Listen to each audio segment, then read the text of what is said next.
Hello everyone, welcome. I'm A Squared Gamer, and we are back with another day of Crusader Kings 3. Let me transition the scene, and there you go. We're back at it again. If you would like, you can watch all my previous streams on my YouTube channel, youtube.com/@asquaredgamer. I also have an Instagram, also A Squared Gamer, and a Twitter, which is A Squared GMR. I'd appreciate it if you gave me a follow.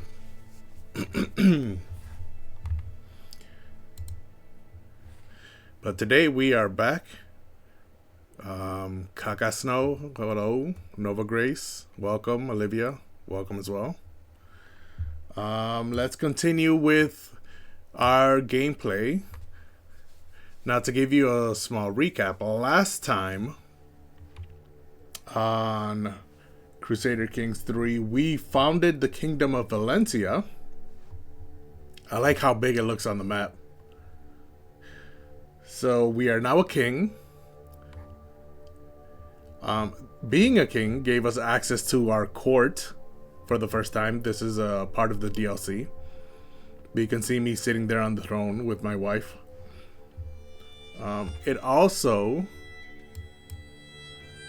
if you look, let me control click Valencia here. You can see all the duchies that exist within it. Everything that's labeled as Valencia is because it's land I currently hold. But aside from that, all the other land is not necessarily duchies, but vassals that I hold.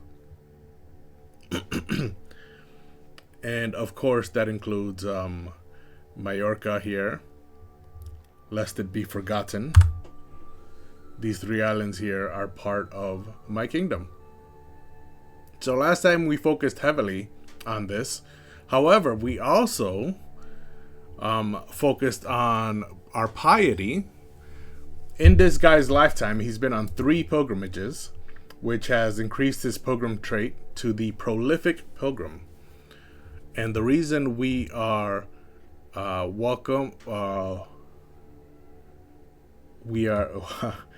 not welcome. The reason we are having him work on, is what I meant to say, piety, is because within his lifetime, we would like to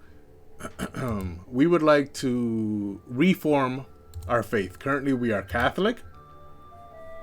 In order to create a new Christian faith or reform our current faith, it requires piety. Now, right now, it only says 2,000. However, the more things you change, the more things you add on, the more piety it would cost. So you see, if I were to make it equal, it would be 300 extra piety. Then if I were to make it pluralist, 200 extra. So every single change costs piety. And it would go on top of this already base 2,000 piety. So it would become expensive. And I think you like battle games too much. I mean, right, I'm only playing Crusader Kings 3, so I wouldn't say that.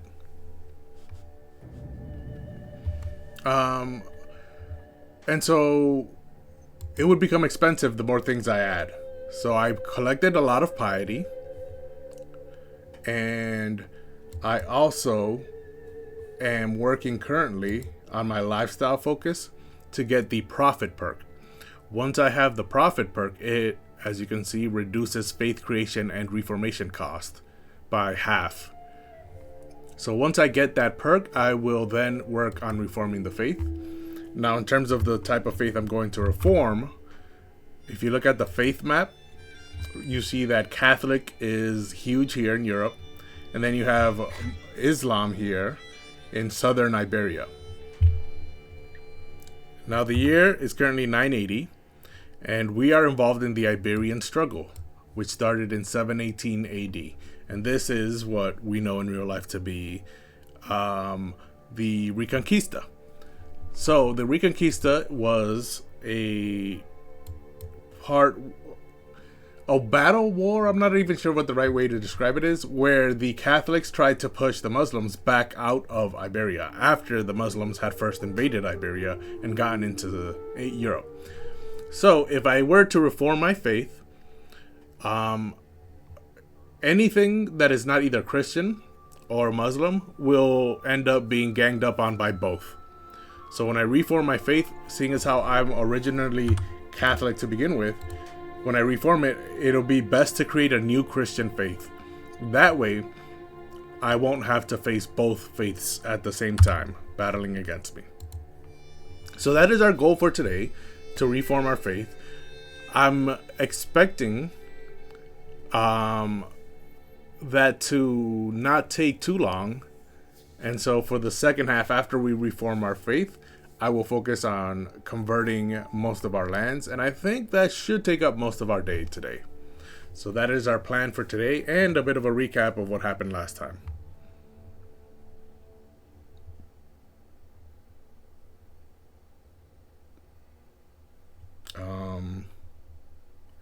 And so today,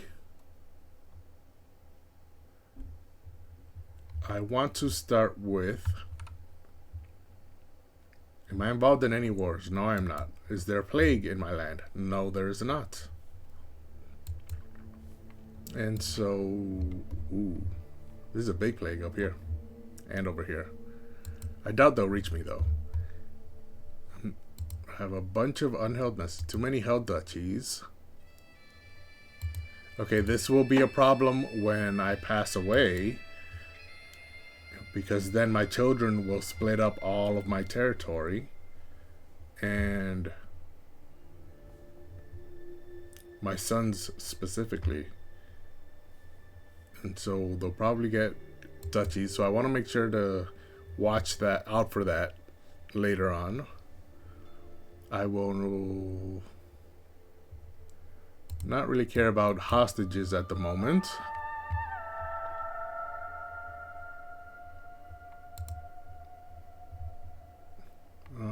I will look at the prisoners, or at the who I can pardon, who I can prison later. Meanwhile, this guy I can ransom. Ooh. That was loud. Let's change our volume here.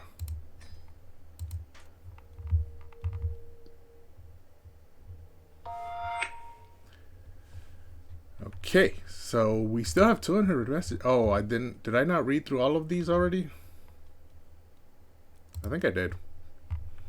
So first off, to begin the day, let us look at all the children in our court and see who needs educating. Ooh, there are a few. So we will start off with that. Ease into the day. This lady here is focusing on intrigue. Oh, that's unfortunate. Can I change that? She's honest, which is not good for intrigue.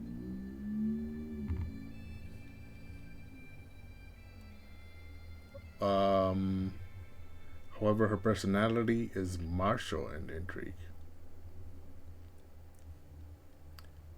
Yeah, so she's gonna have to stay on intrigue. That's unfortunate. Meanwhile, she needs an educator, so we need to find someone who is good at intrigue to educate her. Ooh, my spy master is awesome at it, 35, so we will have her be the educator. And then next child up, Antonio.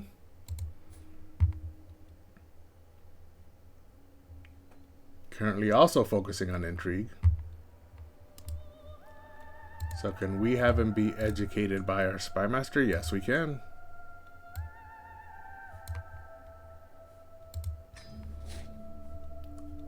And now the next child. Looks like we only have 3 more. Oh no, this one's a hostage. So we don't care about educating her. So yeah, 3 more after that. This one has a charming personality, which means diplomacy and intrigue are her bag. So we want base 1 diplomacy, base 2, base 4, base 1, base 1, base 1. So she's actually best at stewardship. However, that's not what what her personality shows that she likes. And you want to educate someone with something they like to get the best results. Not just in game, but in real life as well. She's pretty, which gives her a boost to diplomacy to start with. And that'll be permanent throughout her life. So we will have her focus on diplomacy.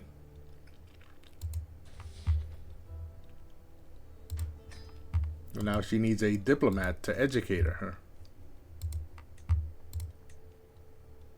Gosfred is my chancellor, so he'd be good at it.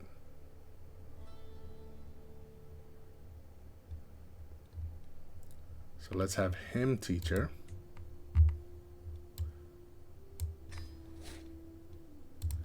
And now I think there's 2 more children left who need to be educated.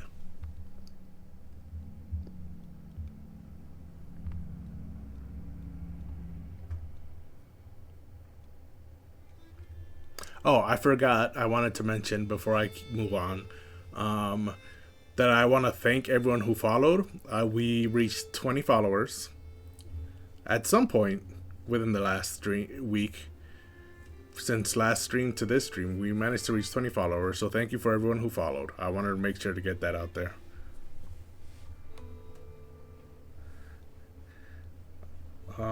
So next is Stefano here, who needs to be educated.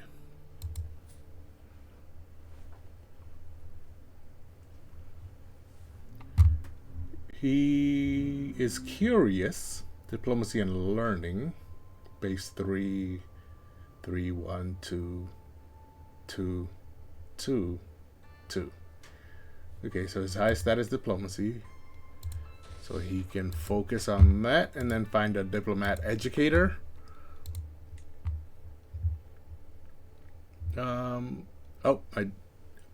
My chancellor already has 2 that he's teaching. You can't have more than that. So now he's no longer available. This would be so Visclavara.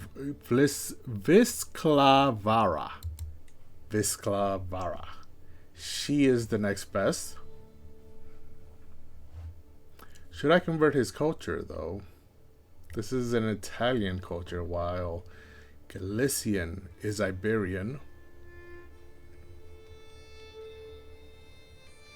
You know what? Go ahead and convert his culture. Since we are in Iberia. And then I believe there is 1 child left. Yes, Constanza. Pensive. Now we actually have 2 children left, but I've mentioned before, the best way to educate someone is to wait until they're 3. At least in my opinion. If I'm wrong, please someone correct me on that.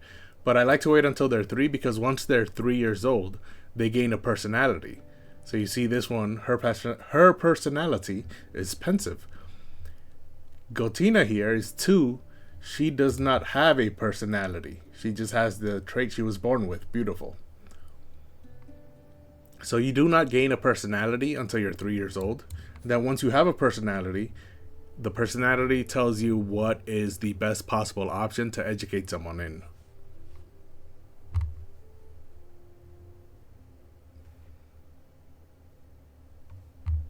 And so hers is stewardship and learning.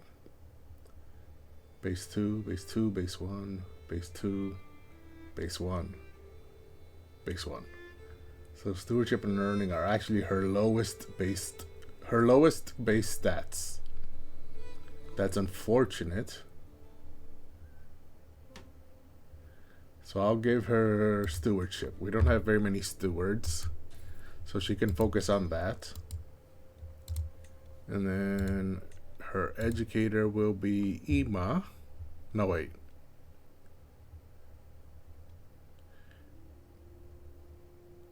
Ooh, Andros is actually best. Now, when you're educating someone, you look at the stat you're trying to educate. So Ima here is a 22 in stewardship. Fernando is a 20. And Andros is also a 20, as is Carlos. So they're all pretty similar. However, after looking at the stat you want to teach, in this instance, stewardship, you also want to look at their learning stat. You take half of their learning stat and apply that to their teaching, as well as all of their full stat of whatever you want to teach. So right now you take the full stewardship stat and you take half of the learning stat. So Ema would be a 27 in teaching stewardship. Fernando would be a 27 in teaching stewardship. So these two are tied. However, Andros over here has 19 in learning. So that makes him, what, that's 9.5. So that makes him a 29.5 in teaching stewardship.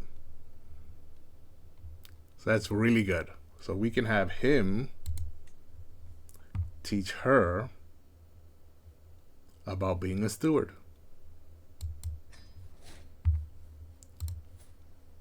Then I believe that was all the children. Yes. I'm thinking whether I should send the hostage back or not.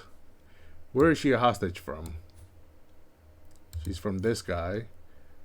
Isbilia. Oh, that's right here.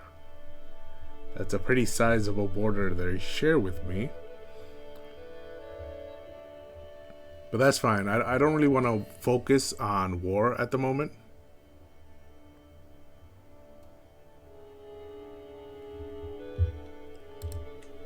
Instead, I think I want to focus on stabilizing my realm before converting religion. So how far am I from my perk? I need 500 more experience.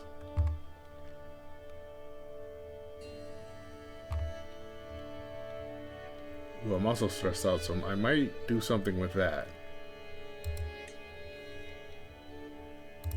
How old am I? I'm 53. Okay. So 500 learning experience shouldn't take me too long. In the meantime, I have too many held duchies. So let's look at our realm at the moment. And let's look at succession and see what's going to who. We lose 3 titles on succession. My youngest son here gets the Duchy of Murcia and the County of Murcia. My second son gets the Duchy of Mallorca. And then this son gets Valencia, the Kingdom, the Duchy, as well as the Duchy of Zaragoza, the County of Valencia, and the County of Teruel. So who has Barcelona? I don't see the Duchy of Barcelona anywhere. Did I give that to someone? Yeah, he's already the Duke of Barcelona. And he will also get the Duchy of Mallorca.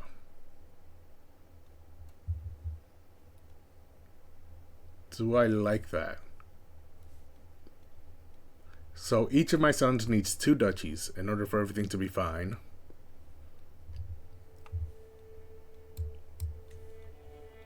Currently he's who currently holds land in Mallorca?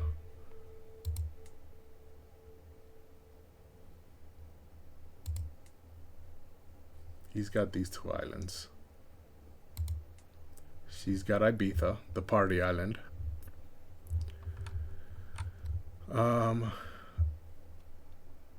Ooh, she's a Crusader. Am I a Crusader? Yes, I am. So that also happened last time, I forgot to mention. We had a crusade for the first time. I was very happy about that.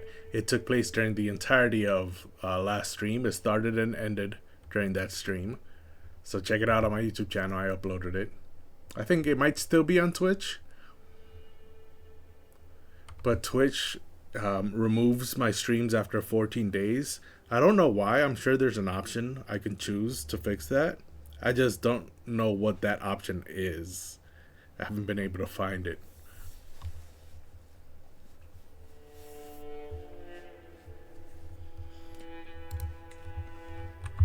So let's look at the duchy realms. These are the 5 duchies that exist within my land. Currently, my second son is getting Barcelona. Should he also get Zaragoza? And then I could give my youngest son Mallorca. Does my youngest son need 2 duchies? Mercy. Oh no, he's getting the duchy and the county of Murcia. I don't think he needs that. So if I give him the duchy of Mallorca, as well as one of these islands, he should be fine.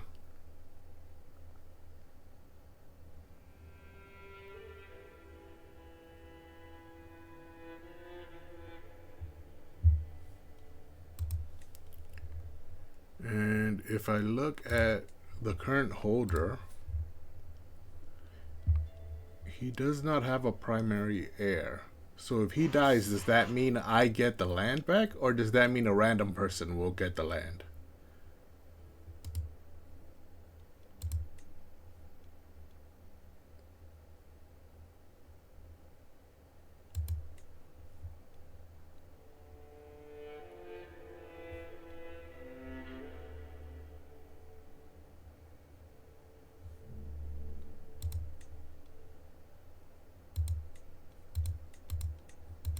Can I do multiple?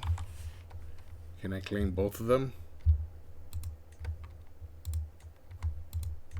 Doesn't look like I can.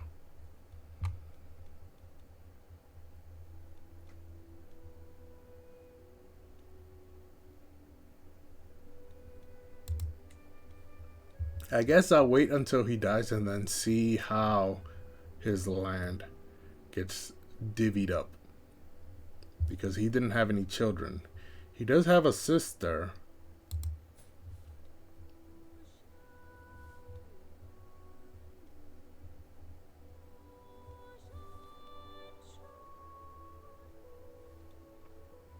Hopefully it doesn't go to her. But she doesn't have any children either. Both of her children died from measles. That's unfortunate.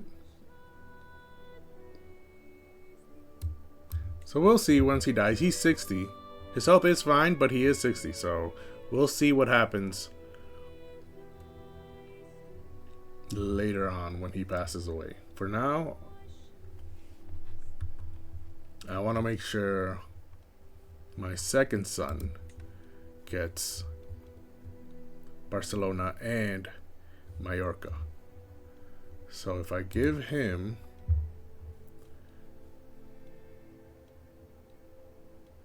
here's we go, Barcelona, the Duchy of Barcelona. And if I make him the Duke of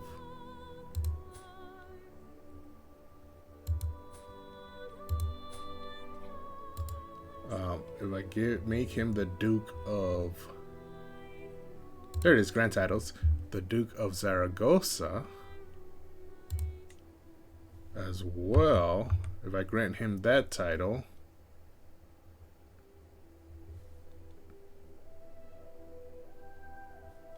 no, wait a minute. I just had an idea. Because I have all this land up here, what if I take this duchy? Oh, I cannot, because the current holder of that duchy is Muslim, and we need to be of the same faith. Is there anything I can do to take that title for myself?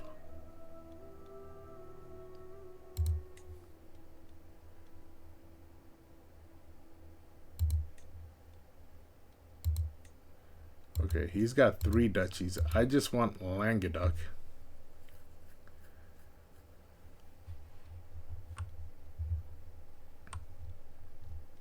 That would cost me 80 piety and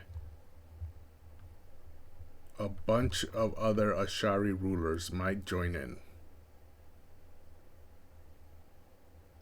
I have way more soldiers than him though. I have 14,000.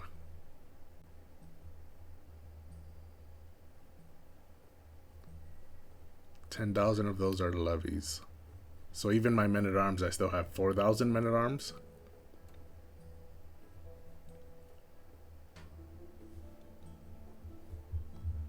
So I can take that land and then give that duchy to my son so that he can have 2. And then if I do that, he'll have these 2. And then my other son will get Mallorca. And my player heir will get these 3. Is that how that would turn out? I believe so. Yes, okay, so we are going to attack Languedoc. And let me just see, did I change my capital? I did. Okay, I have some gold, so before I go to war, can I build some buildings? Ooh, not enough gold. Okay, that's fine.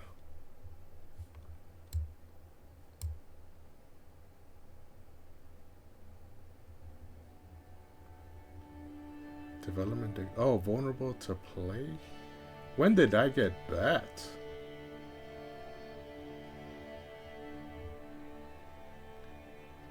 Okay, why is this helping me? I don't know. Oh, because of my legend, Pilgrim to the World. Okay, that's cool. I did know that. I didn't think of it that way though. Because if you look at the legend I'm currently spreading, it has spread to all these areas. It's going up both rivers, this one up here and then this river over here. And then obviously it's spread all throughout my own land. I think it's the largest legend in the world at the moment. This one has 79 baronies. You can see it right there. And then my legend has 121. So yeah, it's the largest legend in the world at the moment.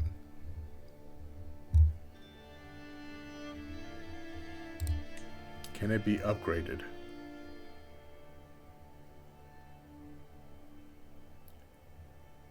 It cannot. I need to remember though, before I pass away, to complete it.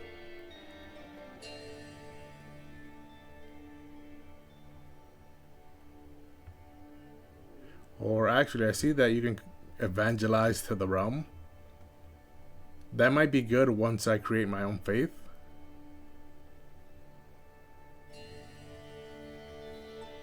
We shall see. So I think I've made a few decisions. So it's time to start getting... It's time to start getting started. That doesn't sound right. What am I trying to say here? It's time to get started. That's what I'm trying to say. It's time to get started on some of these. I think the first thing we will do is declare war on the Duke of Languedoc for his Languedoc title.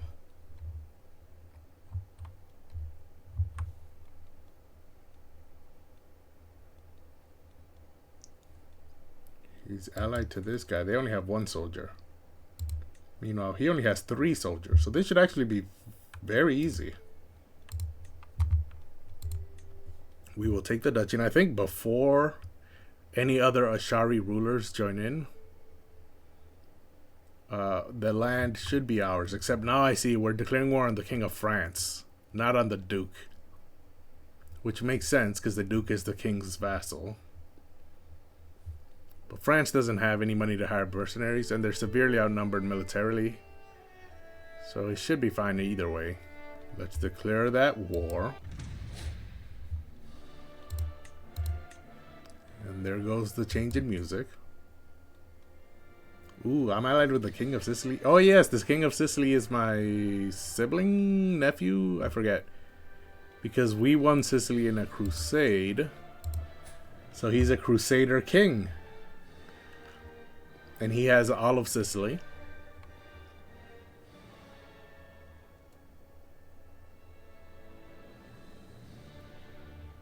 My nephew is what he is. Okay. I forgot about him, but yeah, 10,000 soldiers from him, and then I think I personally have 2,000.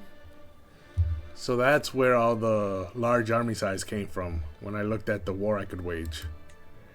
I'm not going to call him, though, to war. I don't think I need him. Where's my flag?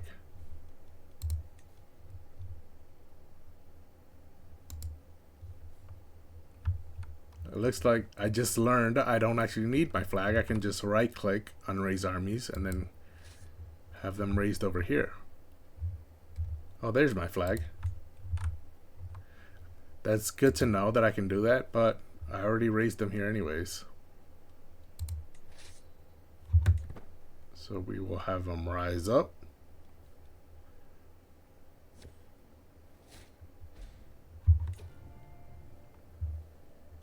Ooh, did my caravan master die? What happened? Why is Juan here no longer my caravan master? Because he's poor? Because his health is poor? Ooh, 33 learning. He was really good.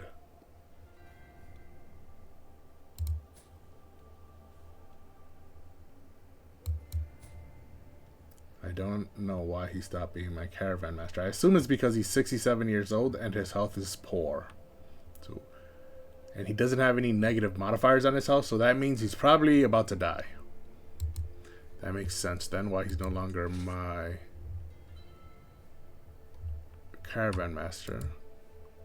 Ooh, I have to go all the way over here.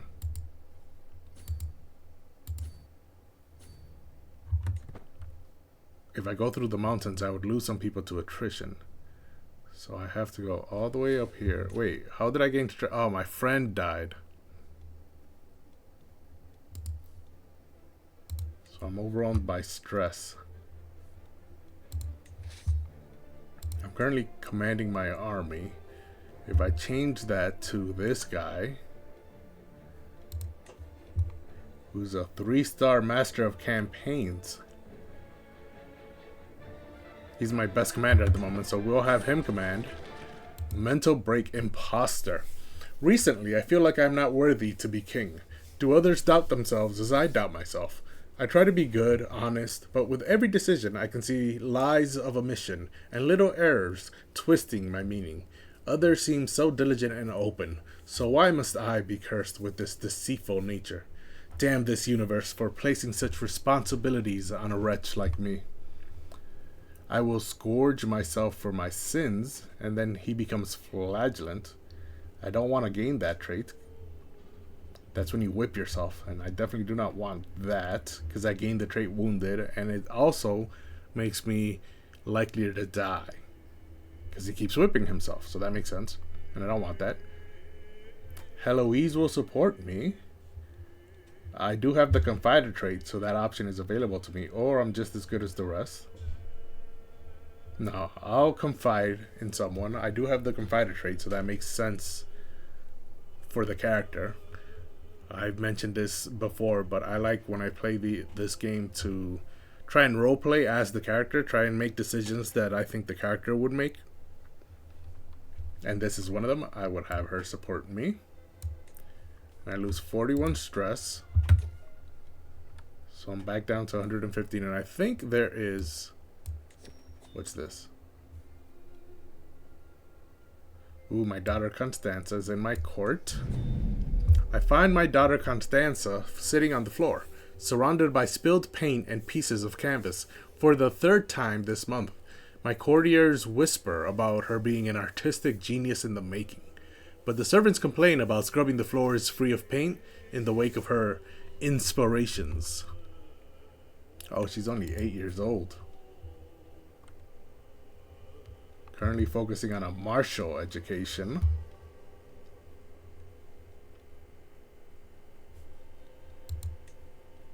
Being taught by me. Okay.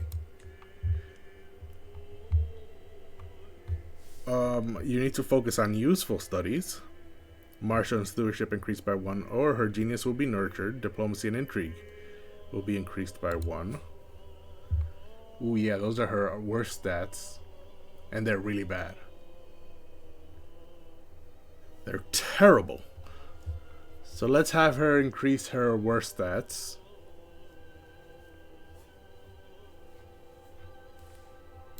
Her genius will be nurtured. It would make sense as well if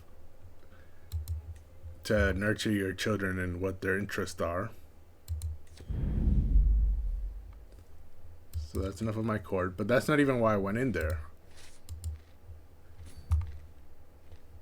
Why did I... Oh, yes, I need an activity that will help me lose stress. I'm not going on another pilgrimage. University makes you more stressed, not less. Decisions, maybe?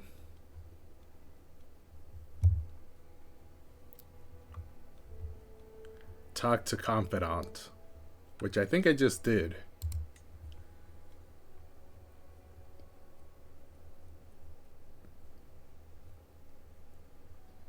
Everyone loses 10 opinion of me except Heloise.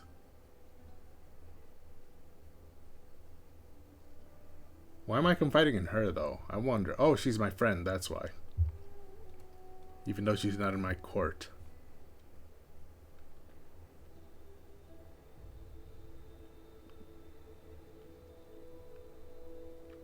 Should I do that? What does my stress look like? I mean, 115 isn't too bad. We can leave it there for now. I don't want people to gain stress of me. Or not gain stress, to lose opinion of me is what I meant.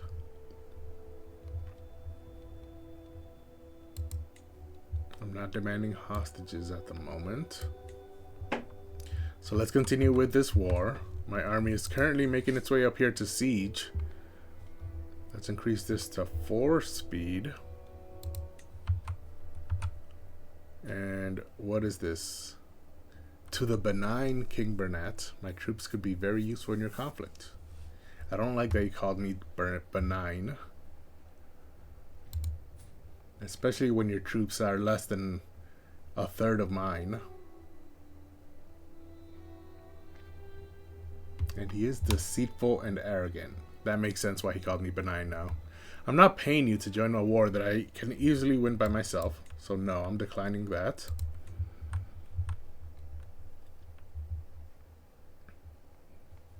And, oh, I'm paused. I was wondering why the siege wasn't beginning yet.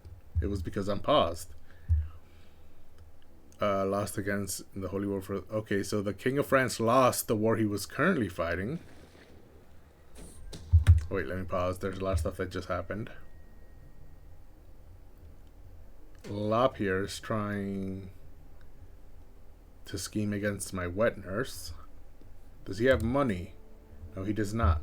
Let the traitor be known to all. If he had money, I'd throw him in jail and then ransom him out.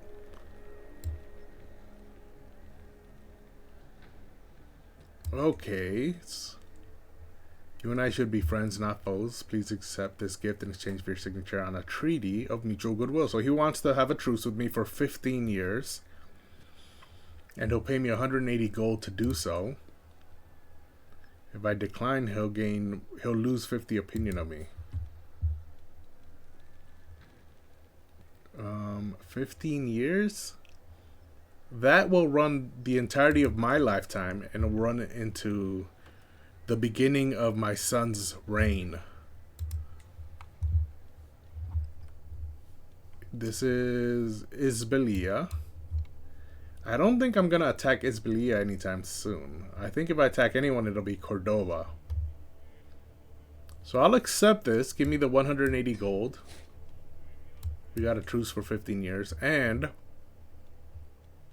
that helps us towards the conciliation phase of the Iberian struggle.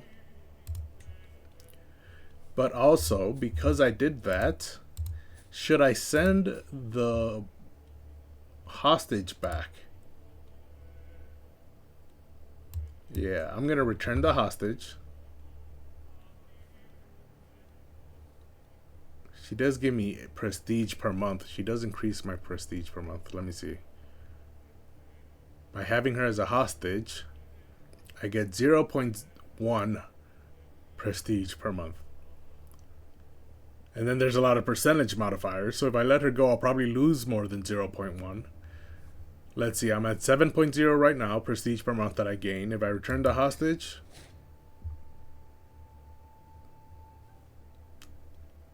6.8. So I lost 0.2 by returning her. But that's fine. I no longer wanted her in my court. And she should go back.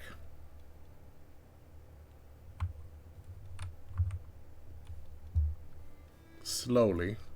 She's currently landed in my court, but that's while she's traveling. So she should be on her way back to her court, to her father or grandfather, whoever he is. Okay, meanwhile, control has been had in Alto Aragon, which is up here. Ooh, I have absolute... Oh no, this is my brother. One of my vassals. He has absolute control in his areas. And so he finished his control task, so now he needs... My marshal needs to... Oh wait, what's this? I have royal guards?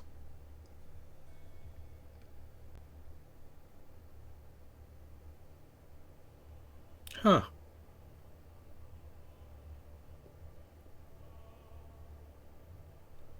That's interesting, but at the moment I think I want him to focus on increasing control in Menorca?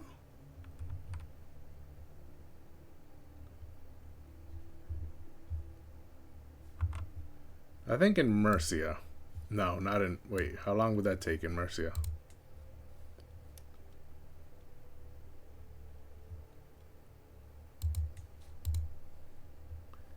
Two years. How about if I have him work here? 20 months. And if I have him work here? 2 years. And if I have him here, it would be 5 years. 10 months. That's actually the shortest. 87 years in Leda. That's because their control is 0. But 87 years is a lot. Especially since my marshal isn't too bad. I mean, 23 is excellent. How about if I have him work on Sobrarbe? Oh, there's not even a time frame there. Palas? 5 years. Okay, let's have him focus on this island of Menorca. 10 months. And he'll be done there.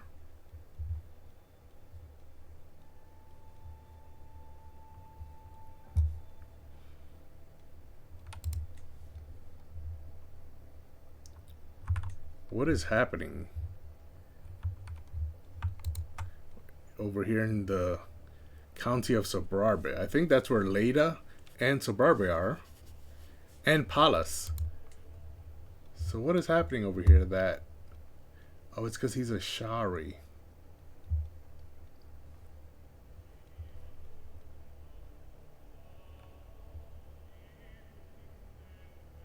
I can demand he convert. Or did I already do that? Yes, I did, and he said no. And so that's why I can imprison him.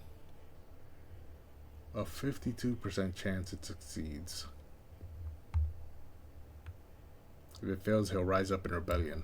I wish I knew that before I declared this war, because I need to focus on that next. What does the faith look like? Okay, at least he's not trying to convert people to Ashari. So that'll be my next step after I finish this war here in France, would be to try and convert... Ooh, the Crusader King died. That's not good. Who's this? I have to pay him to join my holy war? But he's a Shari. I don't understand why he'd be willing to join in my side, but I'm not going to do that. So we will decline. I'm not paying you for a war I can win myself. Meanwhile, this lady here came of age. And she's pretty. So if I marry her to someone else who's pretty, then their children will be guaranteed to be pretty and will have a chance to become beautiful. So, sum of all skills.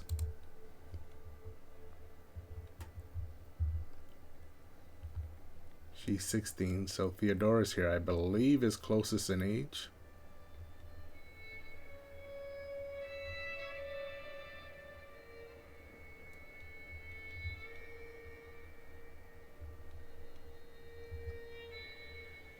Let's see what happens if I organize by individual stats. Ooh, this guy.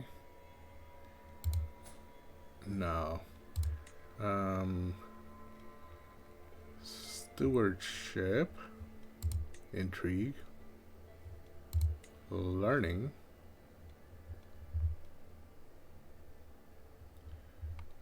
How about prowess? That's only 15, yeah, so none of them are really worth it, except I think I was already going to marry her to him. If I organize it by sum of all skills again. Yeah, she is... Or he is sadistic, so I don't think I want to set her up with him. They don't have anything in common either. So how about... Who's next? This one is already my courtier. And they're both diligent, so they like each other. Because diligent people like other diligent people.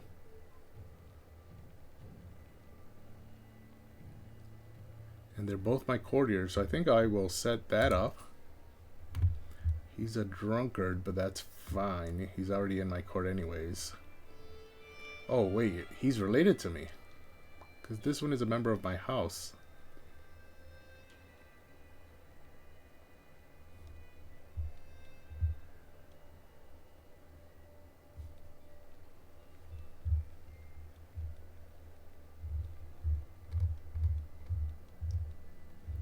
Okay.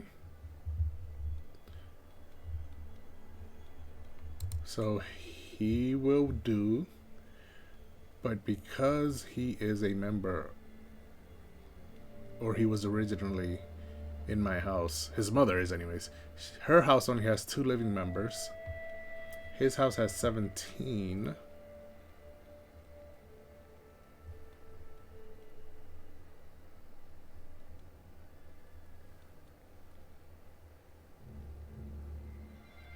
So I think, who's in his house?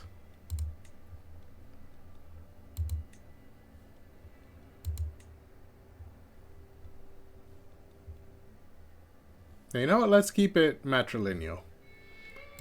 I don't want to involve another noble family, so I'll have him join her house, which only has 2 living members. So send that proposal. And then we can get rid of that. It says here, alliance expired because the Crusader King died at 21. Did he have any children? Measles. Did he die of the measles? He did. So who is in charge of Sicily now? This is another one of my nephews. Oh, okay, it was the younger brother. No, the older brother. But is the older brother not in line? He was in line for the Duchy of Corsica, but I guess he'd rather be the King of Sicily. Which means Rico here, the youngest brother, should be in line for Corsica now? Yes, that is correct. Hopefully my brother here can have even more children. Oh no, his wife is 55. She's too old.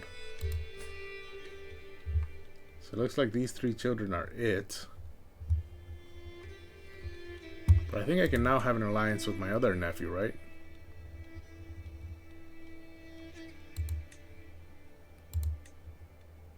Yes, okay. Oh, he will not accept.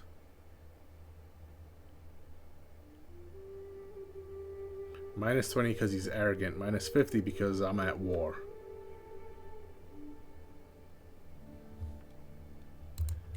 That's unfortunate. That was my biggest ally gone.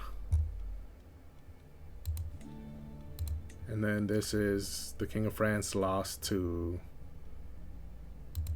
this guy for the County of Thors. Oh, this is Aquitaine. Okay, and they gained this little area here from France. So France just keeps losing land, and that's because the French kings are all Ashari, while all the other French duchies are Catholic. And the reason the French kings are Ashari is because the Aghlabid Empire originally conquered France at the beginning of my game. And you can sort of still see echoes of this when you look at the faith map. You see that there are Ashari lands all over France, which should be Catholic, but that's because the Aghlabids came up from North Africa and conquered all this land originally.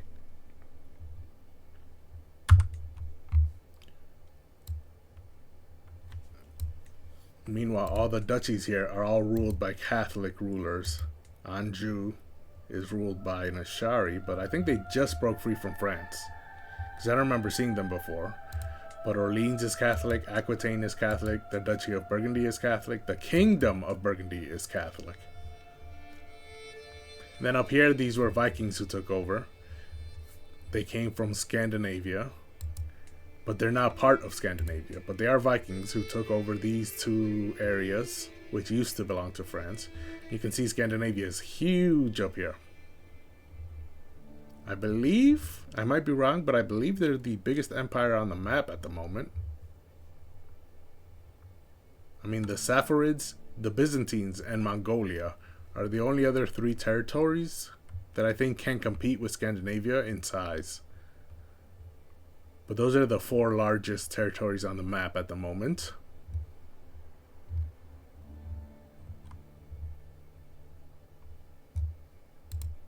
I wonder if I can offer my brother vassalization. He will not accept.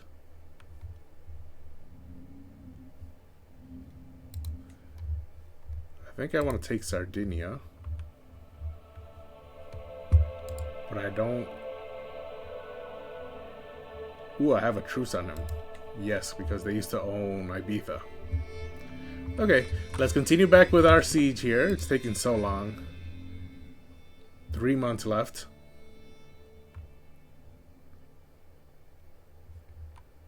And I see they have a small army here. And the rest of their lands are being sieged out. So I think I can take out this army as soon as this siege ends. Okay. Siege is over. I captured his sister and his wife in the siege. But neither of them is important to the war. And so I can ransom them off.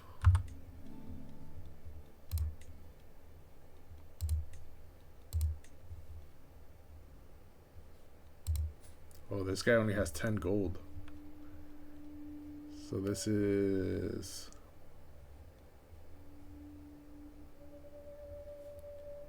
his sister. And then this would be his wife. Okay. So I need to wait for him to gain some gold before I can ransom them off. So they can stay in there for now. Let's check out the rest of the prisoners. Oh, this guy is losing gold. He had 45 when I first started stream.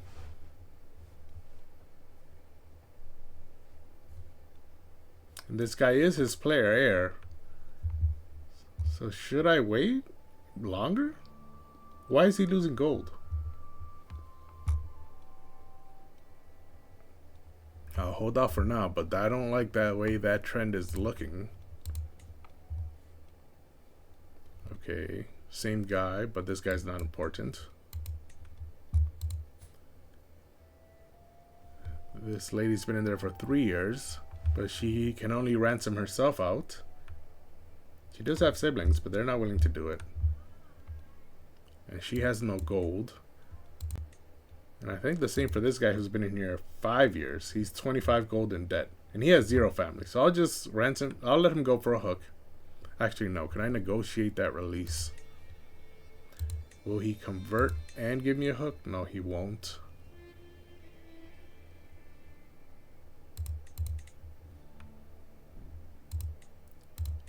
So just give me the hook. And you can go. The other prisoners I will leave in there for now. And now that I control Uses here,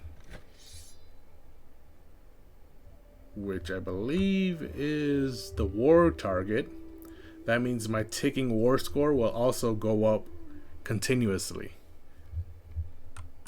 So I don't really have to conquer any other land. However, I would like to take out this army here.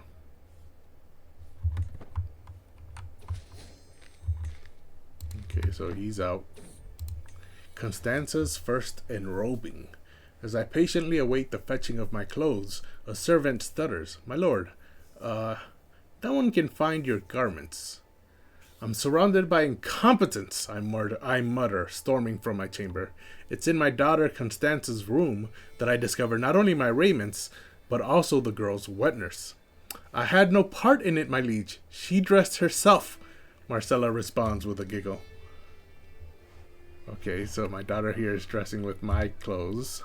The little scoundrel. I can gain prestige and she likes me more. Or so she's a princess of fashion and she gains that nickname. Intended opinion of me. Or, oh, this is the same one that was painting, right? Where I don't have time for this? I'm not going to say that. I mean, she's my daughter. Of course I have time for this.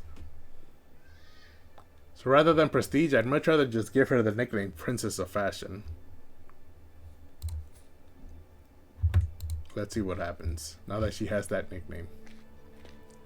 Oh, she's been ridiculed for her fashion choices. I thought that'd be a good thing. That doesn't sound like a good thing, though.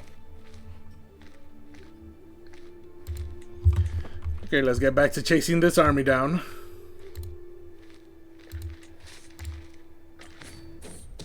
A scheme at court. Ima is scheming against Predoslav. Oh, for a second I thought these were the two I just engaged. Does she have money? No, then let the traitor be known to all.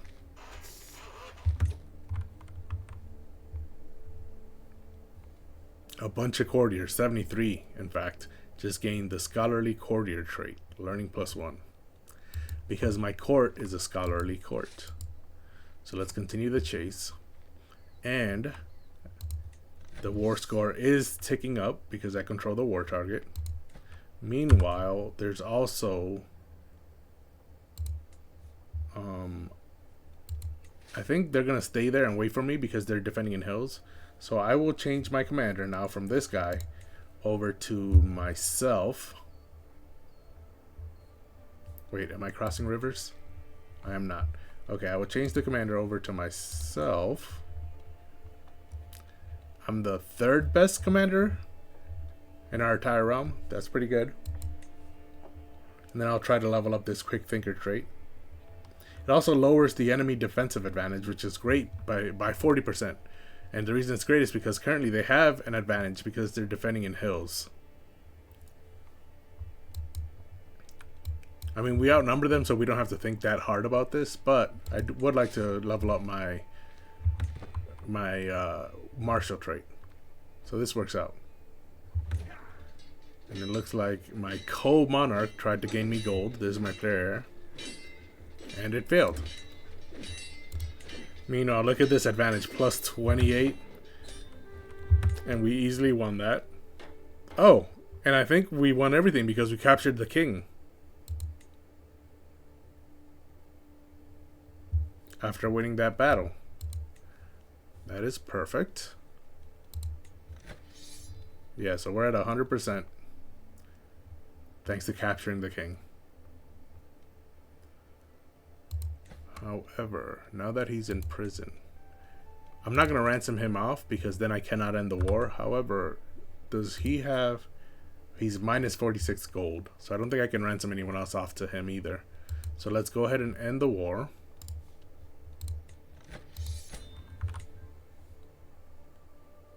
I gained 100 legitimacy.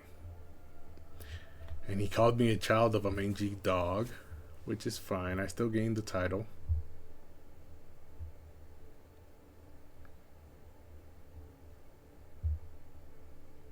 So be it. Disband my military. And I had only one death in that slaughter. They only had 3 survivors. And my knights killed 68 of the 424 deaths. And I was going to say the 3 survivors were probably 3 knights, but now that I think about it, I captured the king. So the king and 2 of his 3 knights were the survivors. So that was a quick war there. And I think I gained this land. Yes, I did. And now that I have this land... demand hostages from who? No.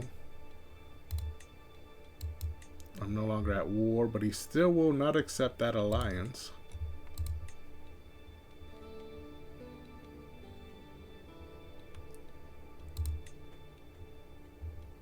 I'm 4th in line for the Kingdom of Sicily, 4th for the Duchy of... Okay, this is all the Sicily land. I'm 4th in line for all of it. And then... there was something I wanted to look at. What is this? Unstationed. When did that happen?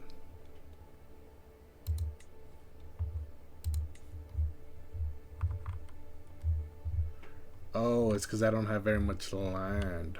I'm not going to station them there because I'm about to give that land away.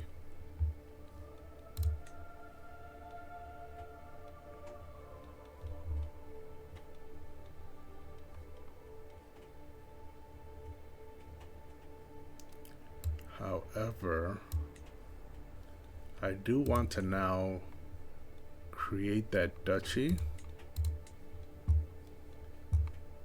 Yes, no one else has it now, so I will create the duchy.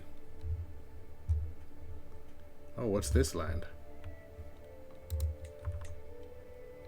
Oh, it's in the... it's in the Duchy of Burgundy at the moment. That is fine, I guess. We will still create this title. I just gained 200 prestige, so using 25 more is not a big deal. So now that I've created the duchy,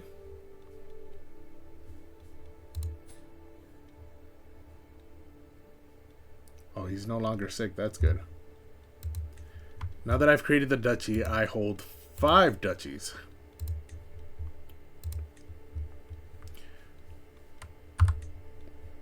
And so if I look at my realm and my succession, this guy already has the Duchy of Barcelona. And this guy will get Murcia, Languedoc. Yeah, he'll get Murcia and Languedoc.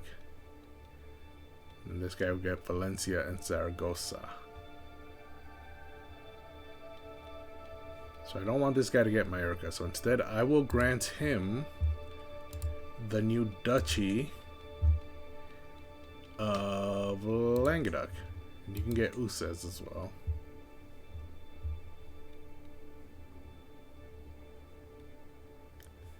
Hold on a second. Let me actually look at the duchy currently as it exists.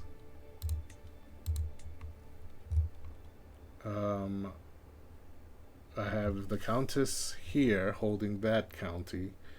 I have Count Guillaume, my best general, here. And Count Uck, Count Guillaume here. And then this one I would give away. But the de jure capital of that kingdom, of that duchy rather, just so happens to also be the one duchy, the one county that I do not hold at the moment.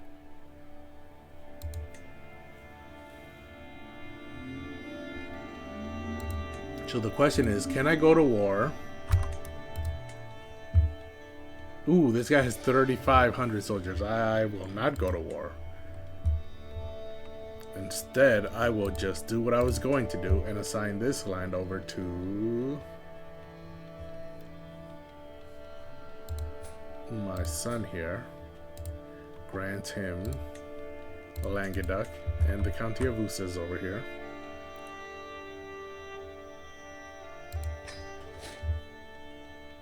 And now if I look at succession, he shouldn't be getting anything, because I just gave him everything.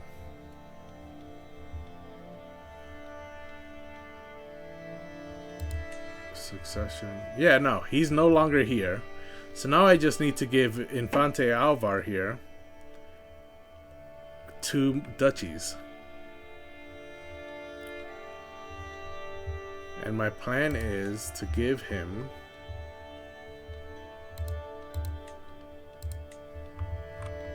Mallorca and Zaragoza, maybe?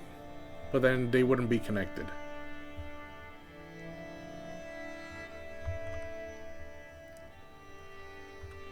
This one is a conundrum. Because the 3 remaining duchies are not connected. Valencia's in the middle, separating all 3 from each other. And Valencia, as the capital, has to go to my player heir. And so, I guess I'll give him... Yeah, I guess it's okay with him getting Murcia and Mallorca, because Murcia at least has a coastline. Meanwhile, my player heir can get Valencia and Zaragoza. These 2. That sounds like a plan. Is that what the game is doing automatically anyways? Murcia and Mallorca. Yes, that is what the game is doing automatically. So everything looks like it's going to turn out well. He gets Valencia and Zaragoza. Yes, okay. So everything looks like is all set. My succession is fine. So now, my goal at the moment... Is it just to wait for my piety or for my learning lifestyle perk? Let me see. Currently I hold Murcia, Valencia, and Teruel.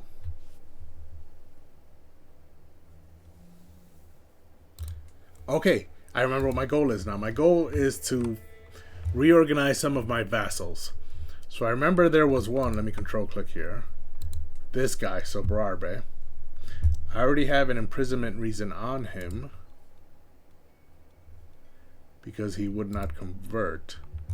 53% chance I succeed, and even if I fail and he rises up in rebellion, he only has 100 soldiers. So that is fine. Oh no, wait a minute.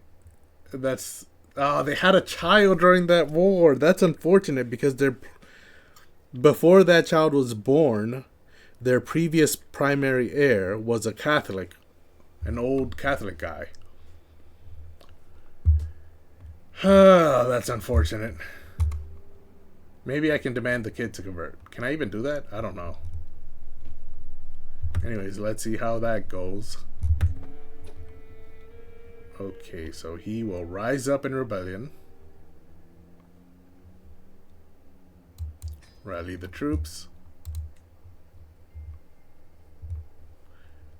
Where is my flag? I will rise them up right here in Teruel because it's my own land. And then I only need the men-at-arms. I don't need anyone else. Count Sigmund died. Husband of my best friend. He himself was my friend. So then, his son must have taken this land, right?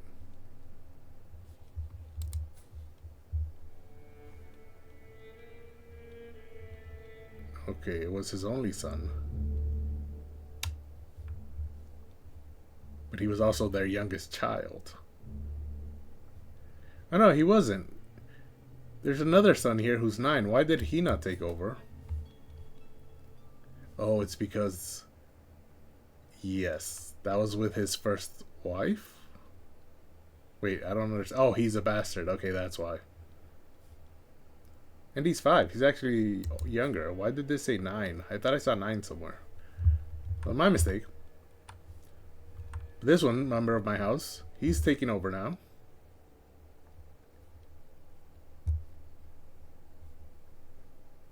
I see that he has a martial education, but he has a base 5 in intrigue. So he should be focusing on intrigue. And This guy is his current teacher? No. Can I offer guardianship and have him be taught by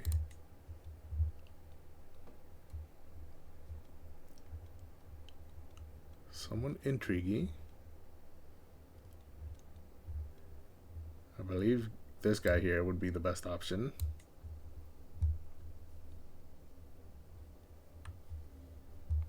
And he will accept without me needing to do anything else. So go ahead and do that. Oh, I see why. It's because he's robust, which gives him +4 to prowess. However, his base prowess is only 1, and his base intrigue is already 5.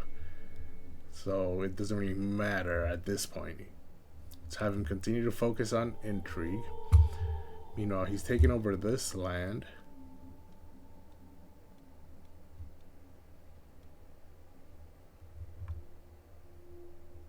And I think he's also the primary heir for Ibiza, which is his mother's land.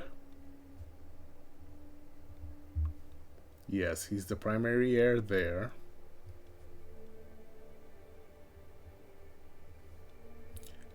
So he will gain Ibiza as well, I think.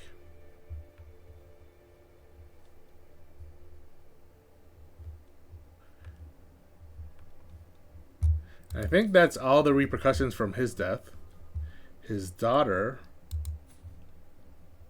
their eldest daughter, is married over here. But I think this is not matrilineal, so their children are not in my house. Okay. There's the fallout of that. I did also gain 64 stress. So while I fight this off, or after I fight this off, I think I should also lower my stress somehow.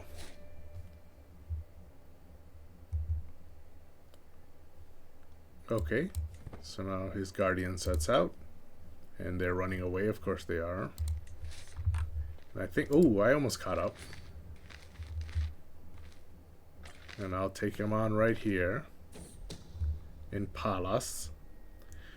Carlos is scheming against my wet nurse. Does he have money? No, he does not. Let the traitor be known to all. Meanwhile, I obviously won this battle. And Okshi, a commoner from Ahasio, is plotting to kill my body on Hartwig. Okshi was in my court. I guess he left.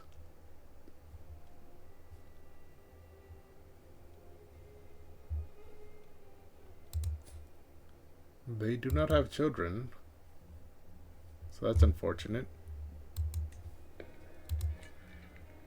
Meanwhile, I think I won this battle already. I captured Count Darak. And oh, Sigmund, when he passed away, he was also my marshal. I didn't even realize that. So who should I make my marshal? My brother? No, that would make him way too powerful. I mean, he already is a powerful vassal, but we have much better marshals down here. Bahram, my bodyguard and acclaimed knight. Or Hamda, who's just my knight.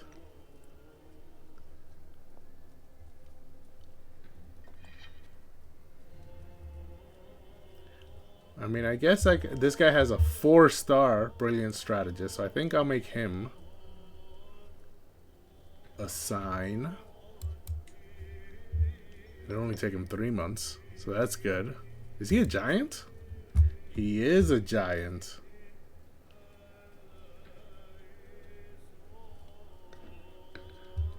He's also ill, so hopefully he doesn't pass away on me as soon as I gave him the job. What else? Oh yes, this war has been ended. A slaughter. They had 3 survivors. We didn't have a single death. Yeah, their 3 survivors were their ruler and 2 of their 3 knights. So we can go ahead and end this war. And they'll be freed.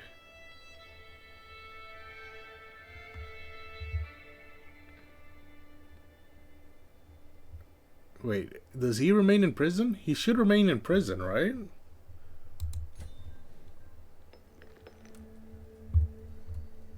Yeah, I think he remains in prison. So be it. Disband my army. And if I look at my prison, what is this? I'm not demanding hostages because we already have a truce. Meanwhile, this guy will not accept an alliance because I have too many alliances already, is what he says.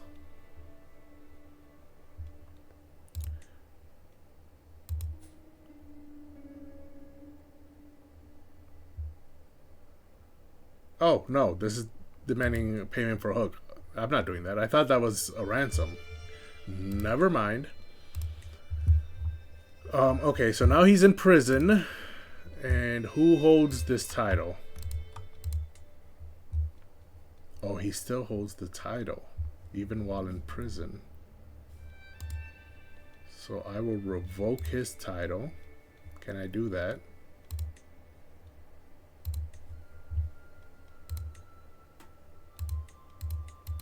I can't revoke all of it?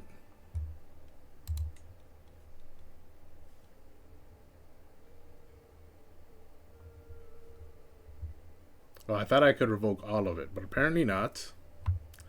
So I'll take Leda, which I believe is part of Barcelona, and I'll give it to my son.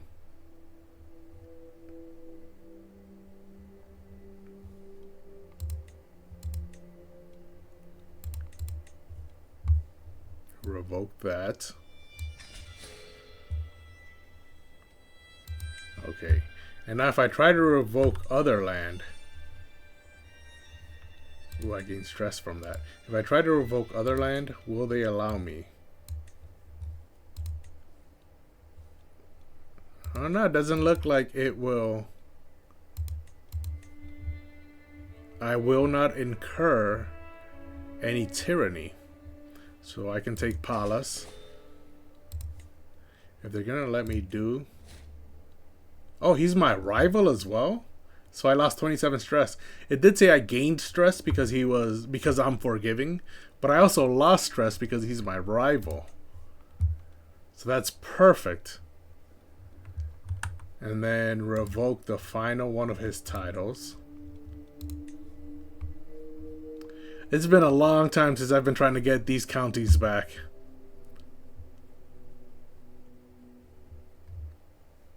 So revoke that title. And now he's just a regular civilian. He's also my rival, though. If only the son hadn't been born, I could just toss him in the dungeon and let him die there, but...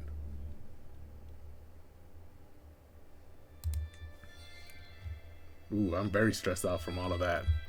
I did lose stress because it was my rival, but I gained even more stress because I'm forgiving. So now that I have all this land...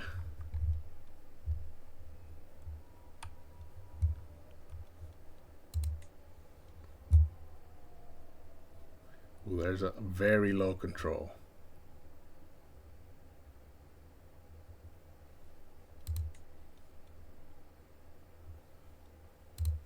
Yeah, very bad. He was not very good at leading.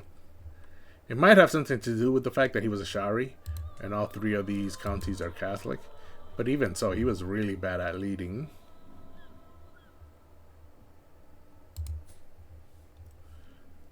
I see even the mayors of the towns within these counties are a Shari, and that's not good.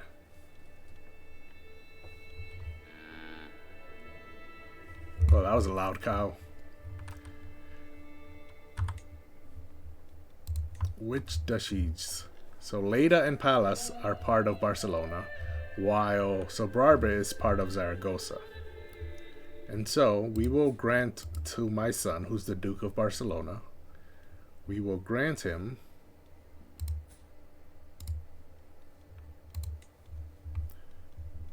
Lleida and Palas.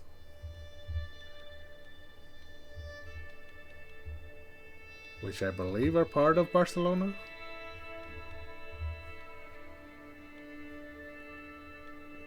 Okay. Yes. I believe they are. So I'll grant him all of that.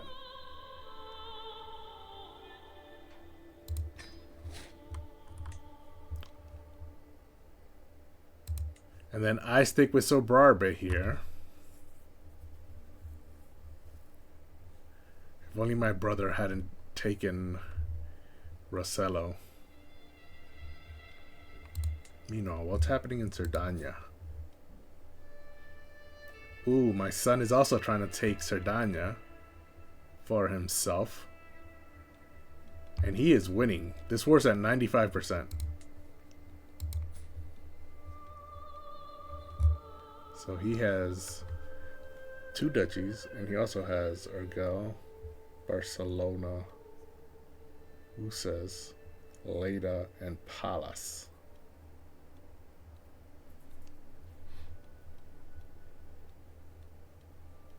Okay, so he owns 4 counties within the Duchy of Barcelona. He has Barcelona, Urgell, Palas, and Lleida. That's 4 out of the what? 8? 4 out of the 8 counties. So he owns half the counties here, including the capital. That's good. Although currently his capital is in Urgell. It should be in Barcelona, but that's fine for now, I guess. I can't really control that at the moment. So this is good. He is all set. I'm done with him, my second son. I've set him up. He's set for life. I can pass away happy knowing that my second son is all set.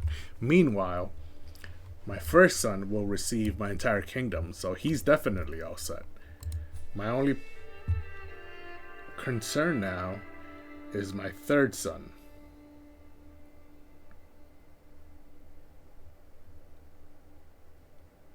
And my youngest daughter here, the Princess of Fashion, who is currently still a child.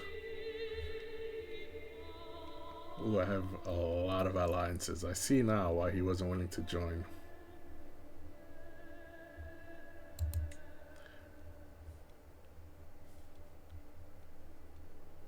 They had 3 daughters, but it's a matrilineal marriage, so they're all part of my house.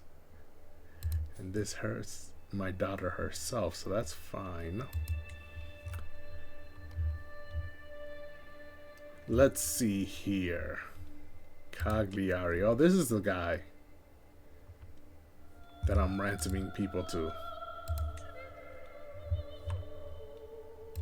And then this one.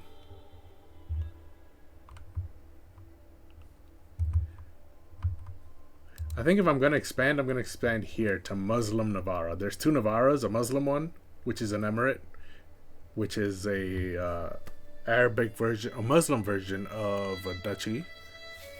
And then there's the Kingdom of Navarra, which is Catholic. So I think I want to take this Muslim Navarra here. Let me look at the faiths. Yeah, it's the only Ashari land left. Oh no, there's still Ashari land here and here. But I was going to say it's the only Ashari land left north of this area here that is not currently being worked on to convert. But then I noticed that there's 2 spots here that are not being converted at the moment.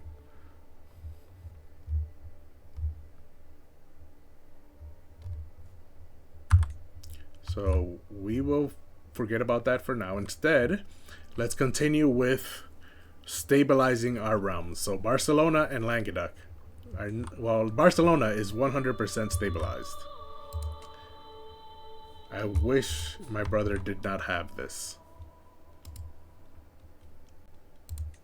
But I cannot revoke a title because he is an ally. So I can't really do anything about that for now, that he has this. The rest of Barcelona is fine, though. I have a bit of Toulouse. The rest of it is in the Duchy of Burgundy. So what's left here? Huesca, Alto Aragon. I believe Alcaraz is married to one of my daughters. Yes. And their children are all members of my house.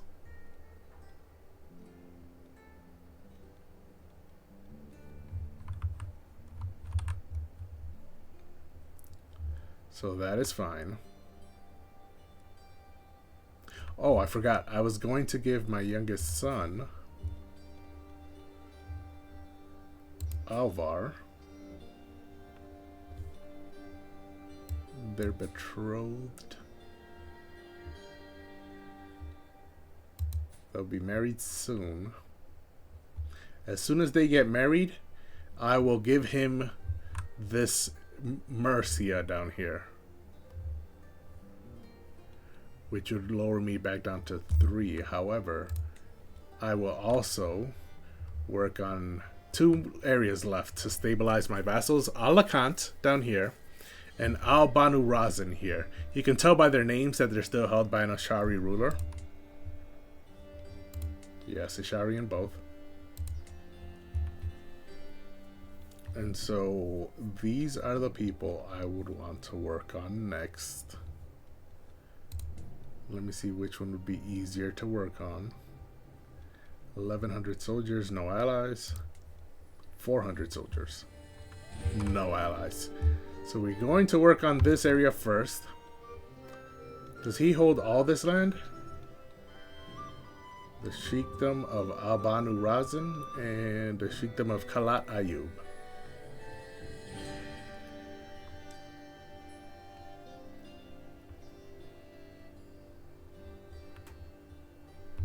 Although now that I'm looking at their Spanish names, this is Albarracin. And this is Calatayud. Calatayud.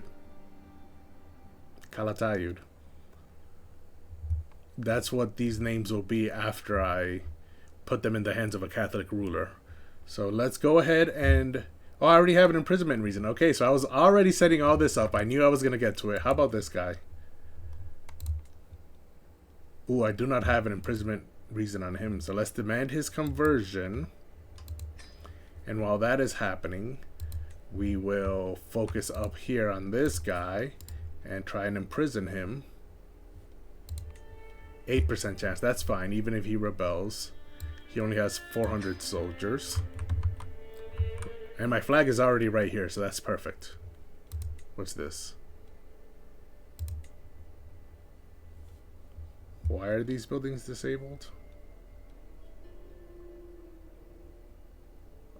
Oh, I'm not over my domain limit, but I was. And I haven't unpaused, so the game hasn't had time to recalculate all the new changes. So it does that in the background. So whenever you do something, you need to unpause and let a couple days go by just so that the game can, you know, calculate everything in the background that just happened and change anything that needs changing. So that's one of the things that need changing. My buildings should not be disabled because I'm currently not over my domain limit. But for now, let's unpause, and this guy should rise up in rebellion. Ooh, I had a mental break. Okay, Heloise here will surely support me. Everything I do, people take advantage of. My court lies to my face all day, every day, commoner and noble alike. It makes my blood boil. I simply cannot stand it any longer. If I don't do something about it, I'll scream. I can grit my teeth and force a smile, which will give me 64 more stress. Now, she'll support me. I lose 41 stress and get back to level 1. I'm too old for this. I'm 54, but now it's only now that I'm starting to gain wrinkles. And I definitely want to survive because this guy is the one who's going to reform my faith. I have to let him do that. Yeah, this guy only has 8 learning, so if I take over as him, I will not be focusing on faith. I don't like that he has this, though. My player heir, son, co-monarch, and vassal. Okay. So let this battle happen. I will not bargain for your soul. Oh, this is the guy not converting.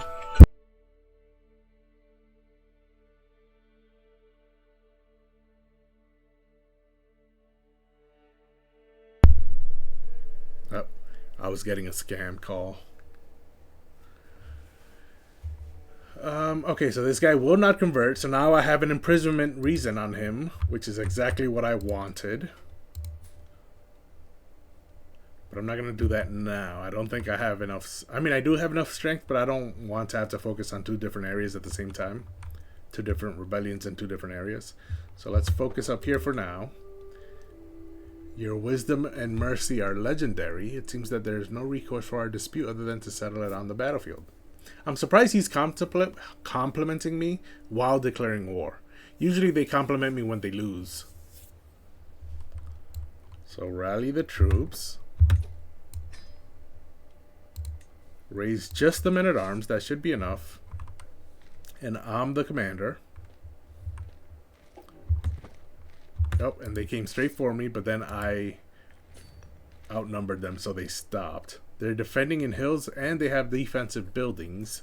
However, my commander trait lowers the enemy defensive advantage by 40%. This is why I like commanding my troops.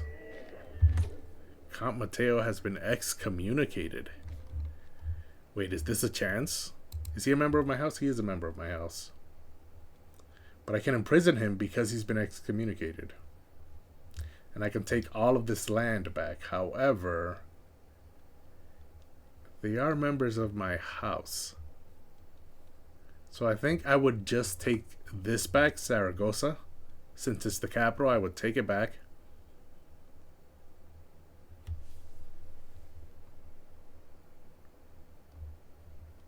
And keep it for myself so that my son can inherit it. Right? Is that what I would do? No. I'm not sure yet. We'll think about that later. For now, let's finish this little battle here. Yeah, I have advantage even though I was in the hills. Or even though they were defending the hills. I don't need to do that siege because I've already won this war. And now he's in prison. Peace be with you. I know when I am defeated. I gain dread and legitimacy. So be it. Is my dread back up? Yes, it is. It's at 49. I did a lot to lower it after it had gone up, and now it's gone up again. So I gained that legitimacy, which is fine. I'm already maxed out, so that doesn't really affect me much. Let's disband my army. And my Consular Fernando died of old age. That's unfortunate. He was my steward, if I remember correctly.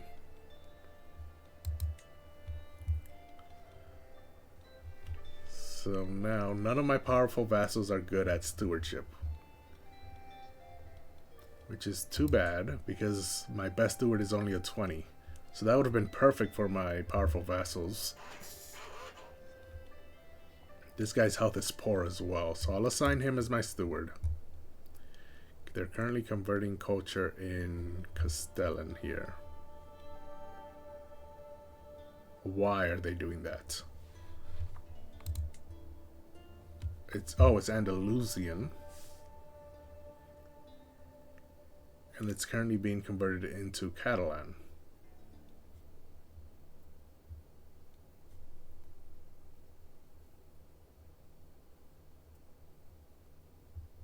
Okay.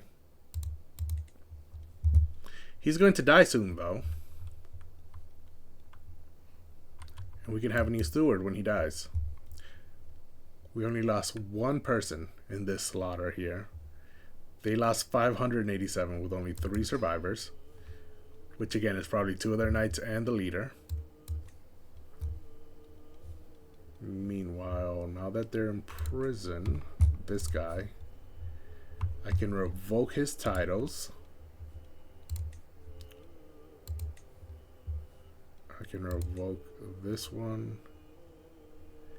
I gain 32 stress.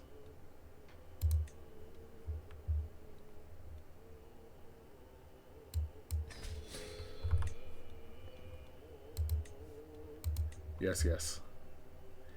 And then I will revoke the other one as well.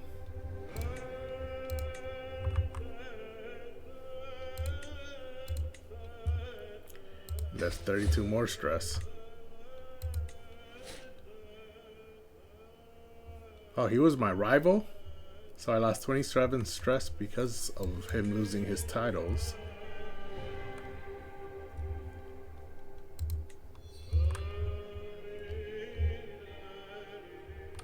This is good. So now I own all of this, within which is all, I think, part of the Duchy of Valencia anyways. Oh no, this is not. So what is this? This is...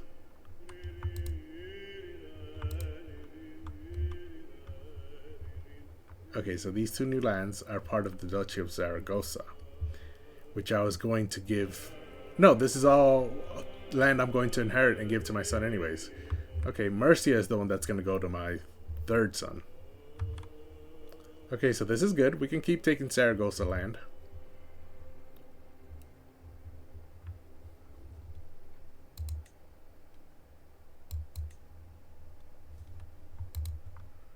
I don't like Castellan here having all of this, but I can't do much about that.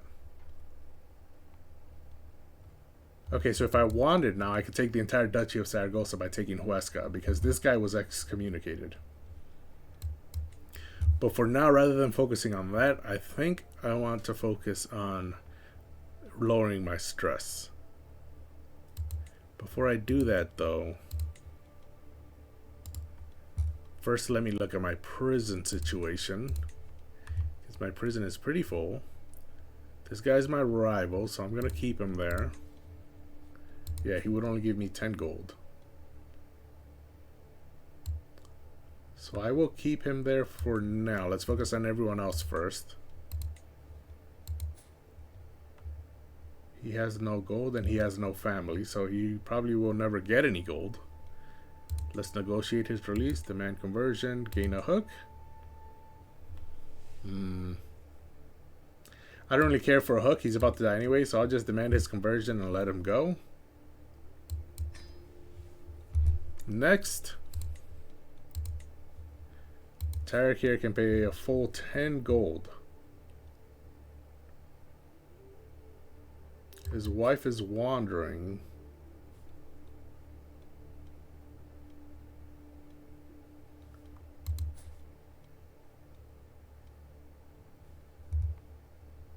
So I think I can wait for him to build up his gold and ransom him off then. This guy is my rival, so he will stay.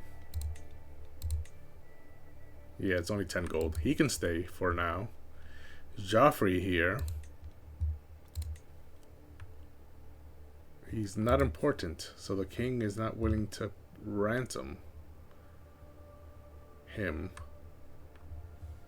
King is also in debt, which shouldn't be... Oh, he's in the middle of a war, that's why. Against Aquitaine for the Kingdom of France. And he's losing it.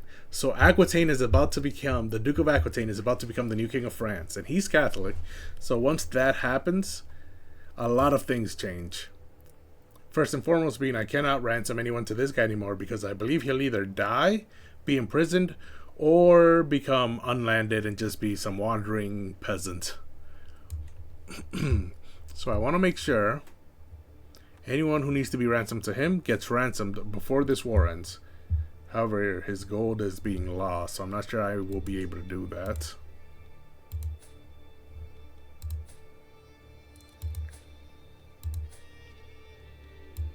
Oh, they're betrothed, not marry. Oh, she's only 15, that's why. How did I gain this lady? I don't even remember how I gained her.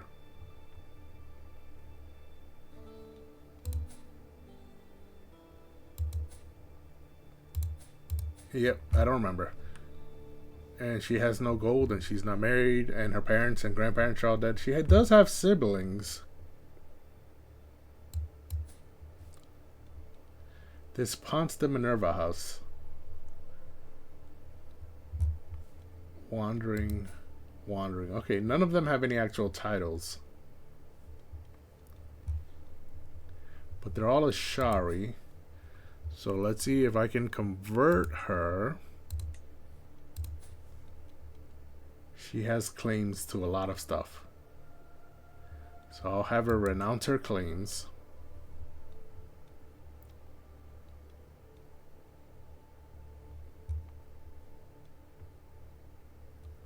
And gain a weak hook. No, that's fine. Converting her and renouncing her claims is good enough. So we'll negotiate that release. Sesananda. I like that name. Sesananda. Let me take a sip of water. That name, let it swirl around in my mouth for a minute.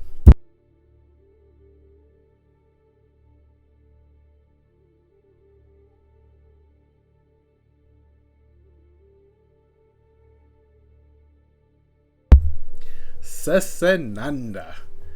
So she is lowborn with 0 gold. Oh, her husband is also part of that house. But she's Catholic. How about her child? Her child is also a Shari. She's actually pretty good too at martial. Unfortunately, I have great people who are good at martial, so I don't need her for that. 1. And 2, she's a woman, and my culture and religion doesn't really allow for female knights. So let's negotiate a release, because it doesn't look like she'll ever have enough gold to ransom. And I guess the only thing I could do is gain a weak hook. This guy, I believe it's at 39 gold. Oh, we're at 44. Okay, he's almost at 50, so we can wait for that to get to 50. And then this guy, he's been in here 18 months. Oh, this guy, oh no, he's not willing. I thought he would give it to me, but I didn't notice this. Because he's unimportant, so he will not give me the 10 gold it requires to ransom him. And then this lady, I thought I let her free. Didn't I let her free? Why is she still here? She's been here for 3 years. Negotiate a release, demand conversion. And gain a weak hook? No. How about if I recruit her? No, she's 41. So I don't really want to. I mean, I can employ her as an executioner. I don't think I want that. Her aptitude is poor. She does have siblings. And she is a member of a house. So yeah, let's just demand her conversion and hopefully... I mean, her parents are dead. Is the house just them 3? Yes, just them 3. Okay, if I can convert her to Catholic, that's 1/3 of her entire house that is now Catholic. So let's negotiate that release. Actually, now that I'm thinking, I will leave her in prison until I reform my own faith, and then I can start demanding conversions. I should have remembered to do that. So we can do that later, after I have my own faith. So that's enough for that, and then we have a bunch of messages.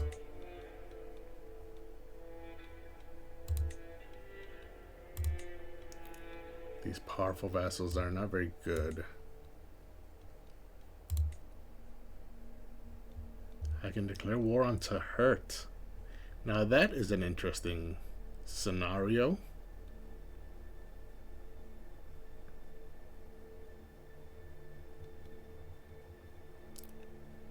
Ooh, I can declare war on the King of Sardinia. I want to do that. But let me focus. Tahert, first of all, has a bunch of allies. So if I were to declare that war, yeah, they have a total of 3,900 they can call. I don't want to do that. Meanwhile, Sardinia can call 4,000.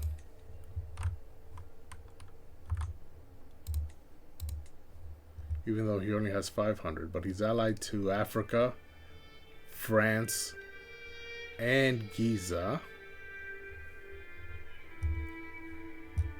So I don't want to do that. I'm currently focusing on stabilizing my own realm. What's this line here?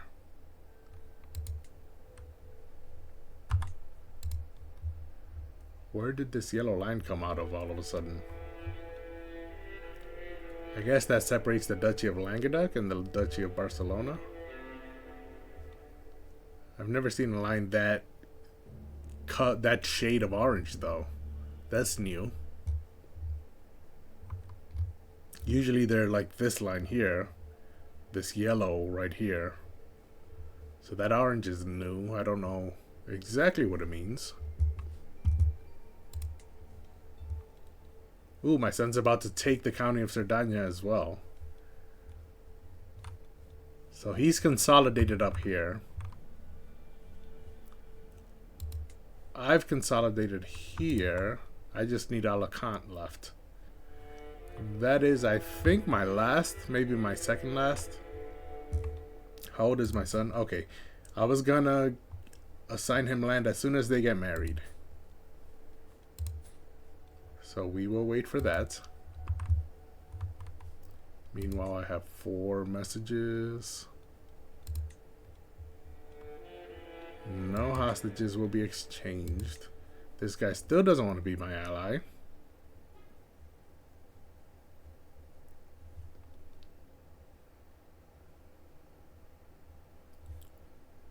And 2 more negotiations for alliances. I don't want those. I'm not demanding payment from my son or nephew or whatever he is.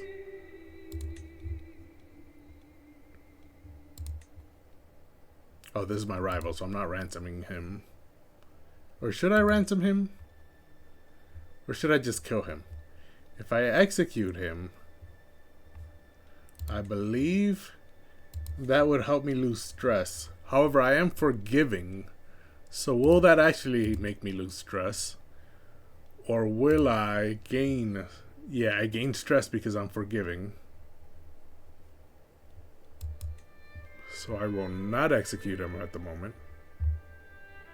I would like to mention, just as an aside, we haven't... I think I might be about to jinx it. But we have not, we're about to hit the 2nd hour of this stream, and we have yet to have a single crash.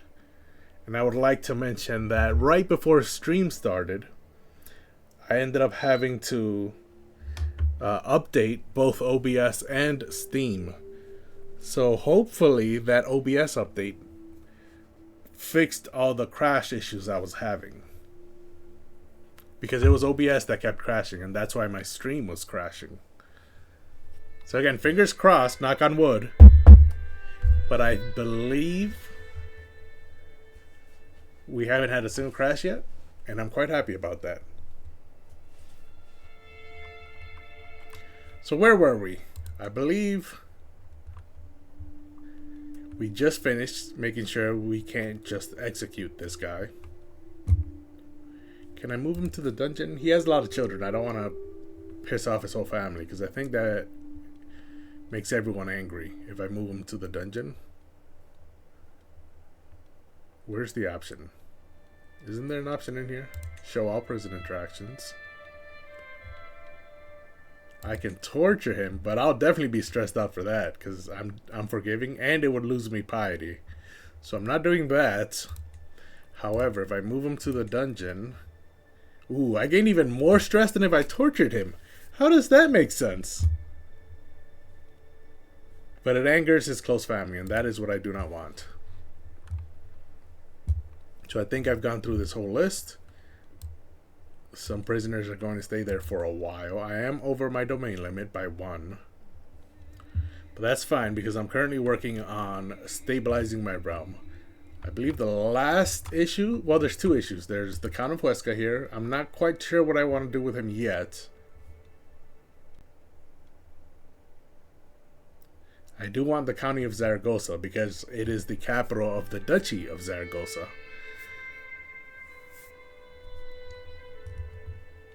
So I'm not exactly sure what to do with him yet. He is a member of my house, though. What I am sure I want to do is handle Alicante, the last Muslim vassal I have. If I look at my faith map, it's actually one of the last Ashari counties that exist in my land. It's Alicante here. It's the land that I just took over. Barasin and Calatayud. And then Tarragona over here, which has been Muslim this whole time. From the very beginning. From my first character, whose son was supposed to take over but married into this county and then converted to Muslim rather than converting them to Catholic, which is what I intended. So this has been an issue for a while. But the only other Ashari counties in my land are this and this.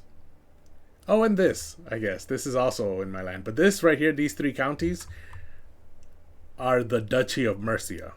These 3. But now that I look at it that way, let's look at my console and see what they're currently working on. This guy's trying to convert culture here. What does the culture look like? Okay, we have a Catalan pocket here in the capital, Valencia. The islands are all Catalan. They have been since the beginning of the game. Barcelona, since the beginning of the game, has been Catalan. Languedoc has become Catalan. And then this is Zaragoza here, which is half Catalan, a quarter Basque, and like a quarter Andalusian. And so my counselor is currently working on converting culture in where? In Castellan here. Yes. To connect the 2 Catalan lands, we need to convert this county here. So that's what we're currently working on. That's fine. I agree with that. This guy is converting faith where? Where is he converting faith? Oh, he's over here. And we just saw that is one of the counties that remains still Ashari. So he's currently trying to convert them. And that'll leave the southern tip of my kingdom. Then once he's finished here, I can have him work on these 2 lands. That's 15 months. And then this guy's promoting control. He'll be done in a month. He's promoting control in Menorca, if I remember correctly. Yes. What does control look like there? Oh, yeah, it's a bright yellow, so it's at 96. It's basically 100. So should I wait? I mean, it's only 30 days. I can wait. It's not a big deal. And then we can focus on control over here. Because now I've given this land to my son, my second son. I would like to have control up there. Montpellier and Uzes also need control. Well, Uzes does. Montpellier's at 97. That's fine. So for now, what we need is Alicante. Well, before I revoke his title, how is my popular opinion looking? Okay, I guess those are not considered offensive wars. All these internal struggles, I guess they're not considered offensive wars, because if you fight too many offensive wars, the people start not liking that. Which is why I looked at popular opinion to see if they were not liking it, but I don't see a negative modifier. So that must mean these don't count as offensive wars, which means I can just keep going. So we'll go to Alicante. If I revoke his title, ooh, he has 2 titles. I think I would much rather imprison him and then revoke the titles from prison, because then I can revoke multiple titles. So let's imprison him. 44% chance it might succeed. But I'm actually hoping for it to fail so that he'll rise up in rebellion and I can take it by force. Okay, so that's one of the prisoners free. That's another one of the prisoners free. Viking cheese. I stop at a roadside stall selling some simple foods. The trader, Oliba, plies me with different wares before reaching below the stall and bringing out a carved wooden box. For you, my liege, this is the finest cheese in all the realm. He pushes the small block onto my hand, leans in and whispers conspiratorially, "It was crafted by cheese-making Vikings here in Iberia." Despite the bizarre comment, the cheese is incredibly good. I can pay him. I'll accept your cheese, but not your ridiculous story. Or I can send out agents to find the cheese Vikings. Or what a load of rubbish. You know what? It's only 7 stress that I lose, and I have to pay 50 gold. I would much rather find these cheese Vikings. The fabled cheese Vikings. As for my order, Sheikh Musab is not to be confined to his home. I've posted some of my guards to ensure he is compliant with the house arrest. Wait, he accepted? Oh, I didn't want him to accept.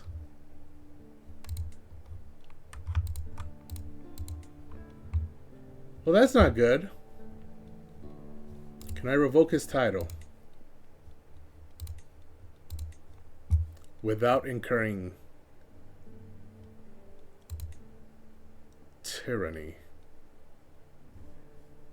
I have a claim on this land, so I will revoke this land first, just in case.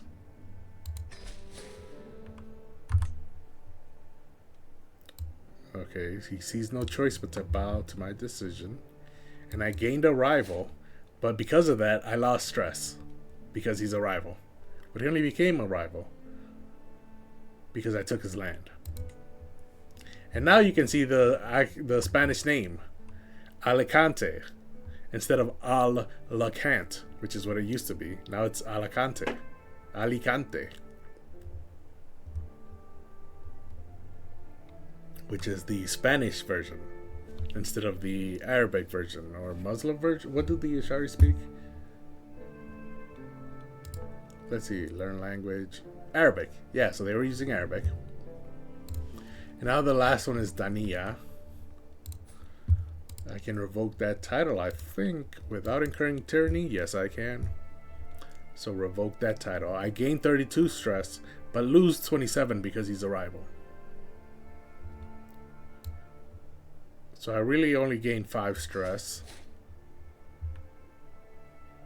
To the Helenothrescos, which is a compound Byzantine insult meaning pagans revering. So I revere pagans, I guess? I don't know. Just so. And it's actually called Denia instead of Dania, as the previous spelling said. So now I have both of these, and I believe... Okay, doing all of that got us closer to the hostility phase in the Iberian struggle, which is all out war.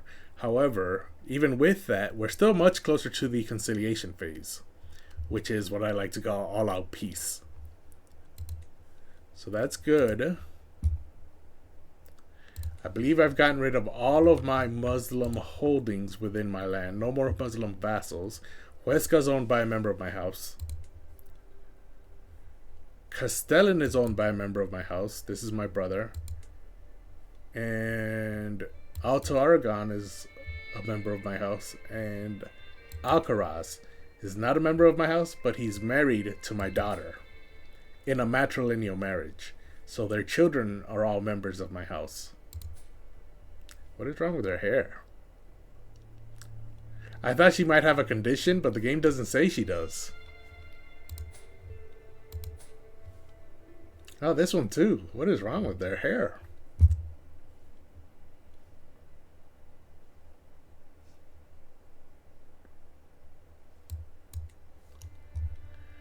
Oh, and Mallorca. I forgot about Mallorca. Mallorca here. This guy's a member of my house.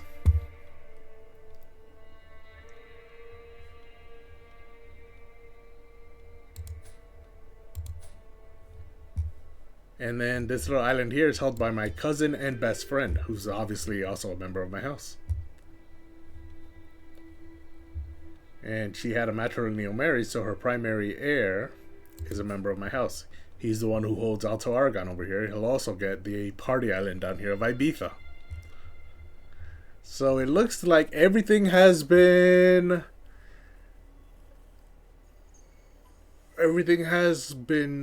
reorganized. My counties, my vassals, everything has been set up. The only thing missing now is that I will give Murcia, along the county of Murcia, along with the duchy of Murcia, to my third son as soon as he gets married to her. Once she turns 16, they'll get married, and then I'll give him this land to manage on his own, which would mean that our succession here, my second son already has Barcelona and Languedoc, the two duchies, so he's no longer part of succession because I already gave him enough land. Meanwhile, my third son here needs to get two duchies. Currently, he's going to get Murcia and Mallorca, which is what I want him to get, so that's fine. He'll also get the county of Murcia, but I would like him to get these two counties as well. The city of, the Grand, what is this called? The Grand City of Mallorca, which is its own county, and then the island of Menorca, or the Grand City of Menorca, which is also its own county. So I would like him to get both of those.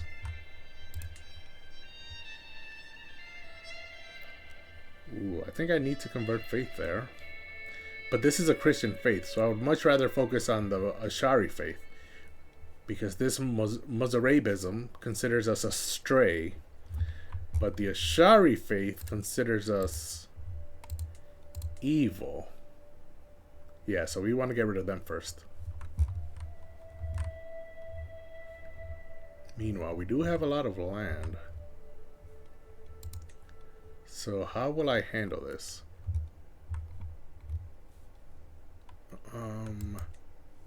Well, Mercy is going to my son. But that still leaves me with a lot. Albaquet? Oh, this is a bishopric. Okay, so this is a temple, which means it's not going to be mine. We cannot hold the temple. Only bishops can. This is part of our Catholic faith. And so the game just needs time to recalculate, like I mentioned earlier, and they will strip that from me and give it to someone else. Let's see, this is a barony. Okay, so I will keep everything else. It looks like Albacete. I don't know how to pronounce that, but it looks like that will be the only place I will lose, which means I will still have 8 holdings when the game finishes recalculating. Oh, I have Calatuyid all the way up here. Oh, no. Okay. I was confused for a second. So now the only thing left to wonder is Huesca. He was excommunicated. I can take his land if I would like to. However, I don't actually want to take his land other than this one.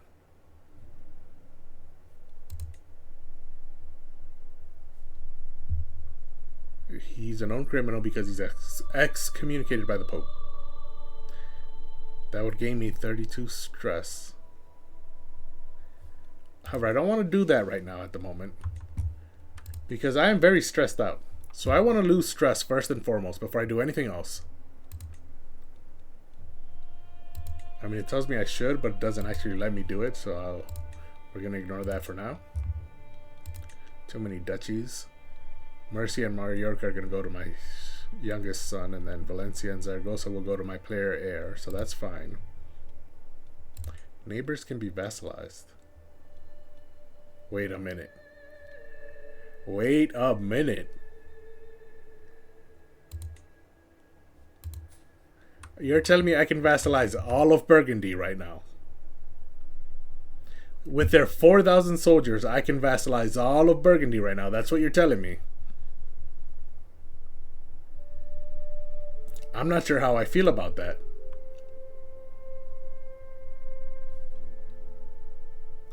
I am really not sure how I feel about that.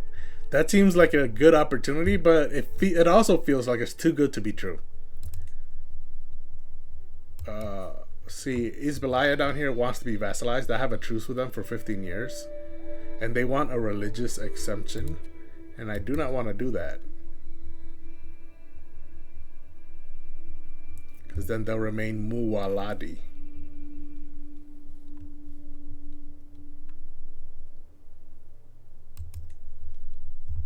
So I'm not sure I want to do that. Especially since then I'll be right here bordering Tahir and Adrorid, which are two huge. This one's a sultanate, which is the Muslim version of a kingdom. And this one, Adrorid, is a grand emirate, which is the Muslim version of a grand duchy. Either way, they both have over 5,000. Wait, no, they don't. Oh, this guy's fighting a peasant revolt and he's losing. Now that's just embarrassing for a sultan to be losing a peasant revolt. Look at all these red lines too. This peasant revolt is huge. Oh, this is under the fog of war, so I can't really see what's going on in there. But that is embarrassing. You're losing a peasant revolt.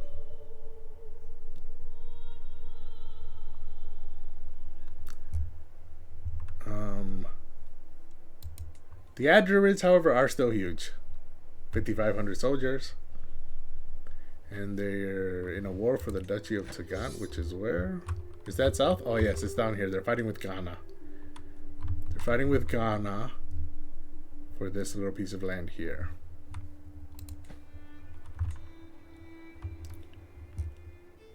Burgundy, however, let me see. They're all Catholic. And they're mostly Occitan. And there are some. Okay.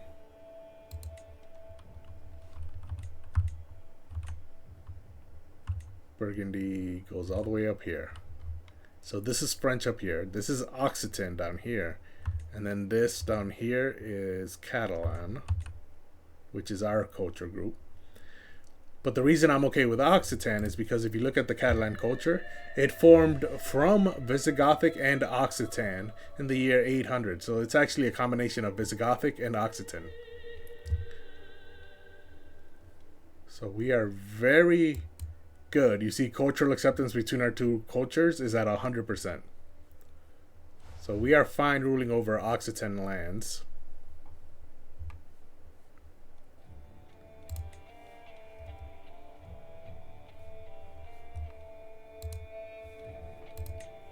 I just want to check my cultural fascination. 33 years left. That's going to take past my lifetime.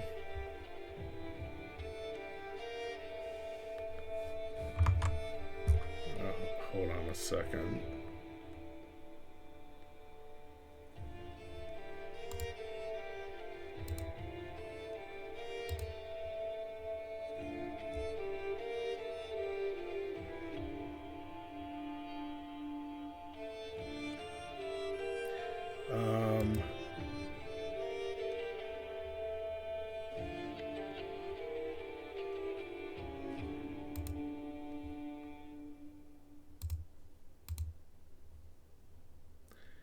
I just have to do something really quickly.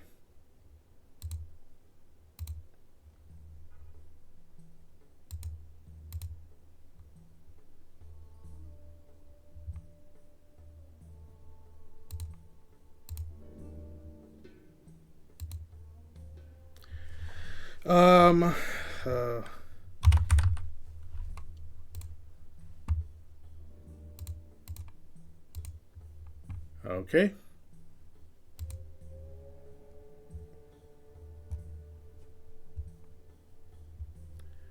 Now, where was I?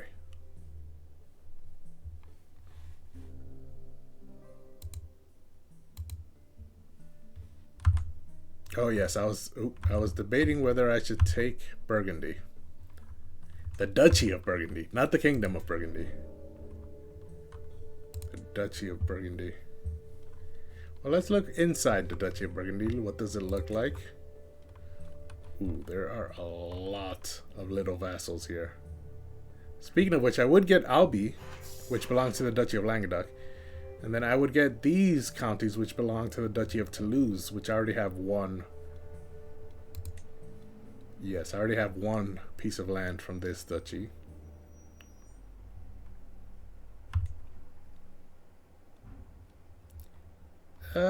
I don't want to go that far north into France. I wanted to remain here in Iberia, but this opportunity. This is a really good opportunity.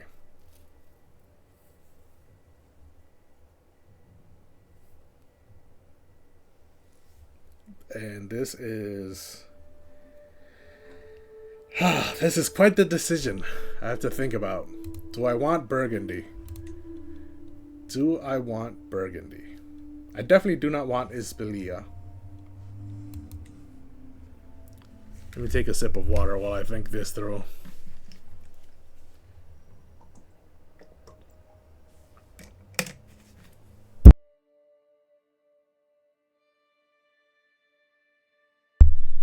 Because here's the problem. I do have a plan to go into Sardinia. My brother, is this my brother? Yes, my brother already holds Corsica.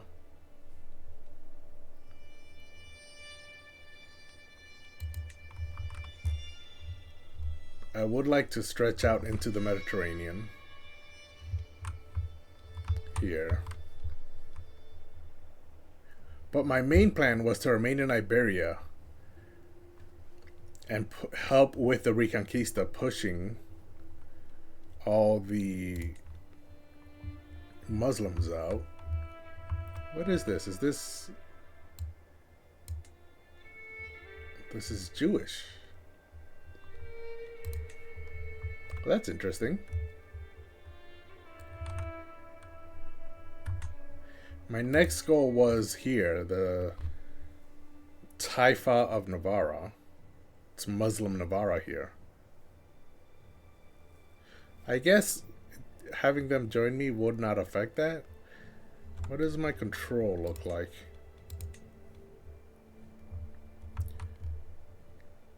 This is Burgundy. Doesn't look like there's a problem with control up here. So you know what? I don't think I would actually be... Yeah, no, this is all Burgundy and it's all 100% control. Even here, this is absolute control. So it does not look like this would actually become a problem management-wise. In fact, they have more control up there than I do down here. So I can keep focusing down here and this will not affect me much. So you know what? I've been convinced. Oh, he only wants low feudal obligations. But he's about to die. And his oldest son will take over.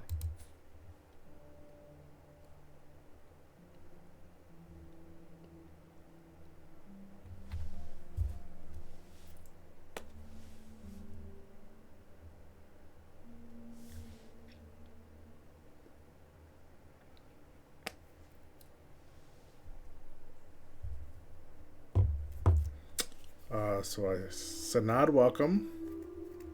So I saw this video game on TikTok and I really like it. Can you tell me what this game is about? Okay, well, I'm fairly new at this game, so I might not be the best explainer. However,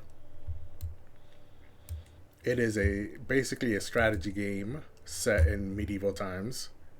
It's called Crusader Kings, so there are crusades that happen. Not very common, but they do happen. And the goal of the game is basically just to be a noble family, a noble house in ancient times. So you play as a character, and then when your character dies, your player heir will take over whatever you own, and you will play as them.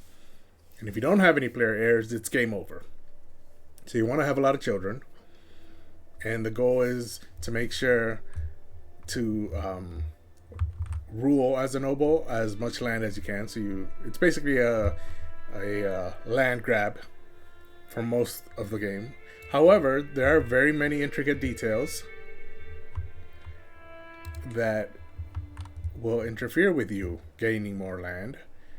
You can see here we have a military tab where you can see how big your military is, and other people also have militaries in other lands. So if you look at Navarra here, they have 1,300 soldiers. And also there are different types of soldiers. Levies are just peasants that you drafted and gave them pitchforks, right? And then just sent them onto the front lines. While men-at-arms are professional soldiers, but they cost more to maintain, they cost more to hire, and they are less of a total number than the levies. And you also have knights, which are individual people with really high prowess stat. And then you use your military to go and conquer other lands. So of course, there are other ways to conquer. For example, Burgundy here, which I can vassalize, meaning they're willing to be my vassal and make me their king. So I'll give them low feudal obligations, which means the vassal contract that they have with me will require low taxes and low levy contributions, so I can offer that vassalage, which is what I was planning on doing. And then this is one of my prisoners that I released, and this guy accepted being my vassal. So now that huge swath of land that was here, hold on, what is this? He forced her?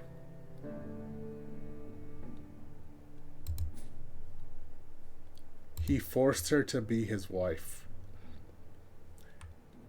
by blackmailing her. But what secret did she have to be blackmailed?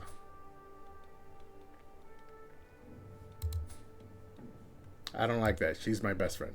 But to finish the description, so that now all of that land that was up here, because he wanted to be a vassal, is now part of my kingdom of Valencia. So if I control click my kingdom on the map, you can see all the land within my kingdom.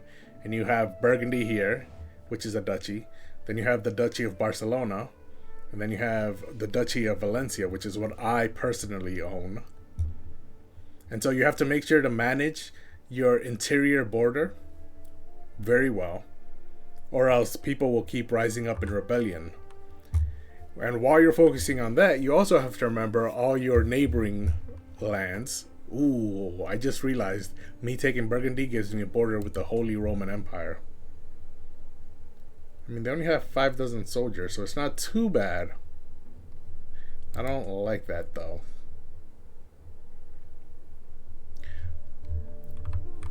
But while I'm focusing on that, there are also other neighboring rulers.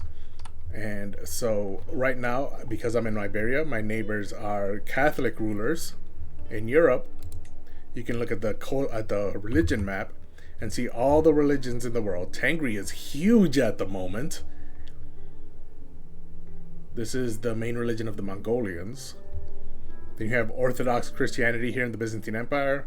You have Catholicism here in Europe, with a dash of Asatru, because the Scandinavians have conquered all of this. So they're converting the Catholics into Asatru, which is the Norse religion. And then you have the Muslim leaders down here. All this green are all different Muslim faiths. So you have Muwaladi, you have Ashari, and you have Imami. And then you see the crosses on the map. I am currently Catholic, so these crosses represent Catholic holy sites. So you have Canterbury, Cologne, Santiago, and then you have the Vatican, and you have Jerusalem. If you select other faiths, it'll show you their religious holy sites. So you'll see here Baghdad, Jerusalem, Atur, Medina and Mecca. These are the Muslim holy sites. I see that you commented that you want to play the game because of the Muslim leaders. So it's important as a Muslim ruler to make sure that these sites are being held by a Muslim religion. Because you get, depending on your faith, you get bonuses depending on how many holy sites your faith holds. At the moment, you can see Mecca is being held by rabbinic, so it's being held by a Jewish leader, and the people of the county are of a Jewish faith. So Muslim rulers will not get this benefit from holding Mecca. However, they do hold Medina, so they get diplomacy per level of devotion +1. And diplomacy is one of the base stats the character has. Right here, 21, 29, 66. These are my stats. This is my diplomacy, my martial, which makes me good at fighting or good at leading armies. Stewardship makes you good at building stuff and controlling money. Intrigue makes you good at scheming different plans and spying on people. Learning makes you good at religious stuff. It also makes you good at being healthy. I'm currently focusing on learning as my lifestyle, so this is a healthy tree. This is all about development for your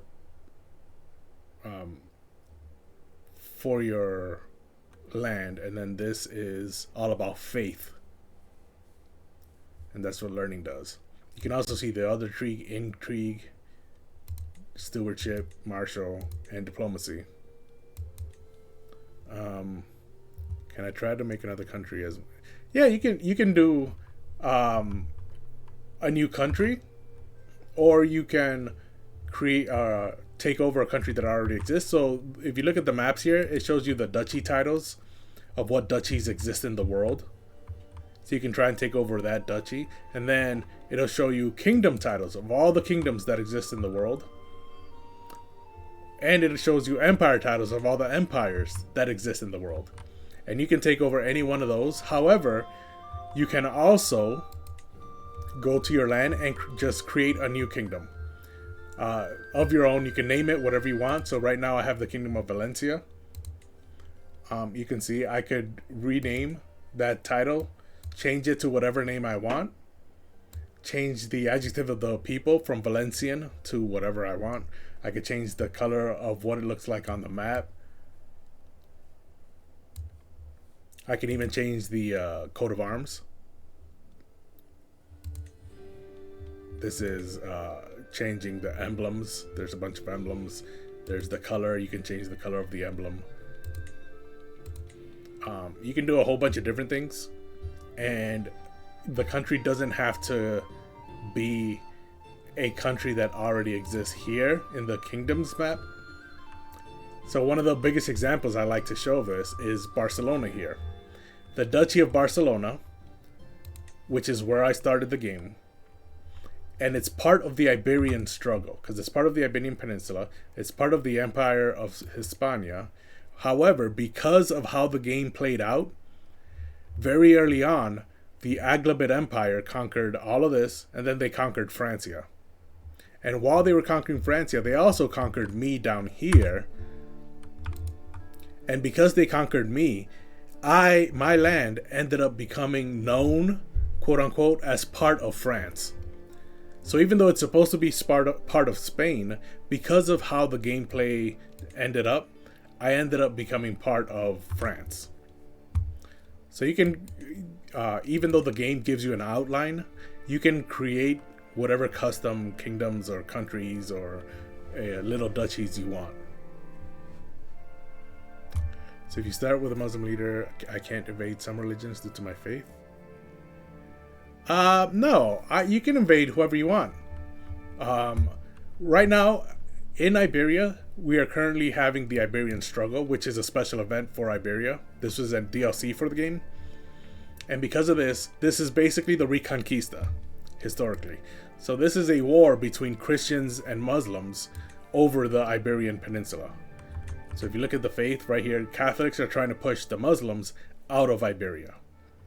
However, you can declare war. I right now can declare war on any Catholic I want or on any Muslim I want. You can declare war on whoever you want. However, in order to declare a war without having a really good reason, like the Iberian struggle, you would first need to, let me see here. If I were to declare war on Navarra here, do I share a border with them? Yes, I do. Okay, so if I were to declare war on him, I can't because I do not have a casus belli on him, which means I don't have a claim on his land. So legally, I cannot declare war on him. However, if I wanted to do so, I could go to my consul and to my court bishop, and I can say, hey, fabricate a claim on this county here. I'm not going to do that at the moment, but if I told him to do that, then what he will do is he will try and make up a reason. He'll like go through all the paperwork, going back centuries to try and find some contract where the I wasn't dotted or the T wasn't crossed, and show why this land actually belongs to me. And once he does that, I can then declare war on the King of Navarra for this county. So it is, yes, it is complicated, but it's a way to make it more realistic so you're not just rampaging across the map, declaring war on everybody. It makes it more as it would be during this time period on how you would expand your land. Because you can't just say, oh, I like this land, I'm going to go take it. Because then your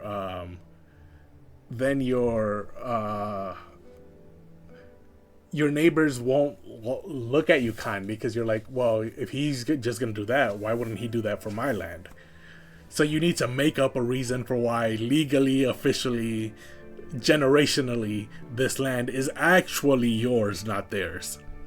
And once you have that reason, you can invade them and take that land, quote unquote, back. Ooh, I unpaused accidentally.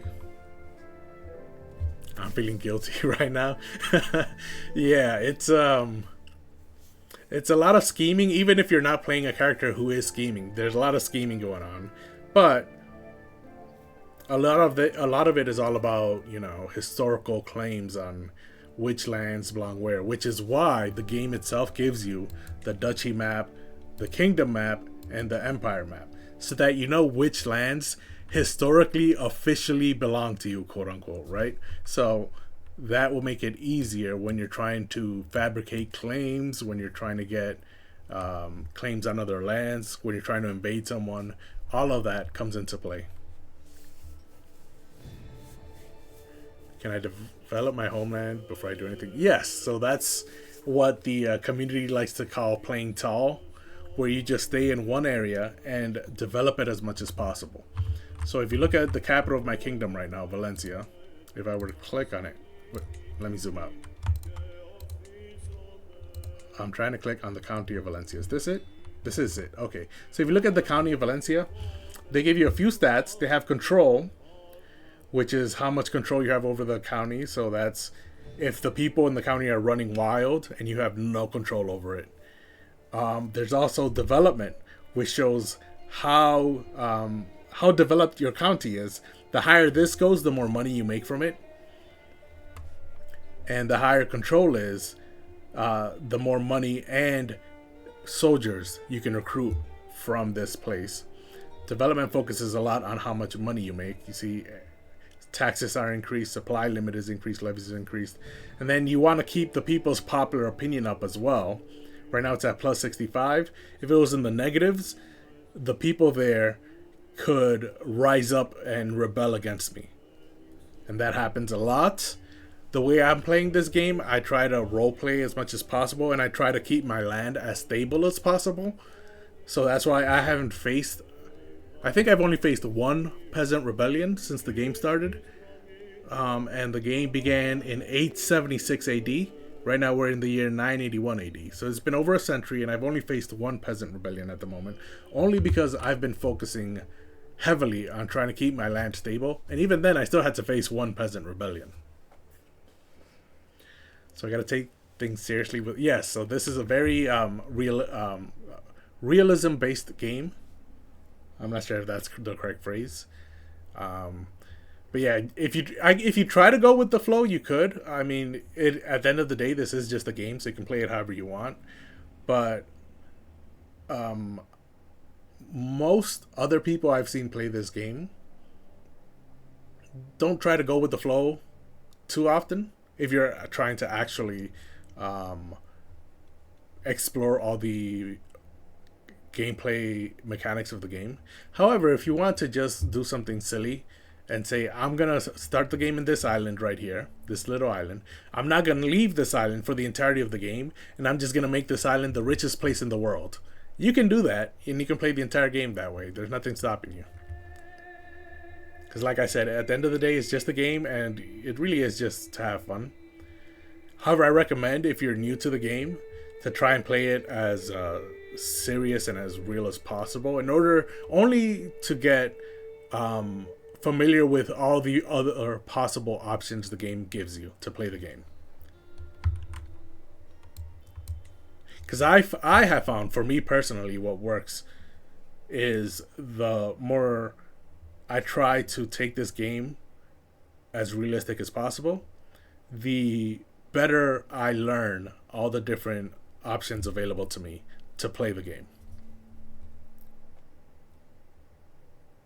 But I have seen people who just decide like, hey, I'm gonna make a island where I don't know, only children are in charge, right? I don't know. I don't think you can actually make that, but something silly like that if you want to play it. Is Achilles in the? I don't think Achilles is in the game. That's a bit too far back historically, right? That would be over here in Greece, and that would be in like BC times. So the earliest start date for this game is 876 AD, and I believe there are DLCs that'll take you as far back as the fall of Rome in 476 AD, but it doesn't go too far back from that. However, it does try. I believe there are plenty of actual historical characters in this game. Maybe not Achilles, because that's more mythological in BC times, but for example, I do know that one of the final bosses of this game in the year 13 or 1400 is Genghis Khan, who pops up in Mongolia, and then the Mongolian Empire just takes over all of this land. And that's one of the final bosses because they have a huge army. They take over all of Asia, and then they start pushing into Europe, and they basically take over everything if you don't stop them.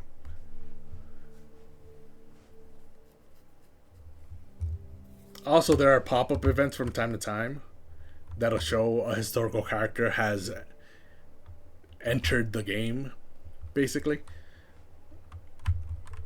And they're rare, but they do pop up from time to time. I'm trying to remember now. We're in the year 980, so I'm trying to remember what historical character would exist at this moment where I can show you. I know Scandinavia usually has some Vikings. Maybe Novgorod? Ruthenia?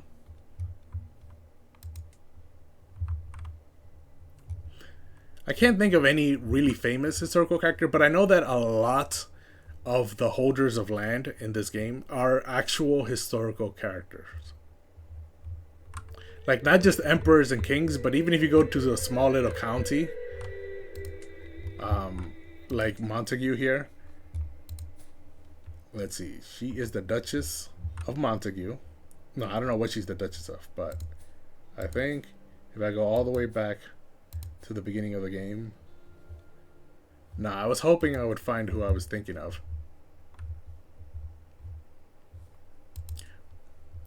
But even smaller counties can have a character who was actually a historical figure who existed in real life.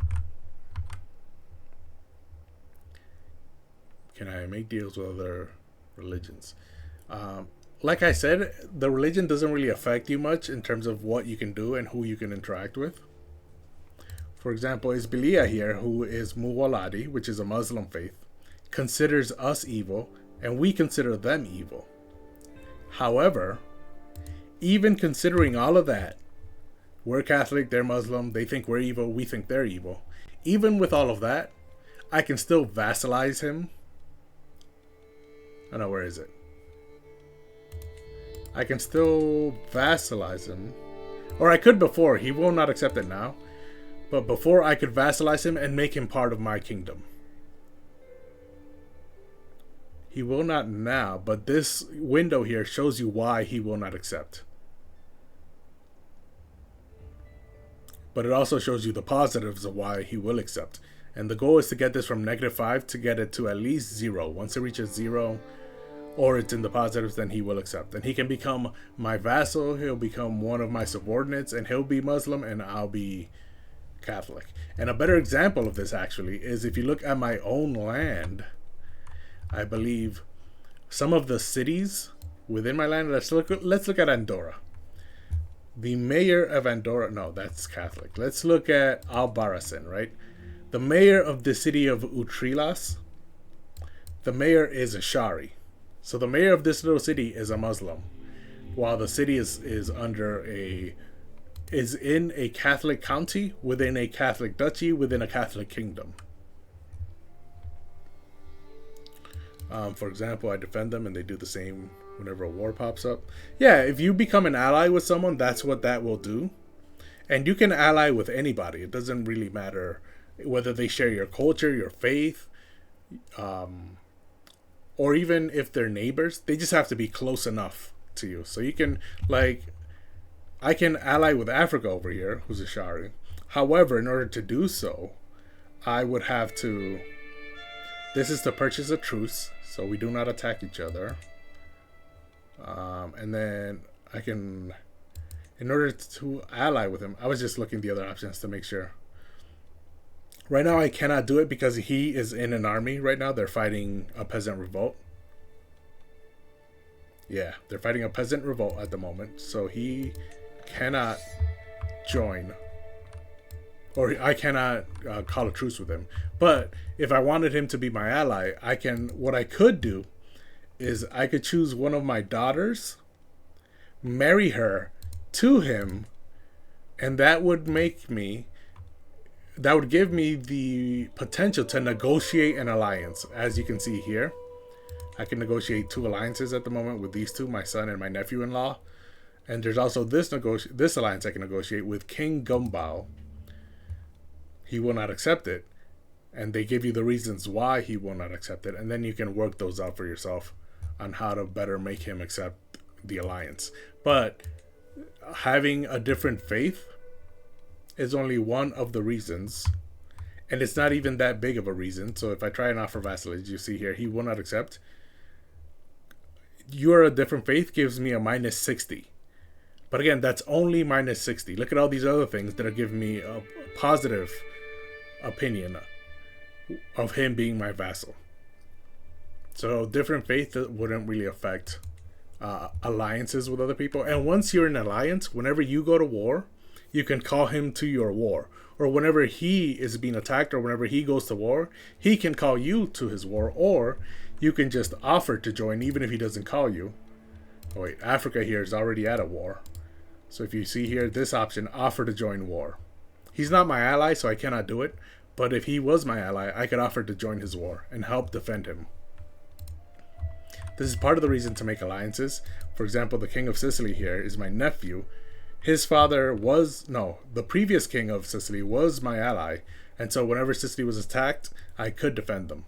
This guy, however, is not my ally. So I cannot... defend them. Or I guess I could. But why can't I? I think it's because he's a member of my house. So these are the noble houses. He's a member of House March Ahasio, which is a branch of my March dynasty. So that's why I can join him. And this is the dynasty map, which shows you the names of all the houses, the noble houses that rule over most of this land. So you can see the Aglabid here. Even though their empire collapsed, they're still in charge in Tahert and in Africa. And meanwhile, in Valencia, where I have created the kingdom, the House of March, which is my house, is in charge. Then you can see up here you have the Carling Harlem, which is descendants of Charlemagne the Great. That's what the Carling is. It's a descendant of Charlemagne the Great. You also have here in France Carling Dales, more descendants of Charlemagne. And you can see all the houses that rule over all the land. Because this game is mostly about houses, not really about countries. The houses just control the countries. So the gameplay is you controlling countries. But what you're really doing is controlling a dynasty. So my dynasty right now has 47 living members. These are all the living members of my dynasty. And you can actually look at the family tree and see where I am at the moment. This plus sign will show all of my children. And you can see all of the people. Let me put a plus sign here and go back to this, who was my first character that I started this entire run as. Was him. And then you can see his children, their children. Let me click the plus sign here. Show all the children, and then this is me right here and my children.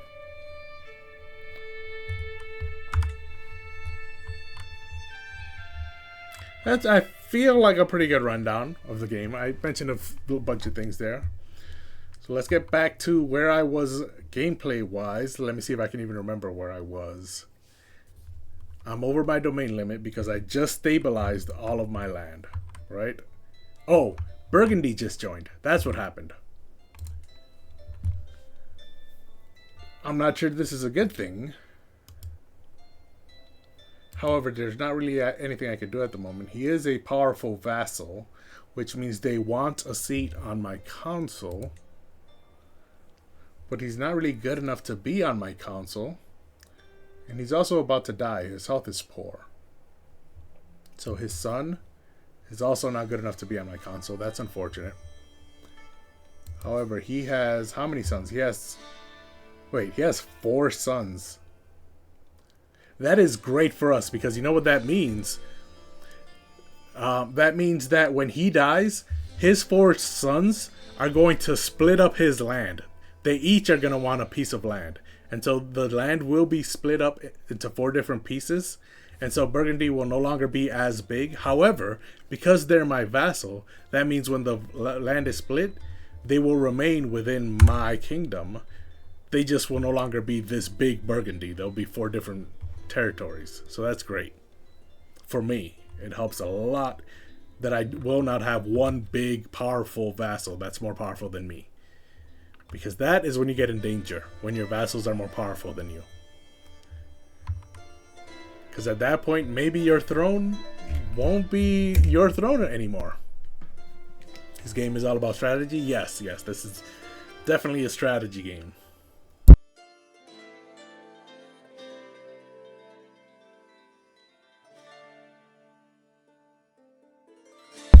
I just needed a sip of water there. And so this guy is working on control. In 10 days he'll be finished. Where is he working on control? He is working on... okay, in this little island. Their control is on 98. That's fine. I can wait 10 days. For now, I need to let some time... wait, I can vassalize Orleans? Okay, this is going, I think, too far into France. This is how the Aghlabid Empire ended up falling apart. Because they went into France, and then the French people just kept rebelling over and over and over and over again until the Aghlabids couldn't take it anymore. So I'm not going to do this. I will not vassalize Orleans.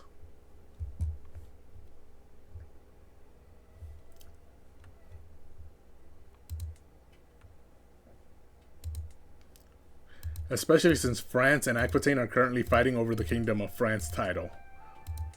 The Duke of Aquitaine here wants to be the King of France. He's Catholic. Meanwhile, the King of France is a Shari. Even though all of his people are Catholic.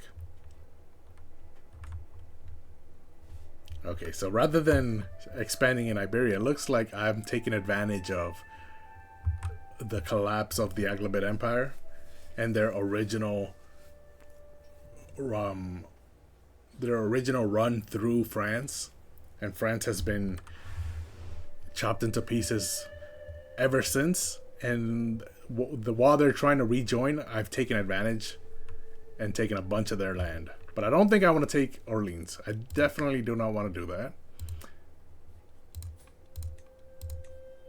Yeah, that's this land here. I'm not going to do that. I'm going to ignore that. I can do... I'm not exchanging hostages.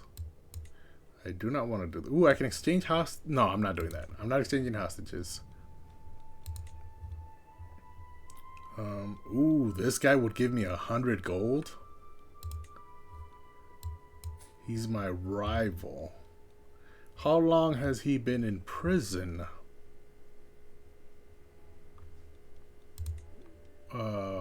Courtiers, prisoners. Musab, 13 days. He's got 2 claims on 2 of my counties. 100 gold is a lot to pass up, though. I don't think I want to release him because he's my rival. That's the reason why these people are in prison in the first place. Yeah, my rival. This guy is not my rival, but I'm waiting for him to get up to 50 gold so I can get the full amount of money for ransom. But that vassalization distracted me for a moment because I'm trying to get my stress down. I do not want to pass away from stress. So that is my main priority at the moment. Why is the fee so expensive? These Burgundy vassals that just joined probably do not like me too much.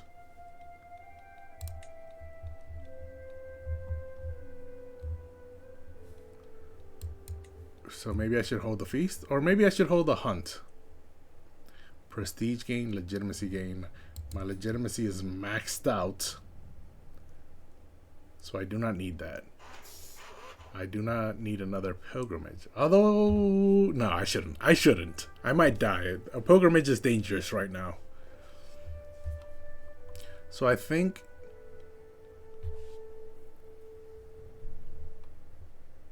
Ooh, wait, someone's holding a tournament. This is perfect. I'm organizing a grand tournament in whatever this is. Oster Agdir? Aguar? Agoyer? I'm not sure how to say that. We will start with the duel contest, a chance to show your skill to all, I warrant. I have made sure to procure truly fine prizes for the victors to collect. So this place is, wow. It's all the way up here. When does it begin?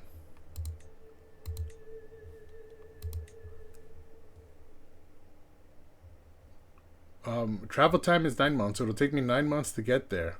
But when does it begin? And why did the game not tell me as soon as this became available? It's telling me right now I may not arrive in time.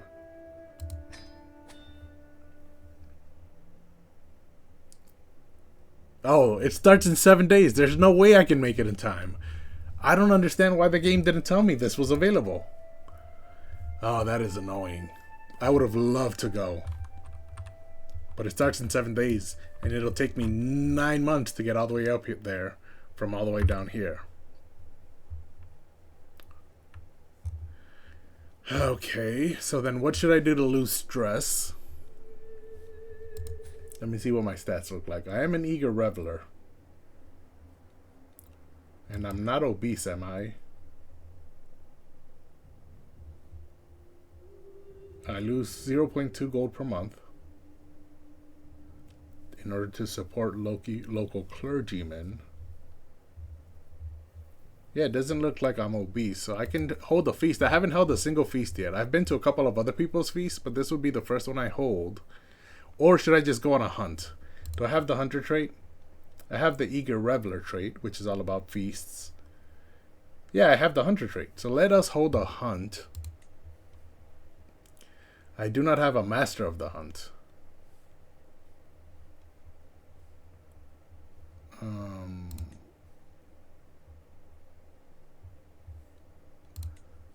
Okay, so I need a master of the hunt.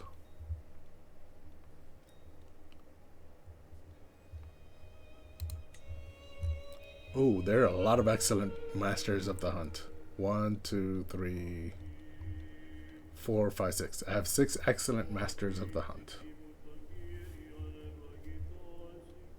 This guy's my marshal, my bodyguard, and an acclaimed knight, so he's busy enough. This one's my bodyguard and my knight, so he's busy enough. Oh, this guy's a hunter. He's got the hunter trait, so I can give it to him. Hamda is brave, but he doesn't have the hunter trait. This guy has no traits. This guy has no traits. Okay, so the first guy actually has the hunter trait. So I will make him my master of the hunt. What does he look like? 29 prowess. So is this my best knight or my second best? 35. Yeah, he's my second best knight, I think. Hartwig is a 25. This guy's a 35, and this guy's a 29. Yeah, so these are my top 3 knights. Period. These 2 are my bodyguards, and then this guy can be my master of the hunt. I will appoint him. And what exactly does this do? I'm not sure, but in order to call a hunt, having a master of the hunt makes it more successful. So even if you don't know what it does something.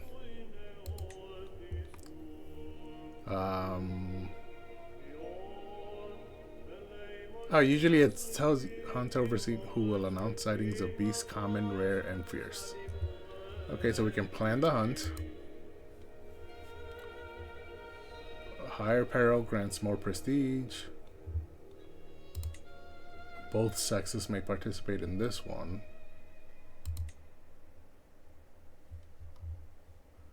I actually do not know if there are any areas that have any beast sightings. Because if there's a beast sighting, you can hold a hunt there and it'll be more successful. So currently I'm in Valencia.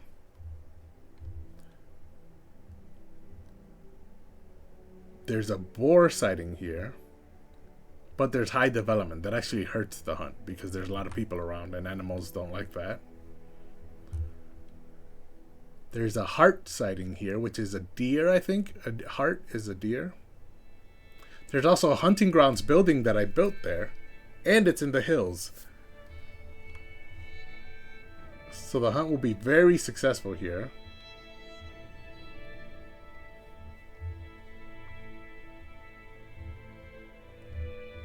Or I can go to a lot here, which is a bear sighting, and it's in the mountains. So all the pluses add up to 5. All the pluses here add up to 6. And then down here, it's not even worth mentioning because there's so much development down here that it hurts. So we will hold the hunt. Let's go to the one that's farther. Let's go to Calatayud. And then this is our travel. Ooh. This is a point of interest, so as soon as we hit it, we will gain 150 learning lifestyle. And we're going to hit it because, again, we live in the capital, Valencia. We just haven't traveled yet since coming here, so that's why we haven't hit it yet. Yeah, this is all safe because this is all my land, and I have kept it very stable. I don't need a sea captain for that. Yep, so this is incredibly safe. I don't even need a caravan master. Let me see. There are other points of interest which I have not hit. But these are all very far. Yeah, and the only one that I can really hit is this one in Valencia.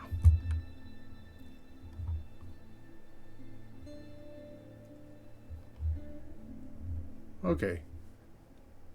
And I don't need to customize my route because it's already going through an incredibly safe area. And so what will be the intent of the hunt?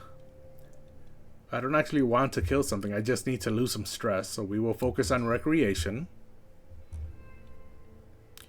And this is attendance. We can have local gamekeepers, which is free.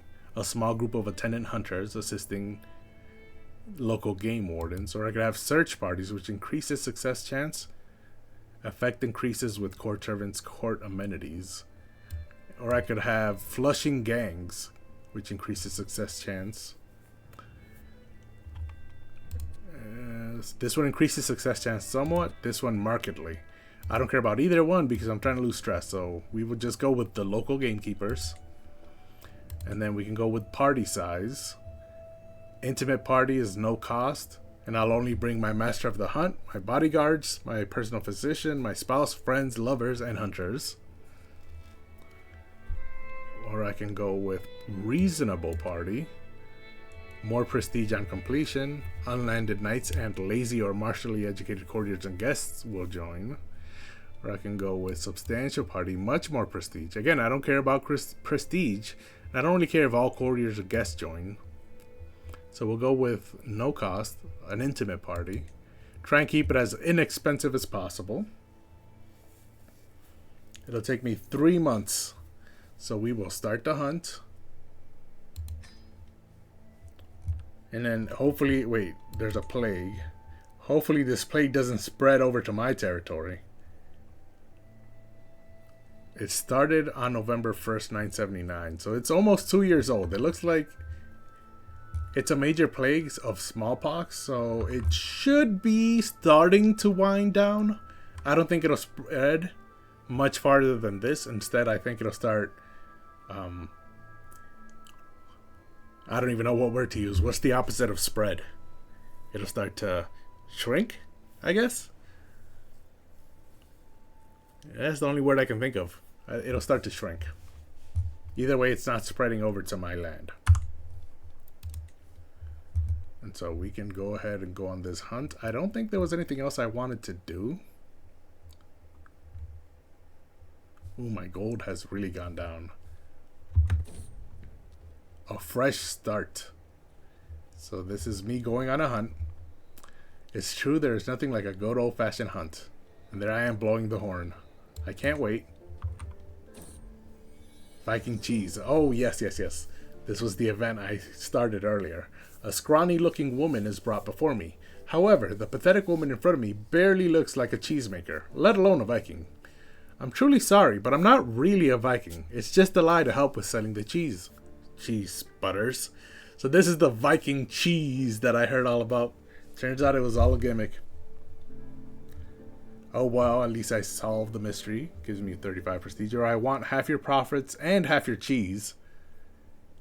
I gained 50 gold and a cheese artifact.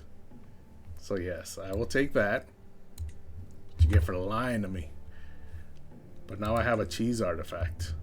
These are my artifacts in my inventory. Each one gives me a special bonus. If I scroll down to aged cheese, this one just gives me a small health boost and nothing more. It also makes people like me -5 less. Oh wait, did I equip it accidentally? I didn't want to do that. Ramona's brooch. Yep, so it's just gonna sit there in my inventory for the rest of its days. What is this? Is this a journal about to... yeah, it's close to death. Sponge on a stick is also close to death. Sponge on a stick I do not want, though. In case you don't know what a sponge on a stick is. In ancient Rome, they had communal bathrooms, right? For the public. And in those communal bathrooms, they had a sponge on a stick. So that once you finished your business, you can use that to wipe. But it's just a sponge on a stick. So as soon as you finish wiping, you would just put it down and walk away. And then the next person comes in, handles their business, and picks up that same sponge on that same stick. So it is disgusting. And the trinket's description lets you know so. It says the origin and purpose are unclear, but it emits a faint, unpleasant odor. And I tried to give this to someone, and they definitely did not want it. They were like, no, you can keep that to yourself. So there's no way to get rid of it either. It's just sitting there in my inventory. But let's continue on this hunt. There goes my little guy, walking from Valencia all the way on his path. There he goes. Oh, this guy finished increasing control in wherever he was doing it in Menorca. Okay, so that's my marshal. So I can have him increase control in another county. And I will have him focus on Denia or Alicante. I control both. Denia is right next to my capital. So I think I should focus on controlling Denia. However, control is really bad up here. It's at 0. So maybe I should focus up here.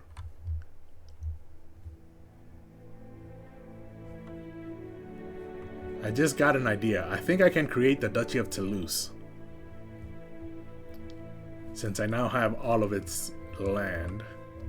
But first, let's focus on controlling Denia. That'll take me 3 years. What happens if I focus on controlling something else? That's 2 years. I am on my way to a hunt here, so if I focus here, that's 4. And that's 5. This is 11 years.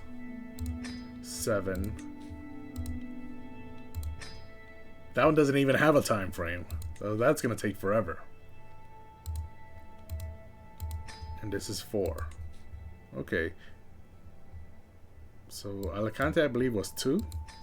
That's the shortest time frame. Actually, no, I didn't try these two. Alcaraz is 10 months and Murcia is 19 months. So let's focus on Alcaraz for now. 10 months. And then we can focus on the 2 neighboring counties.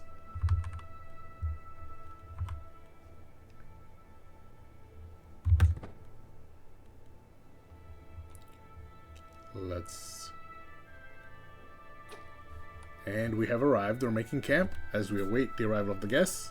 Everyone's starting to get ready. We've seen this before. The deer are close. I can feel it soon. And the hunt goes on. It'll begin in 2 months. Meanwhile, I got a new message.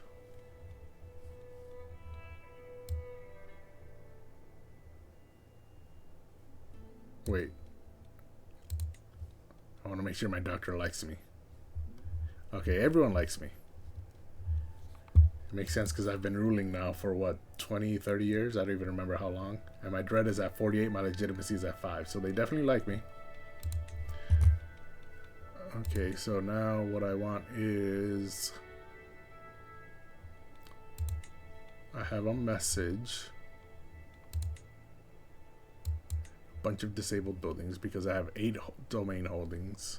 Oh yes, I can create the Duchy of Toulouse. I knew I could.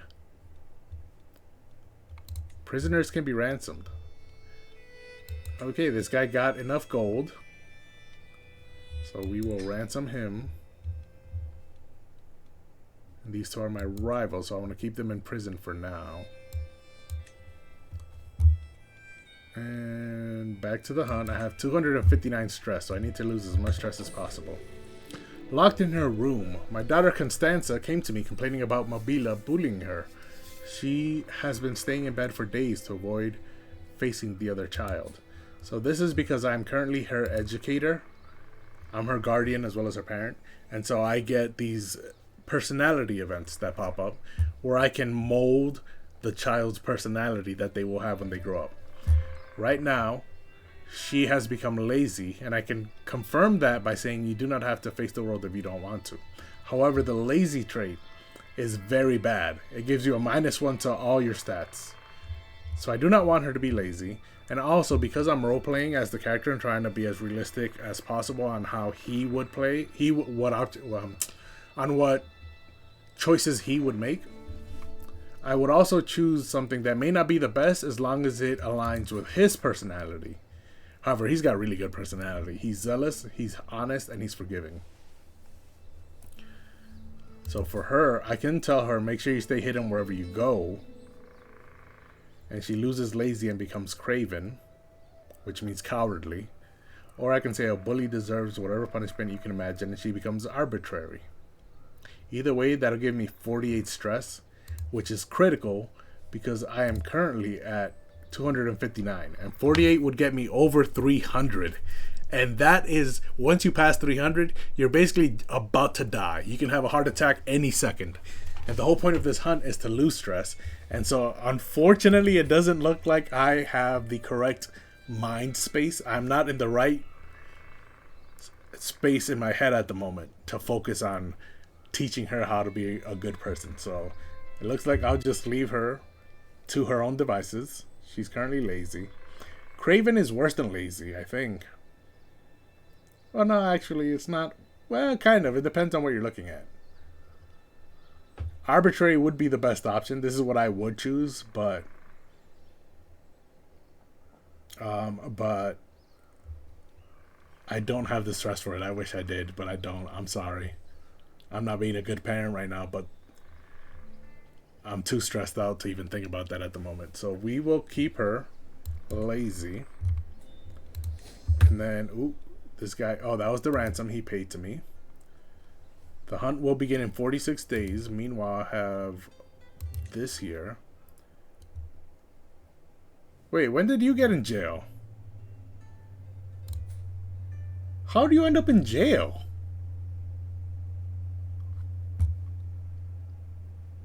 Weren't you teaching someone? No, you weren't. But how did you end up in jail? Who is this guy that's jailing you? He's got the measles. Where is this place? All the way down here? How did you end up down there? You're my courtier. Seriously, how did you get there?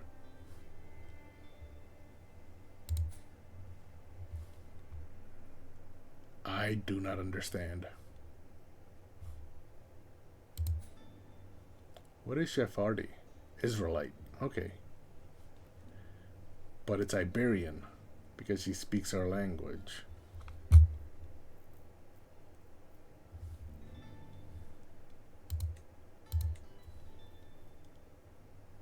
This guy was one of my knights.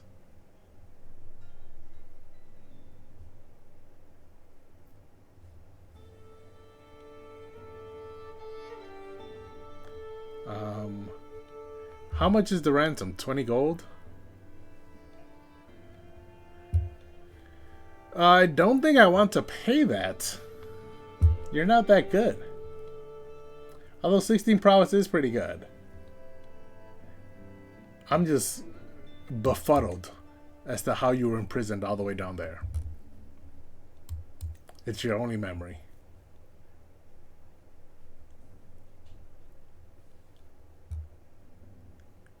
I'm going to decline. You stay there. You think about what you've done. How you even ended up in the middle of the Saharan desert.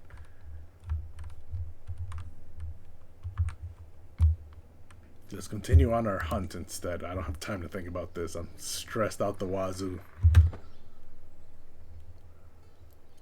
Oh, stalking the heart. Hunfrid, your master of the hunt, summons the party to gather as the light reaches the hunting grounds nestled in Calatayud's slopes. My men have been gathering sightings of the heart that roam the local area. After piecing together information from the few local gamekeepers, there is some talk about the tracks and fumes nearby. It seems a mighty heart is unquestionably in the area.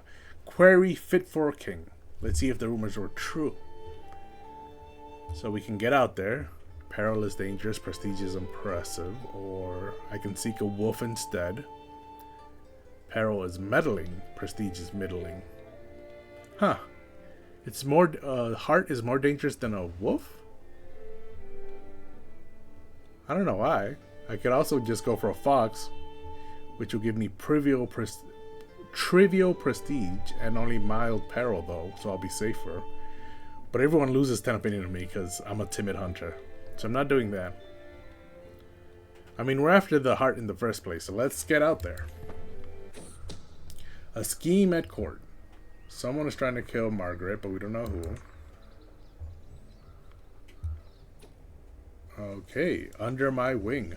My party and I stalk through a copse, eyes peeled for any sign of a heart. From the canopy above, a soft twittering spills forth, growing louder as we advance. It is a nestling screeching for its mother. An agile huntsman brings down a fluffy Aas, an unfledged raptor chick, from the poplar. So an Aas is a name for a raptor chick. What luck! Only young birds caught in the wild can be properly trained to hunt. So I can have it taken back to my muse. And I gain hunting raptor for 5 years. I can give it to Mateo as a gift, and he gains hunting raptor for 5 years, as well as 15 opinion of me. But I'm still thinking about whether I actually want to keep him or whether I want to strip land from him, so let's not care about his opinion of me at the moment. I could put it back, but I gain stress because I'm a hunter, and I wouldn't do that.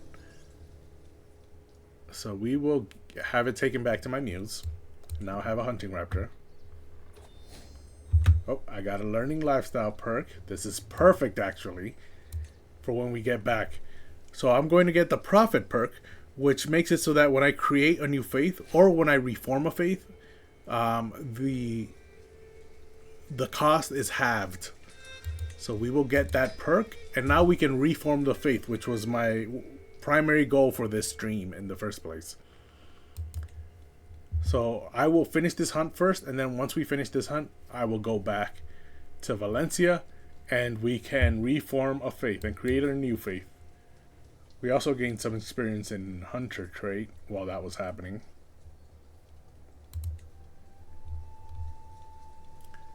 So let's wait, there's a message. I am not exchanging hostages with anybody.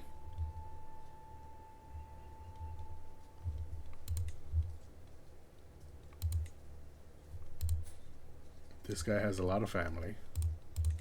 Does this guy? Not really. His mother's alive. His wife's alive.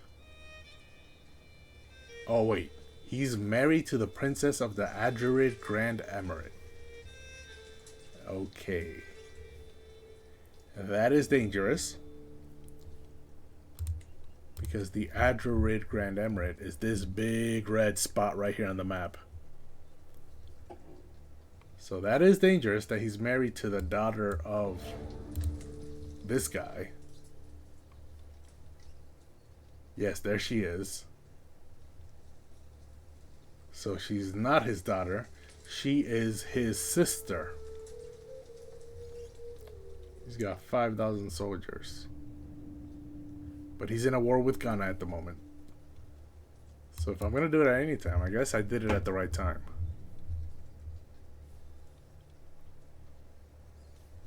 So this guy, what that means is that he is actually the Adjurid Grand Emir's brother-in-law. How long have you been in prison? Because I might just release you now. That is quite the connection. 4 months, you know what? Go ahead, give me 100 gold, get out of there. Even if you are my rival. That is quite the backing you have, sir. You should be glad you married well.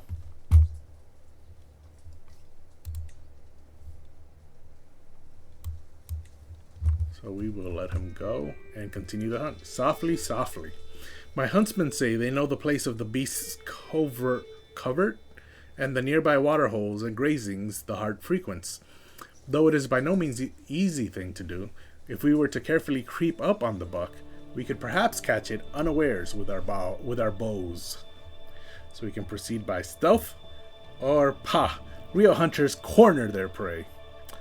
I gain prestige, but this is more perilous, and my success chance decreases. I don't want that, so we proceed by stealth. We have 2 weeks left in the hunt. From nowhere, I pause to quaff from my water skin, savoring some cool relief from the sweat and havoc of the chase. As I secure it at my side, I hear a low whistling noise. An arrow slams into the dirt at my feet, burying itself deeply in the ground. I and those closest spin around, but there is no one there, only the wind rustling through the leafy bushes. I can say, "Oi! Be more careful!" Or this must belong to someone. An intrigue challenge. I'm gaining stress. I do not want to gain stress. I could say assassins, quick, get me out of here, and the hunt ends, but I do not want that. Because I haven't lost any stress. Instead, I've gained stress. So should I take the intrigue challenge is the question. My intrigue is only 6. So I think the answer is no. I'm not good enough at intrigue to take an intrigue challenge. And if I don't gain a clue, I gain 32 stress, which is critical. So I'm not going to do that. I'll just tell him to be more careful. Okay, this guy left the prison. Your nature is recognized. You gained the most religious life of King Bernat legend seed. I already have one legend going on at the moment, which is Pilgrim to the World. But what this means is I can create a new legend. Okay.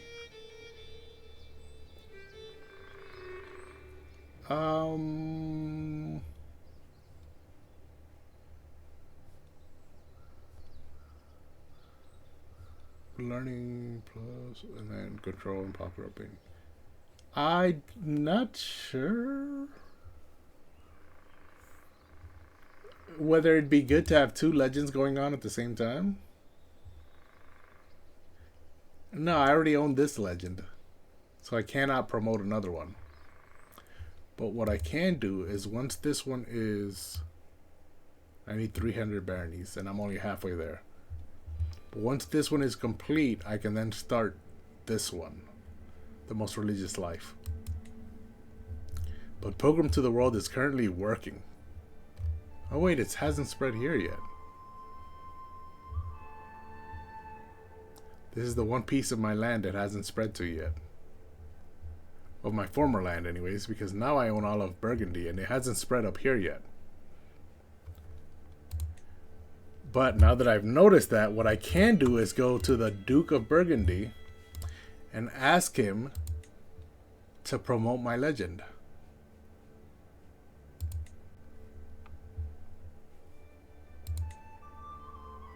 Ooh, that would cost 95 gold.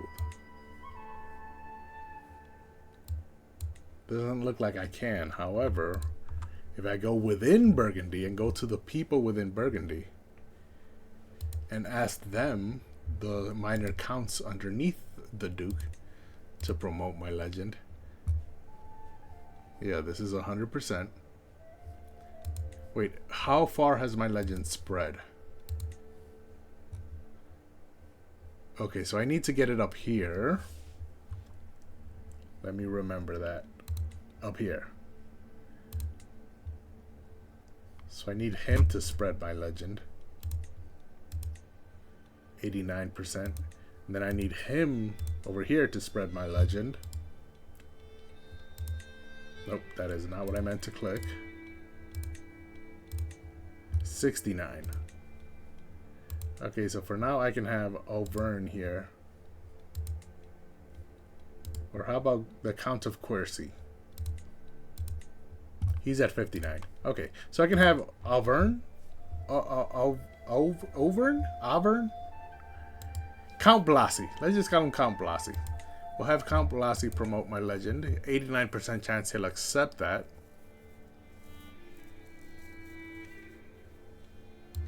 So ask him to promote it.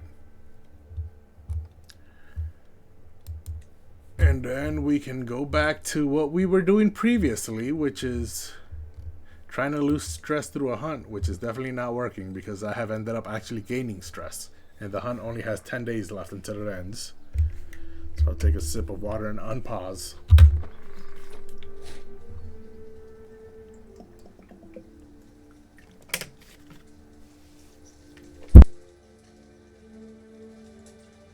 I just spilled a few drops. The shot. There is something majestic about the way the heart gazes across the landscape. Hidden in the tall grass, I raise my bow. So I silently glance over at my vassal, Rais Abd al-Rahman, crouched down in the dirt, who does the same. So I can say, watch this and take it out myself. I can tell Abdullah Rahman here to strike true, and he'll like me more. He's at minus 51. He's the mayor of one of the cities in this area.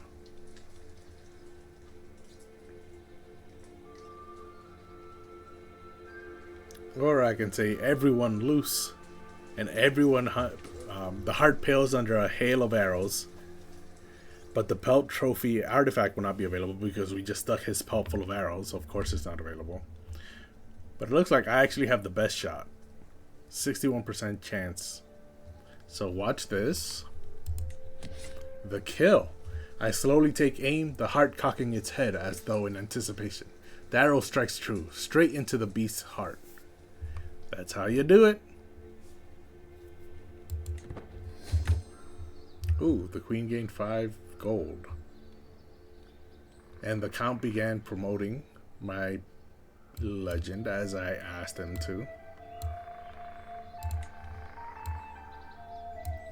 Now 4 days until the hunt ends. Oh wait, Isidoros is scheming against Predoslav.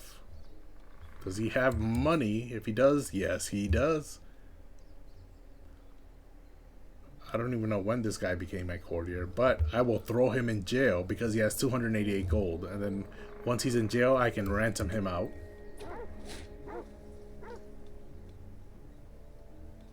Bounty of the Wild. I gained 18 experience in Venerator. And I'm no longer overwhelmed by stress. And my hunter trait experience increased. Bounty of the Wild. Hunts like these are a pure joy. I cannot wait for next year. There's nothing quite like the thrill of bringing down a mighty beast. Hunfrid, the master of the hunt, directs the breaking up, carefully skinning the carcass with direction from the game masters. We place the eager dog's share of the spoils on the stretched hide before departing for camp and home. So, its lush pelt will be an excellent conversation piece. And I become the owner of this mighty heart hide here, which has really good stats. Or I can give it to King Bouchard. Who the heck is King Bouchard? The king of the kingdom of Burgundy. I will not do that. So I lost 108 stress because I'm a hunter. And this hunting trip was a hunting trip. So I lost 108 stress. And 2 of my knight accolades gained 80 glory, which is really good. And the county gained Dangerous Beast Lane for 10 years. So popular opinion plus 25 within that county. That is perfect. Okay, so now the hide is mine. Yeah, my trait in Venerator is almost at 1. I have 38 experience. I need 50 to reach level 1. Which is a tiny health boost.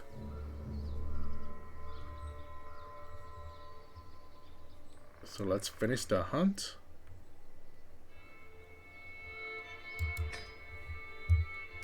And now I'm going back, but before I do, I would like to look at this county. Popular opinion is at minus 17. Even with that plus 25 from slaying the dangerous beast. Chafing control. What does that mean? Minus 45 just because they're Catholic? No, just because they're Muslim. They're Shari and they think Catholics are evil. Yes, they're Shari. They think Catholics are evil. So that alone gives them a minus 45 opinion of me. But I want to know what chafing control means, because if I get rid of it, they'll be very much in the positive.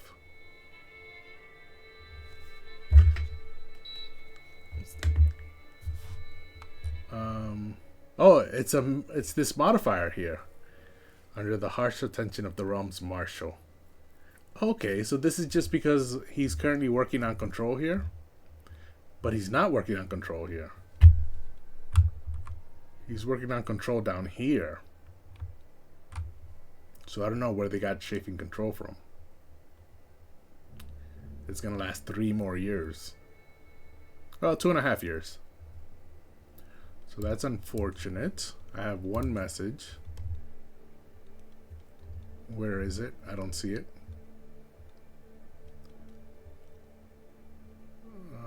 Let's get rid of this. I'm not vassalizing him. Ooh, I can create the duchy now.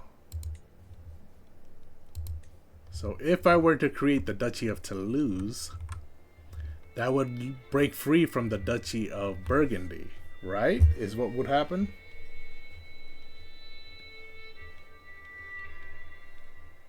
How much will it cost me? 212. That would be all of my money. I'm not sure because I'm currently losing money per month because of my military.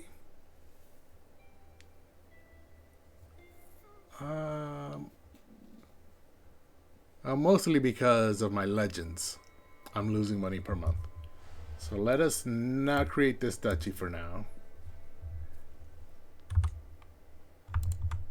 I think that would break up Burgundy, right? Because it would give Toulouse here all of this land here. So we'll wait for now before creating that duchy. And instead we will just go home.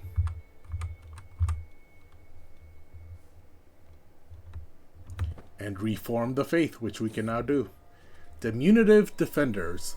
At the foot of a particularly imposing hill fort in Molina, a group of children play at warriors, their laughter a counterpoint to the solemnity of the stone. One child, bold and bright-eyed, approaches with a wooden sword. Halt! No one may pass the fort of Ziad and his implacable band. Implacable?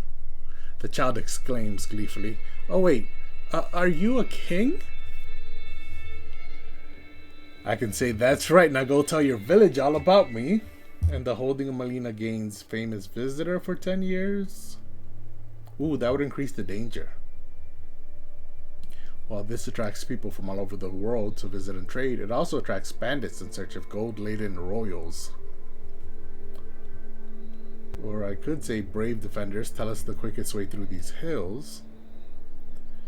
But that just helps my travel. I don't care about that. Or I can draw my weapon and scare off the children. And it'll gain me dread, obviously. And also stress me out because I'm forgiving. However, the barony redoubles their patrols after local children were threatened by travelers. I don't want to do that.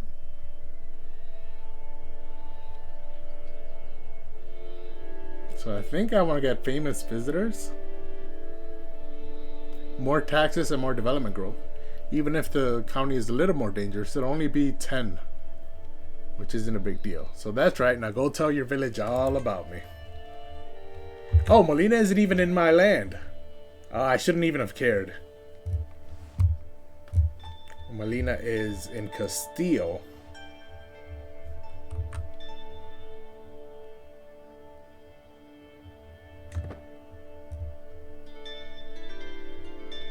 So there I go. I'm almost back home.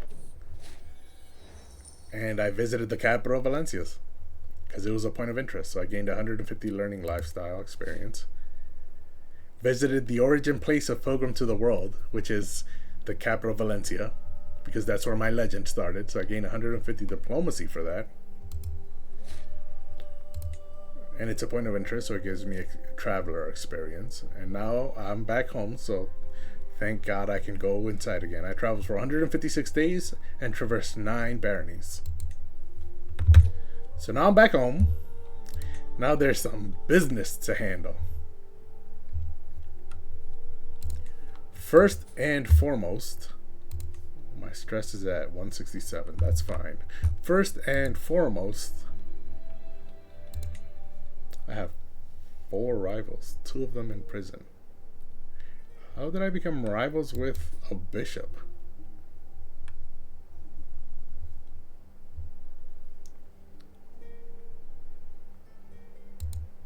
This is in Suyab. That's all the way in Central Asia.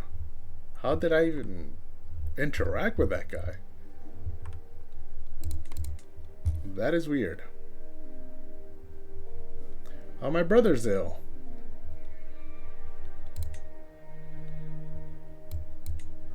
That is unfortunate.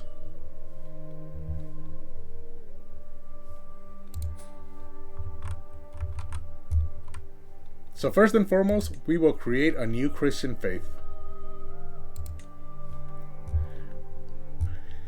Okay, this has been a long time in the making. And because of this, or because of that, we will have to do a bunch of different things. First and foremost, our old faith will consider us hostile. So that's the Catholics, which is unfortunate. But armed pilgrimage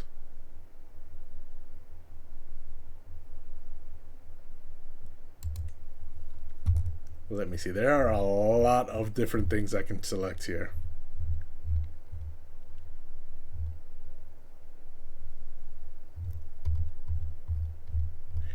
But I know that the first thing I want to do is change the view on gender to equal. So it enables me to change the law from male preference to equal or to female preference succession. So it is foolish to deny skilled people a role in government purely because of their gender. So now I can have the person with the best stat be on my council rather than only allowing it for men. So I can have that be equal.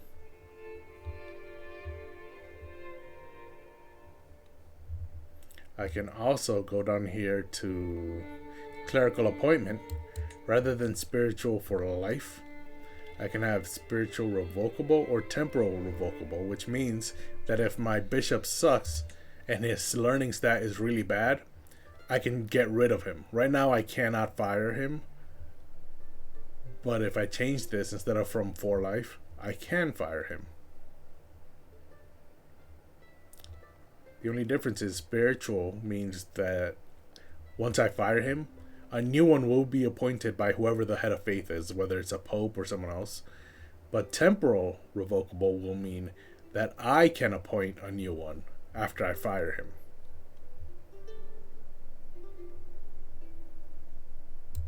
I definitely want to be able to control who will become my my court chaplain.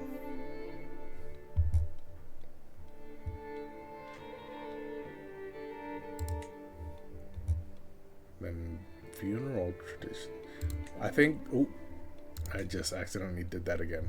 I think these are the two most important. I could change the head of faith.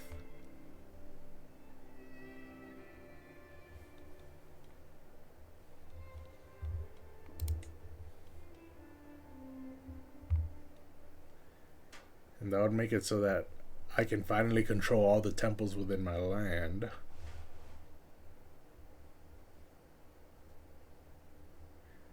And if I do that, then I can make the head of faith be temporal, which means it's given to the founder of the faith and passed on to their primary heir when they die. And since I'm the founder of my faith, that means every character I will play as will be the head of the faith.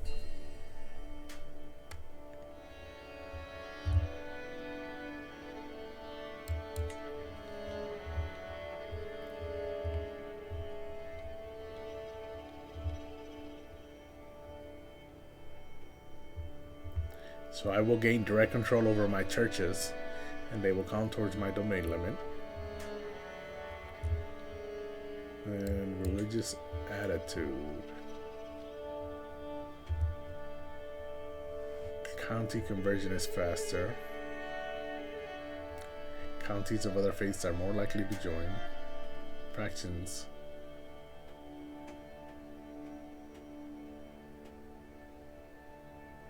Or I can stay with righteous. Or I can go pluralist.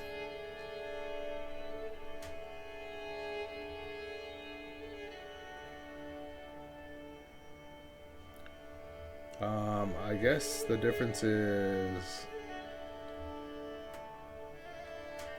I mean, I'll keep it righteous because I don't really see too big of a difference, and the righteous is the least expensive, so I'll keep it a righteous.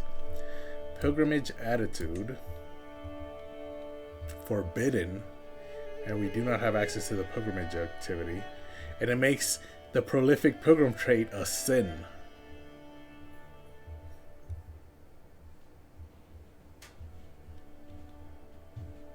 So I definitely do not want that because I have the prolific pilgrim trait. I could go with encourage instead. Encourages its members to visit earthly locations. Or I could go with mandatory.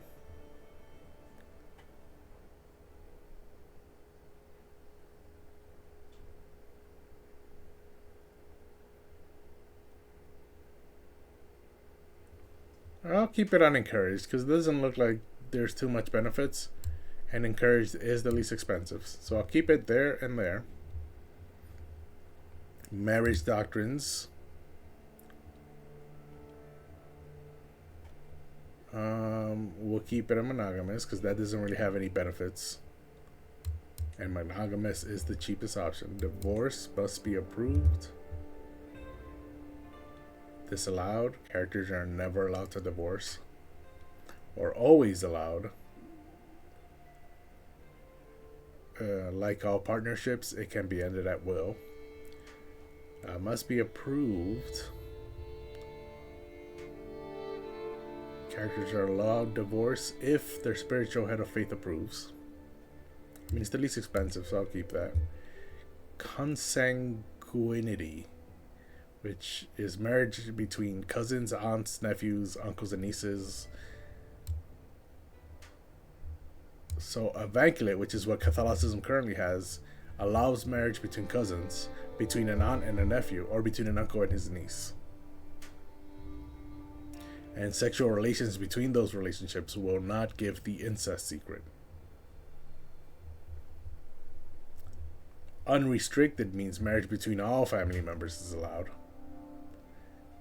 And no sexual relation between any family member will give the incest secret. Davies, welcome.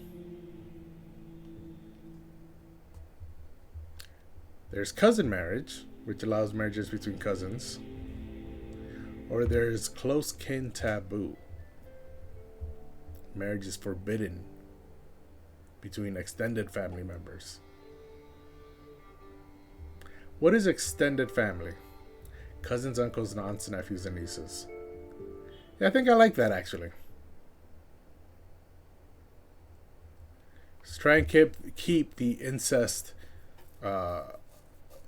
trait from forming naturally among people I cannot control. So we'll keep close kin taboo. Because when they're inbred, that creates a whole bunch of negative traits that we do not want to have to deal with. Bastardry. We can have legitimization. Bastards can be legitimized if their house head or dynasty head approves. No legitimization, which means no bastard can ever be legitimized, or no bastards, which means there's no such thing as a bastard. All children are equally legitimate. And I like that. It'll create a mess. Because if all children are equally legitimate, then if you have someone with like your lover who's not part of your marriage, that child will now have a claim on your land. It'll make this much, much messier.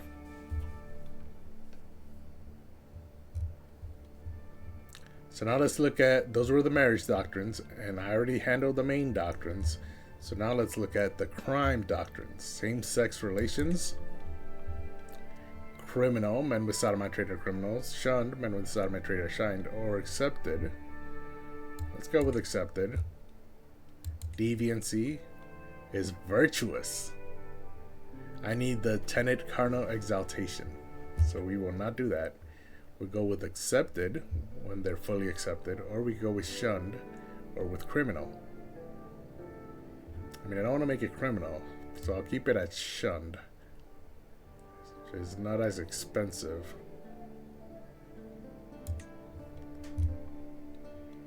Then male adultery is shunned.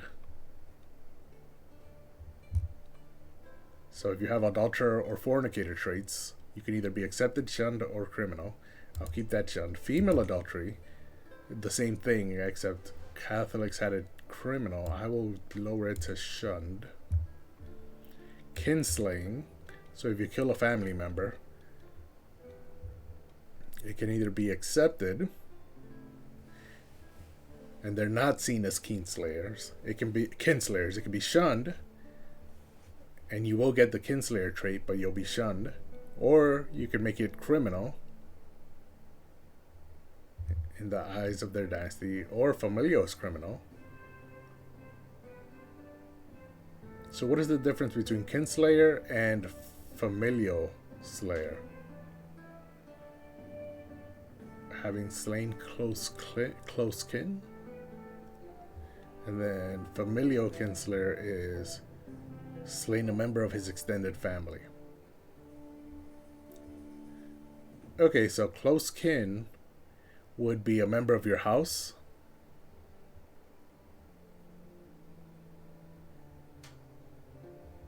But not necessarily close family.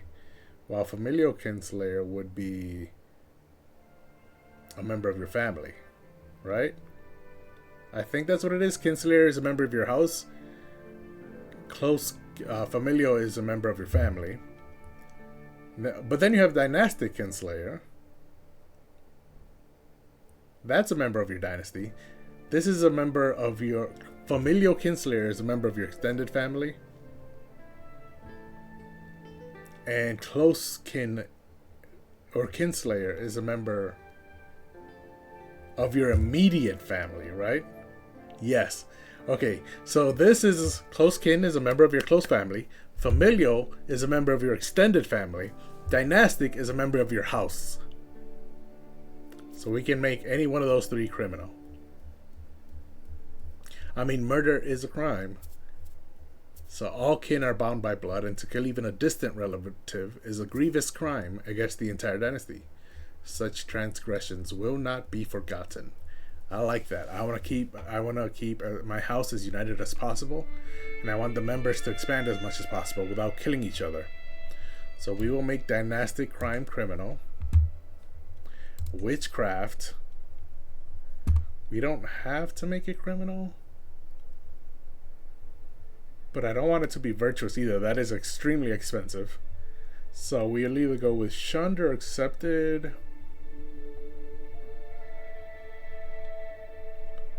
The divine have the rightful jurisdiction over supernatural forces in this world, so any attempt to coerce those forces into obeying a mortal's will is inherently misguided.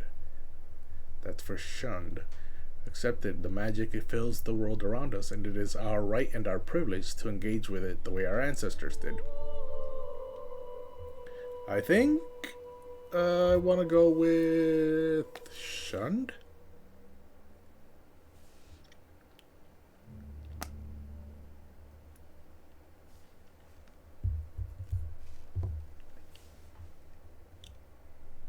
Yeah, let's go with shunned.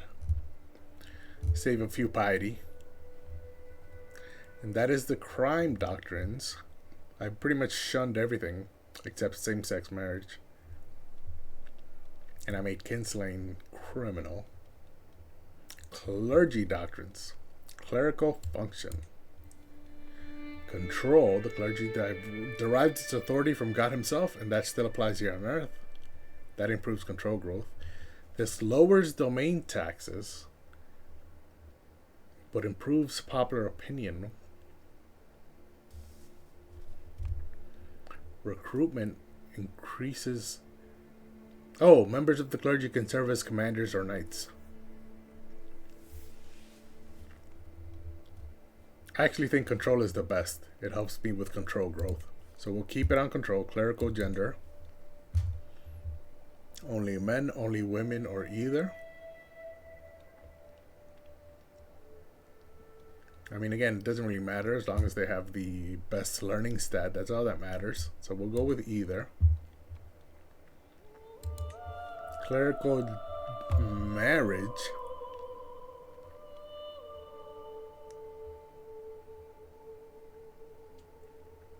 We'll keep it disallowed. And then funerary tradition is the last one. This one offers more opportunities to gain piety during a funeral. More opportunities to reduce stress. Greatly reduced gold for cremation. Sky burials. Gaining piety and pleasing their vassals. The corpse storage duchy building can be built. Vassals may build the Great Tower of Silence duchy building to bolster county zeal if their liege's faith does not engage in sky burial.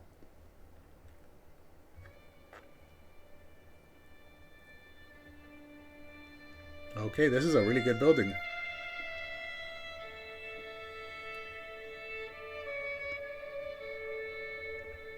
What about the corpse storage?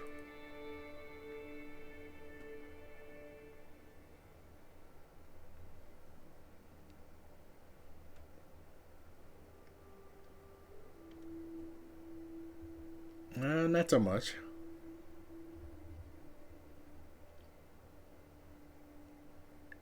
The Great Tower of Silence is a really good building, but I don't think I want sky burials. Because you're just letting dead bodies be eaten by scavenging birds.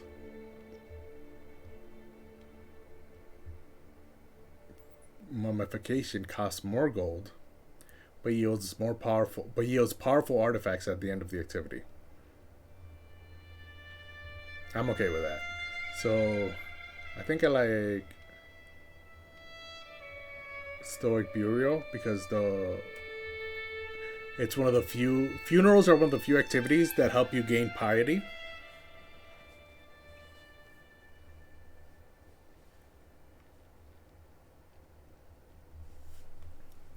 And so I would like it to offer more opportunities to gain piety.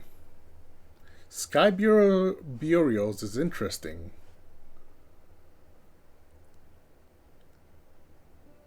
Only because of the buildings it offers.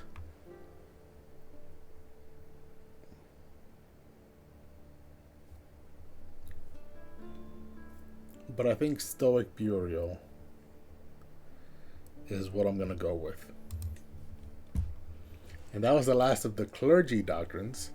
Now I can determine what is a sin. Can I determine that? I'm not sure if I can.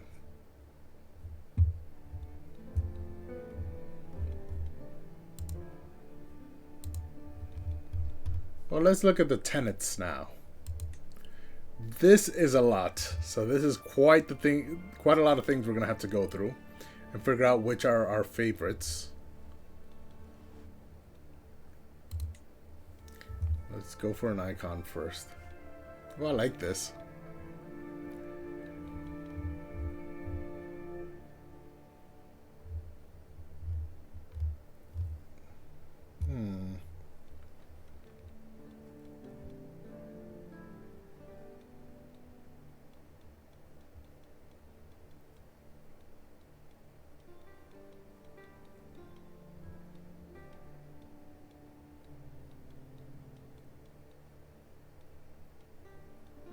I do like this cross here with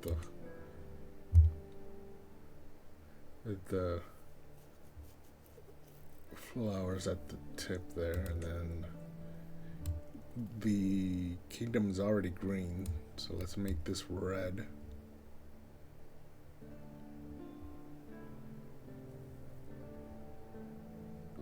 Pale red to go with Catholicism, which is white.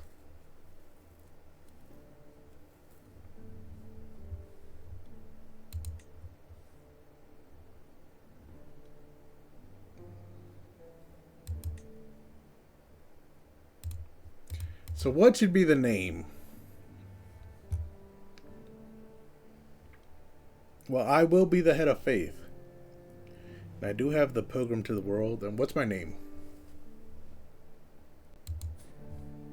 Bernat, King Bernat the Cruel of Valencia. So how will I incorporate that?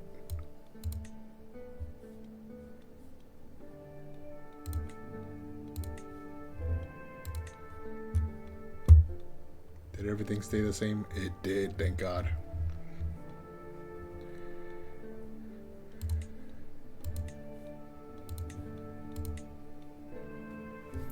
Bernatism, I guess?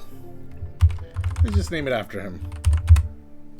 You created it, you get to name it after yourself.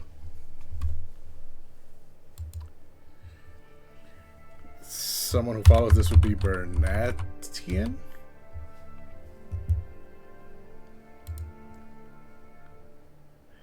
A single follower will be called a Burnett. Edgar, welcome. We finally got to what you've been asking for. We're finally reforming a faith. So I'm sure you'll be glad. A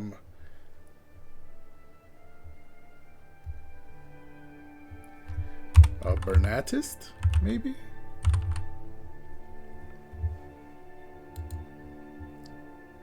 And then many followers would be Bernatists.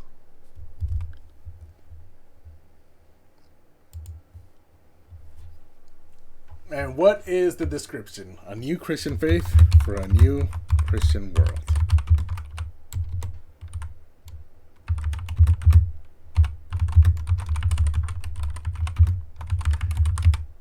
Even if they might consider me hostile to Catholics, I still want to be Christian. I think most of my doctrines are still the Christian doctrines. Yeah, clerical control, clerical marriage disallowed. Yeah, these are the same. Male adultery is the same. Divorce, marriage type are the same. Pilgrimage, religious attitude are the same.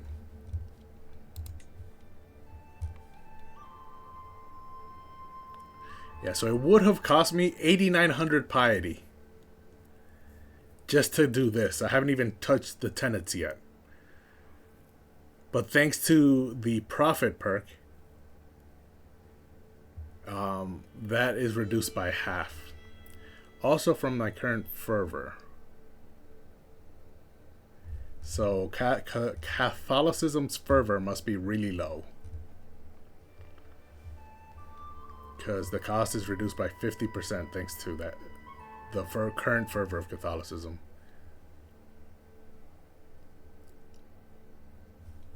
Let me see if I can see what the current fervor.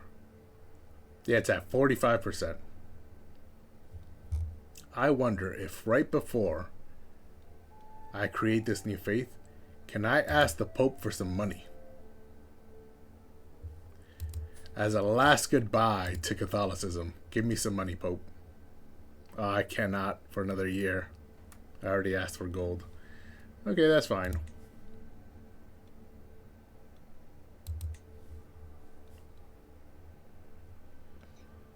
Yes, so this option was to create a new Christian faith. So it makes sense that this is still a Christian faith.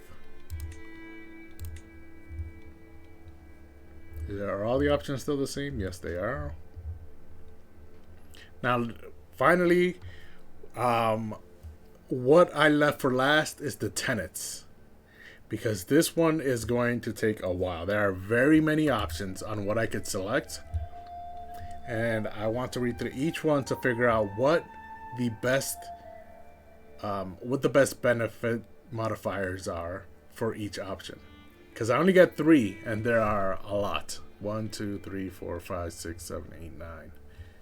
So there's 9 per page. So that's 18.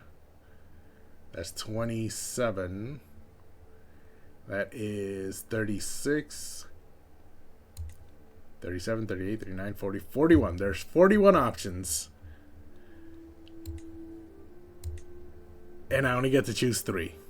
So that means I have to eliminate 38 of these. Well, first and foremost, the ones that are grayed out are eliminated, so I cannot be adaptive.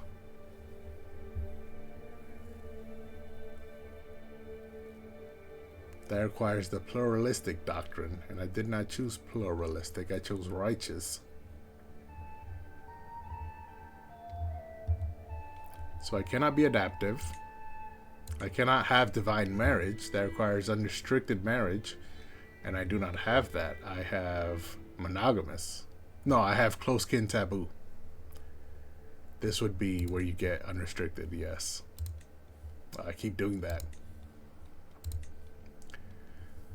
And so divine marriage is out of the picture. Hedonistic, you need to get rid of the monasticism trait.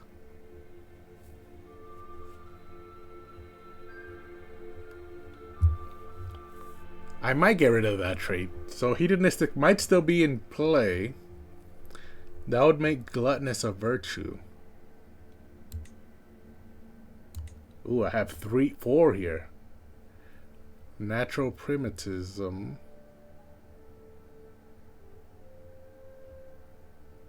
Okay. I cannot have any doctrines be criminal in order to have that. So I'm definitely going to have that.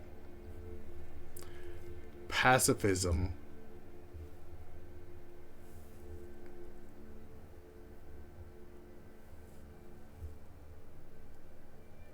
Is incompatible with armed pilgrimages. I might keep armed pilgrimages. This is what helps me declare a crusade, right?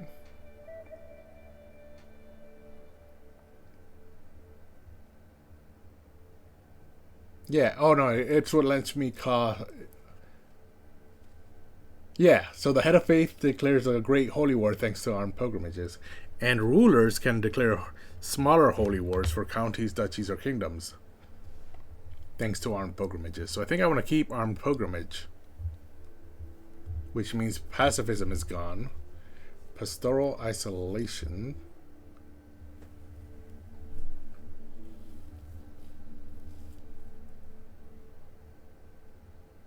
The requires the no head of faith doctrine, but I want to be my own head of faith, so that's gone.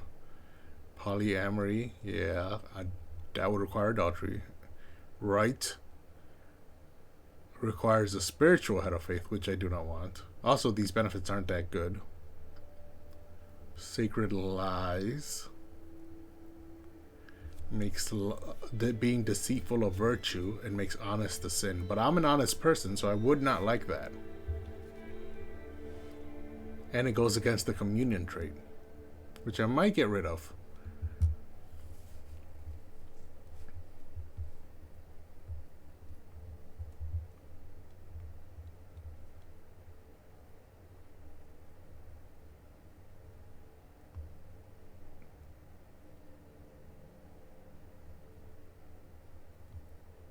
Okay. So I think I want to keep armed pilgrimages. That's first. So now we have lost that one slot. Next is communion. Communion is what allows me to ask for gold from my head of faith. I don't want other people asking me for gold because I'm going to be the head of faith. So we will get rid of communion. It is what made being honest a virtue. But that's fine. We can get rid of it and find something else.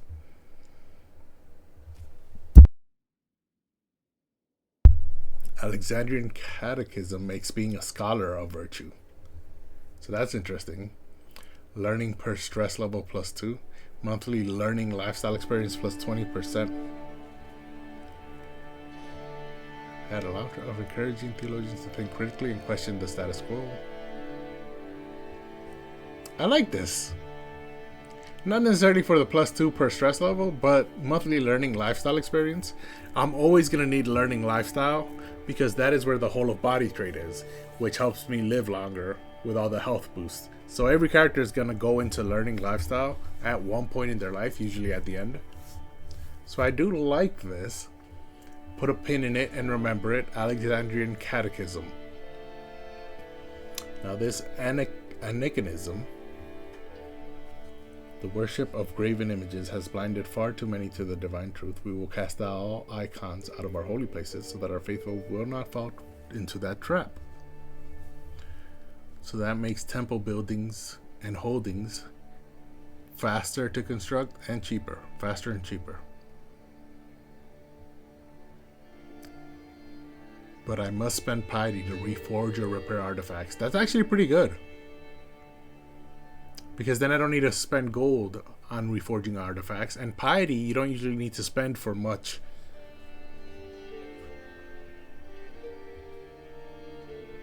Gold you need to spend for everything. But piety, you don't need to spend for much. So, Anicanism sounds pretty good. But I think I like Alexandrian Catechism more. Because this only affects temple buildings and holdings. And artifacts need to be repaired very rarely. They last, what, 50, 60 years? A good one? Even a bad one lasts 20 to 30. So if I can't find anything better, which I doubt, we will go with anarchism. But for now, Alexandrian is really the only one I like so far. It makes being a scholar a virtue too. I like that. Asceticism. Characters can decide to meditate in seclusion, reducing stress, and possibly gaining theological insights. Allows the become adventurer decision. So I can abandon my landed realm and establish an adventure camp? I don't think I want to do that. I already did my adventure playthrough. It does make temperate a virtue, however, and that's good. But it makes gluttonous, greedy, and eager reveler all sins, which I do not like, because eager reveler you'll naturally gain if you hold feasts. And you need to hold feasts to lower your stress. So I don't like that this would make eager reveler a sin. So we're not going with asceticism. That's eliminated. Astrology only increases our naval speed and nothing else, so that's worthless.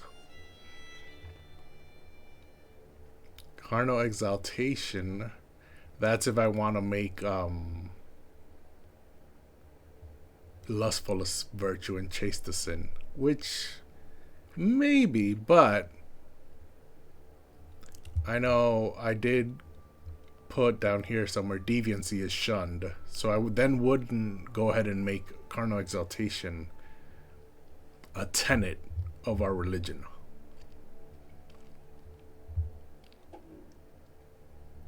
Communal identity. Okay, so if you're in my culture, you're much more likely to convert to my religion. I can also convert, if you're of my religion, you're much faster to convert into my culture. However,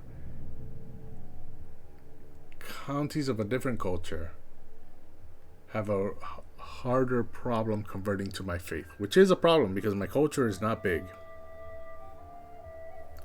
So I think we will not go with that. The only benefit is same faith opinion plus 10. That's not good enough. Communal possessions makes peasant leader a virtue and arrogant a sin. So this is just communism.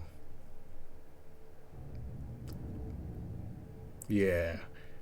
God intended for all of us an equal share of the resources. On earth, we should hold all things in common and redistribute the stolen wealth of the powerful. Yeah, this is just communal.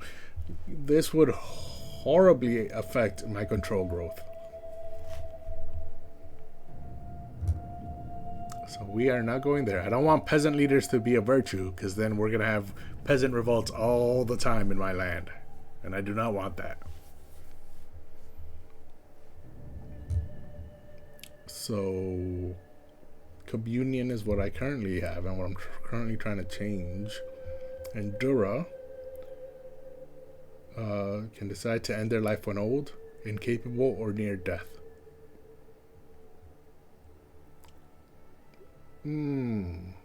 This is basically allowing suicide. I don't like that. Chthonic readouts. There's no shelter better than the roots of the earth, no fortress hardier than its jetting spines, no pilgrimage more sacred than its hidden trails. We gaze down at creation from these lofty summits and feel the true weight of the divine. So this is all about mountains.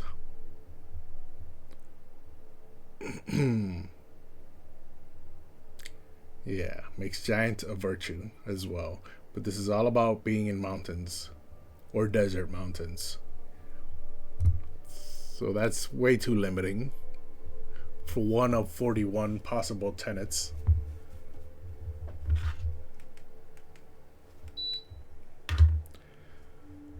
Divine marriage, I already said no. Eastern syncretism.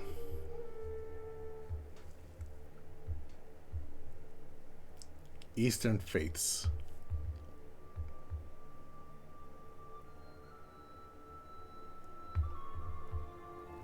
There's something to be learned from the way different Eastern religions tolerate each other. They may not follow the true faith, but that does not make them evil.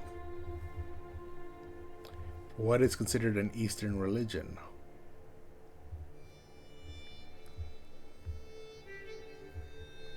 Is that like Buddhism and Tengri?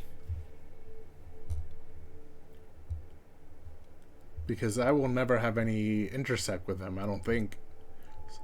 It does make honest a virtue and wrathful a sin, which I like, but I don't think I'll have any intersect with them, those faiths.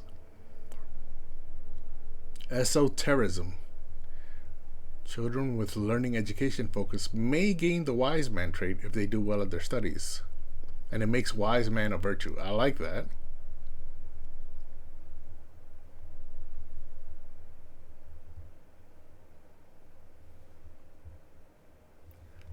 What did Alexandrian Catechism do? Yeah, I feel like that esotericism is just a slightly, or I should say, Alexandrian Catechism is a slightly better version of esotericism, even though esotericism is more expensive. I guess because this does help every single child have the possibility of becoming a wise man, while this doesn't help anyone become a scholar. It just makes scholar a virtue. However, I cannot look past that monthly learning lifestyle experience boost.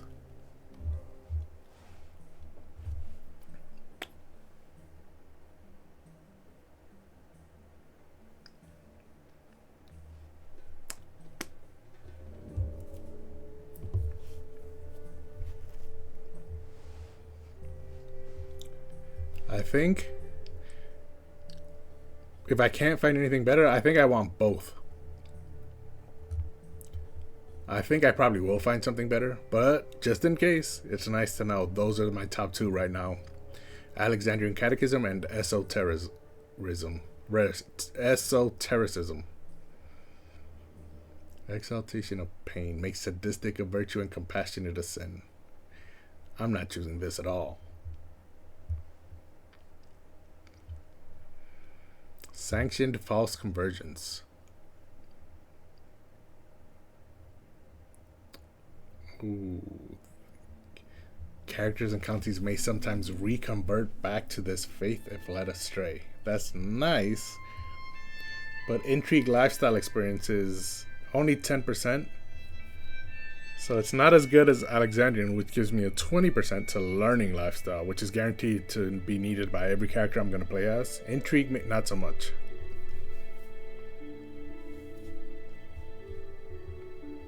Sacred murder makes vengeful a sin or virtue.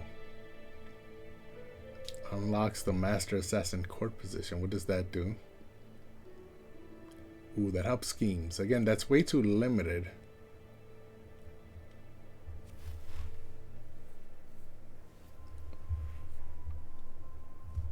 Gnosticism.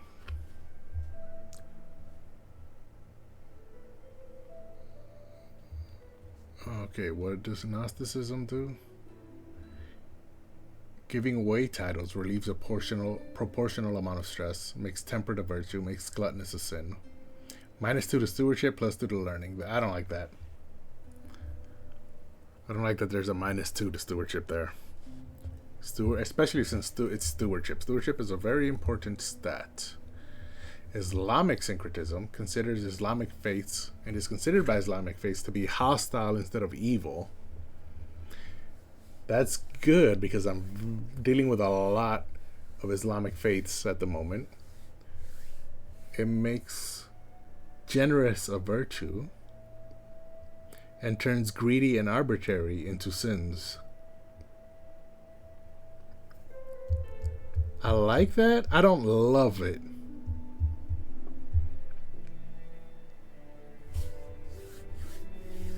I like it. I don't love it. I like esotericism and Alexandrian Catechism more. However, this is definitely third on that list. Unfortunately, we only have 2 open spots, so that eliminates it automatically.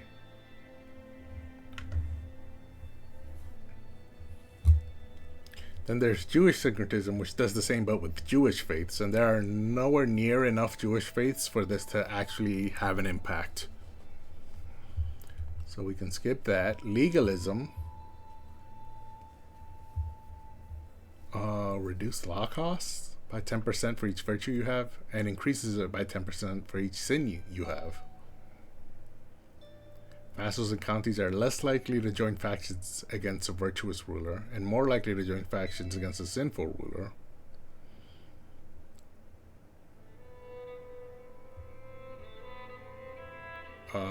Makes just a virtue an arbitrary sin. I'm not sure I like that. It has good positives, but also has bad negatives. So let's go with literalism. May debate other lords of the realm at the cost of opinion to gain or lose piety. So he turns into debate me, bro. That sounds annoying. It makes the following traits virtues: astute intellectual, mastermind philosopher, erudite oracle, and scholar.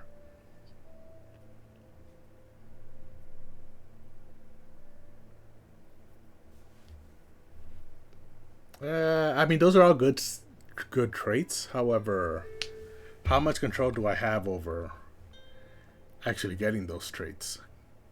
This is a 3-star education trait. This is a 4-star education trait. This is a 5-star education trait. And then scholar is part of the learning lifestyle focus. So this is also very limited. If you're going to make something a virtue, I would prefer it to be something that most people can have. So we're not going to go with literalism. Megalithic constructions. Ooh, this is good. Advantage in hills. Development growth in hills. Holding taxes. Everything goes up.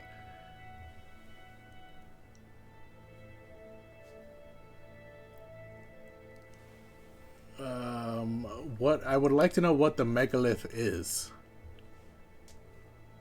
Like what benefits a megalith will bring. I do have plenty of hills though. Iberia is full of hills. Let me actually, can I look at the terrain map? I believe there's a terrain map here somewhere. Yes. And I believe brown is hills. Yeah, so Iberia is full of hills.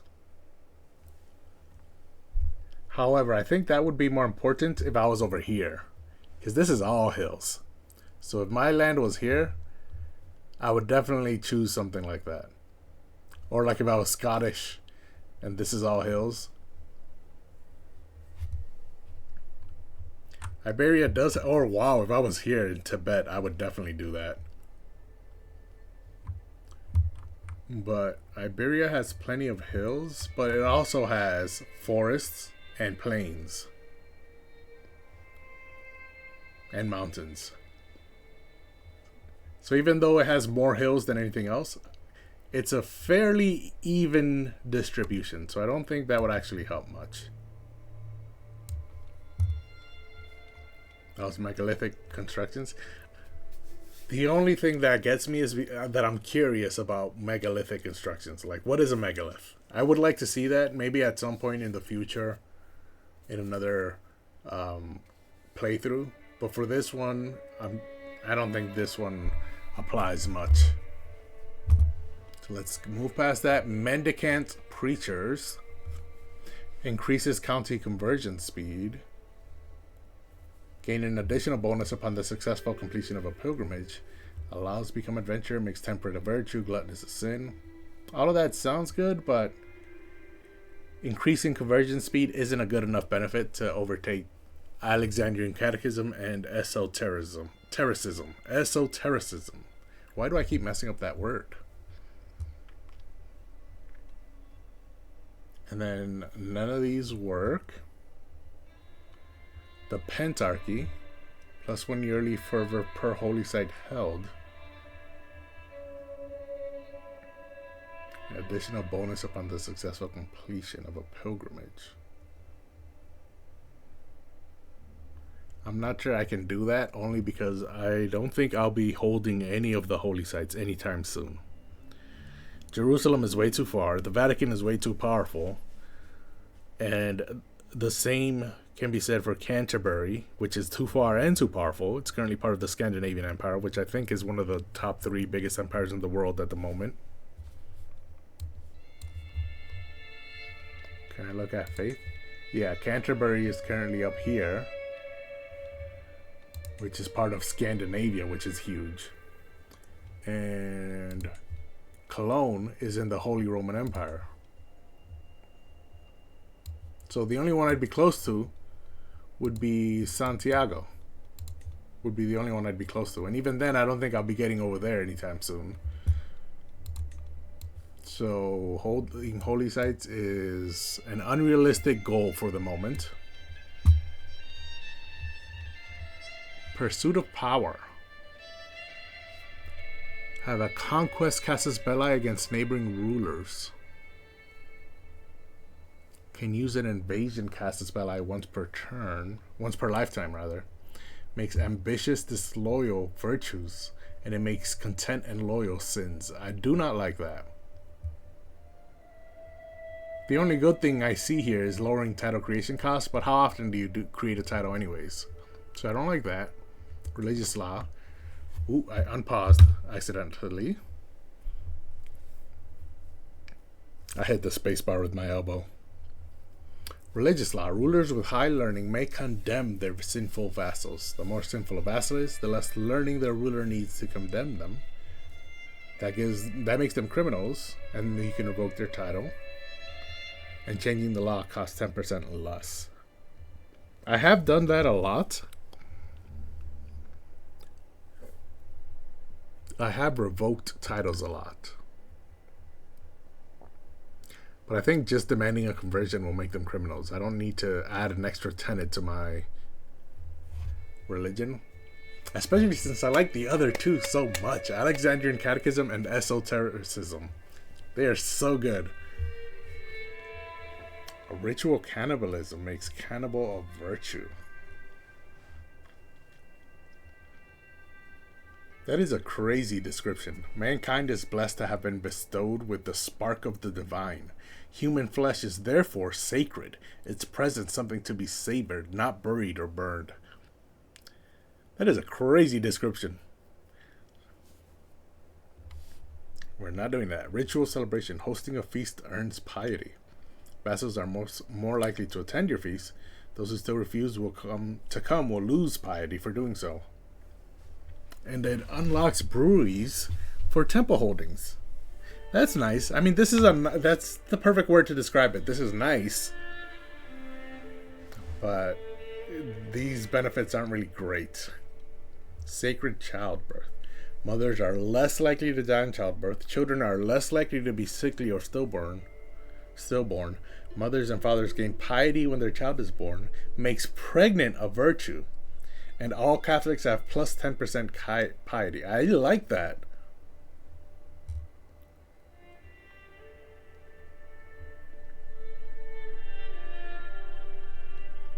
I like that a lot. I think this is a very close third. I'm going to have to compare it with esotericism after I finish going through everything. But I like this a lot. There's only, a few left? So yeah, this is in the running, sacred childbirth. Because we have had a lot of women die to childbirth, which I do not like. So let's go sanctity of nature.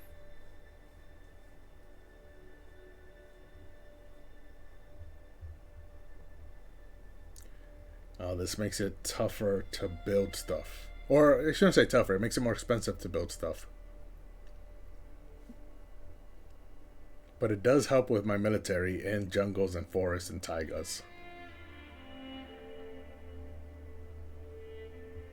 I like it, but I don't love it. I think I said that about another one that was eliminated. So this one is going to be eliminated as well. Syncretic folk traditions. And considers unreformed faiths and is considered by unreformed faiths to be hostile instead of evil. Considers African unreformed faiths and is considered by African unreformed faiths to be hostile instead of evil. Okay. So this is the same as with the Eastern faiths and with the Jewish faiths, except for unreformed and African faiths. So yeah, it makes humble a virtue, arrogant a sin, but there's really not much benefits other than that. Unrelenting faith makes clergy members serve as commanders or knights. It's not really much. And then vows of poverty. Rulers can decide to make a vow of poverty, reducing monthly tax income, but increasing monthly piety gain. I don't like that. Okay, so we have definitely Alexandrian Catechism over communion. This makes scholar a virtue. What did it remove? It removed deceitful as a sin. So deceitful is no longer a sin. It also removed honest as a virtue. But I am honest, so I would like that to be a virtue. They replaced it with... Hold on. 1, 2, 3, 4, 5. Yeah, so we have 5 sins, 5 virtues. Now we have 5 virtues, but only 4 sins. Okay, and then monasticism.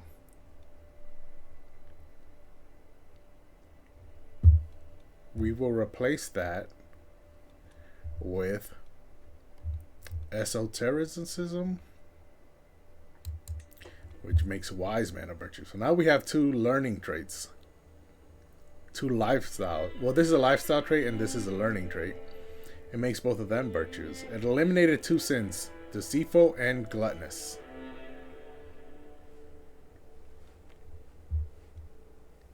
However,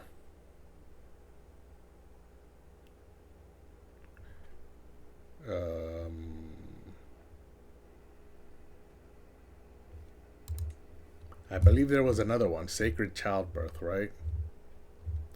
So let's compare esotericism to sacred childbirth, which makes pregnant a virtue.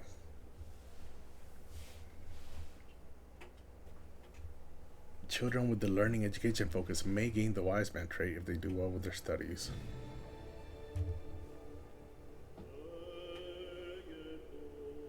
It costs $1,500, but that's because you can give wise man to all your children.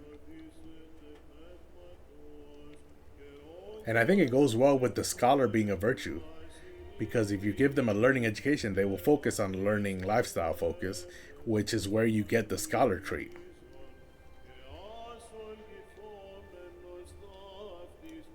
The great mysteries of the divine may be beyond mortal comprehension, but that is not an excuse for ignorance. Their very existence compels us to seek knowledge and understanding of the world around us. This is actually a tough decision now. Esotericism. I was eliminating so many that I thought this wouldn't become a tough decision at the end. But sacred childbirth is really good.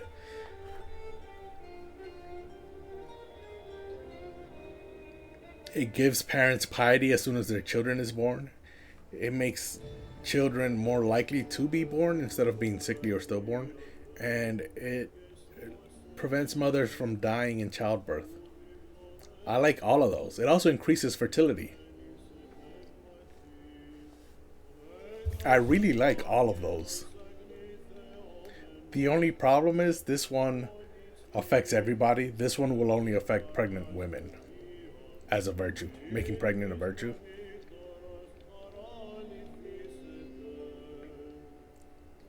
I think I want to keep esotericism because of how good it synchronizes with Alexandrian Catechism. But sacred childbirth is so good. If I could replace armed pilgrimages, I would, but armed pilgrimages is also good.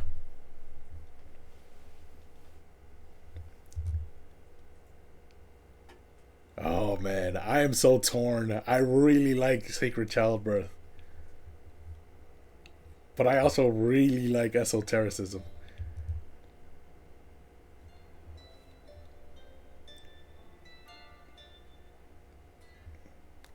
Chaste is a virtue. Why is chaste a virtue? How is chaste a virtue? If I make sacred childbirth, is chaste still a virtue? It is. Why is chaste a virtue? How do I remove that? Which one is giving me chaste as a virtue?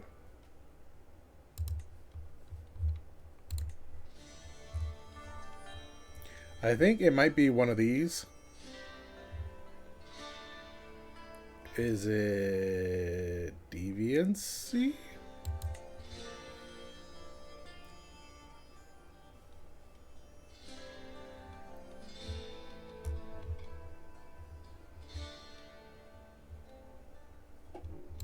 Is it this?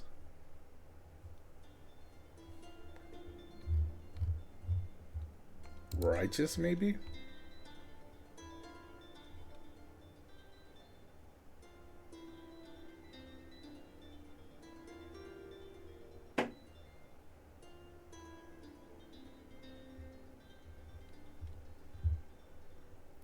I see why, Edgar, you kept telling me to go with fundamentalist.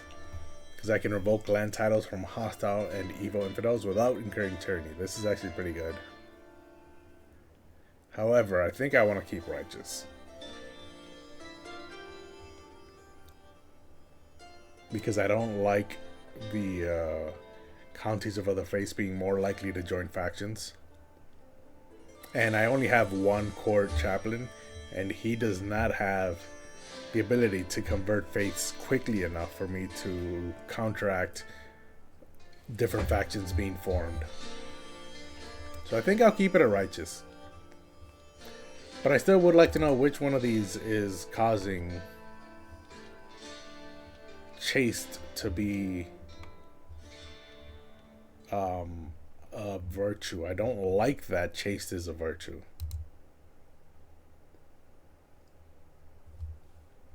I guess it's just a Christian thing. Because this is a Christian faith, it makes chaste a virtue. I don't like it, but I think that's what is causing that.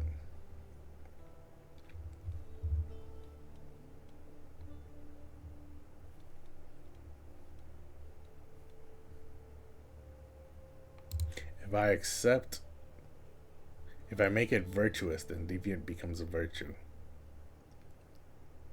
But it doesn't say it removes chaste.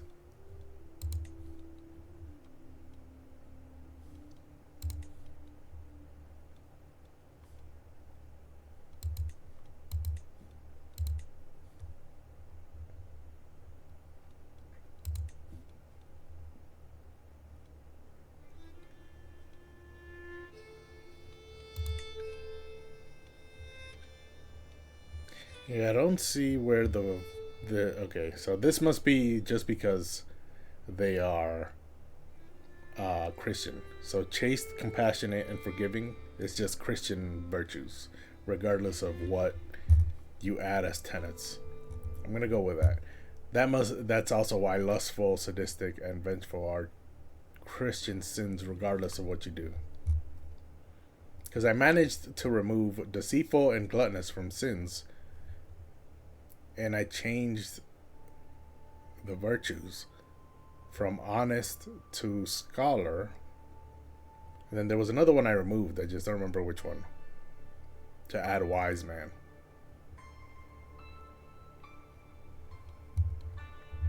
I think though that I'm done.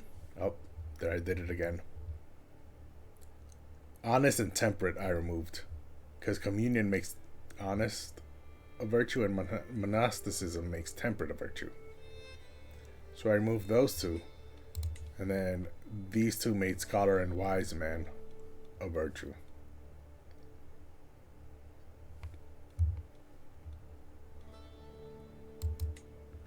And these are all the people who will convert to my new faith.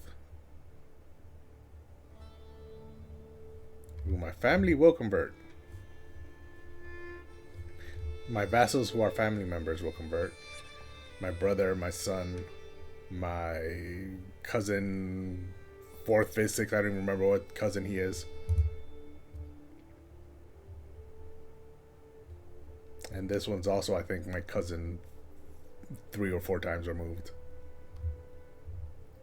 But this guy's also a family member of my dynasty, and he will not. I don't like that. Oh, because he's zealous. And this is my best friend, and she won't because she's zealous. My son will not convert because he's zealous. This is my player heir. I don't like that.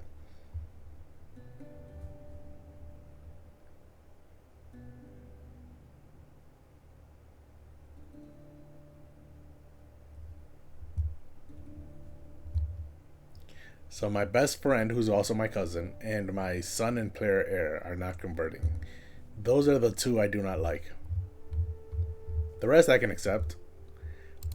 But that is not good. But let's create the faith. It would have cost me, without the prophet perk, 10,900 piety. Meanwhile, I only have 8,898. So I would have been short, even after spending an entire life focusing on piety, going on 3 pilgrimages, and reaching the age of 55. I still would not have had enough piety to create a new Christian faith if it wasn't for the prophet perk. So that's why it was so important to get it before doing this, because it reduced my price by 50%.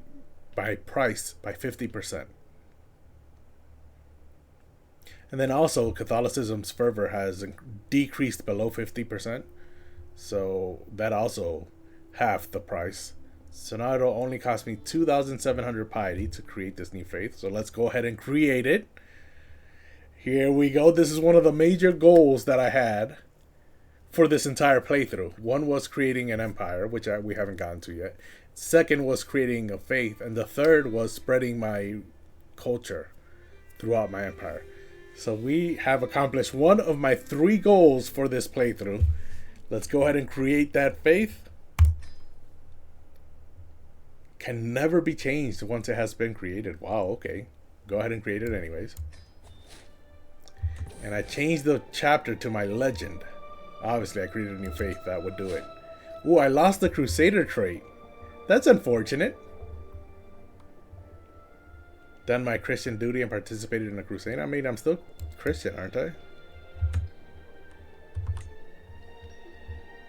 Okay.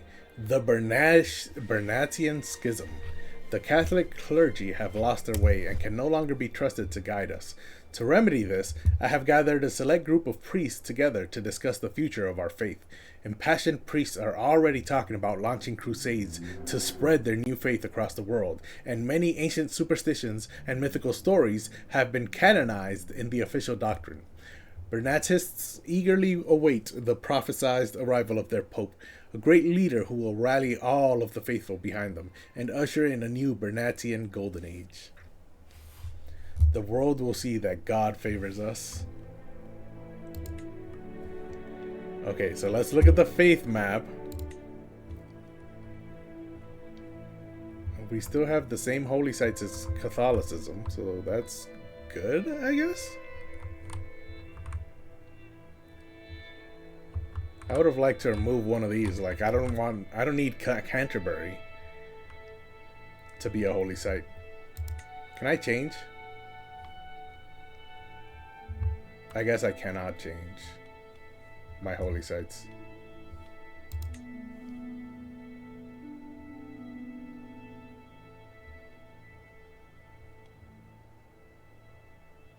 Let me try again, and just to see if I can change holy sites. It doesn't look like I can. That's fine.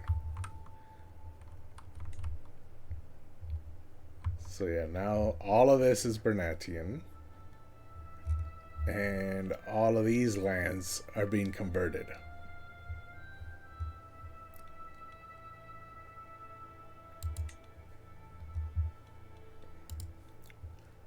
Okay.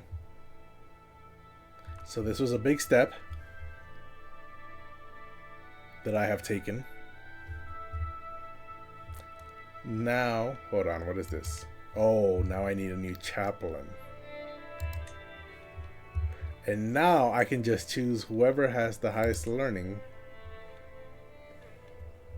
Ooh, but they have to be of my religion. So hold on a second.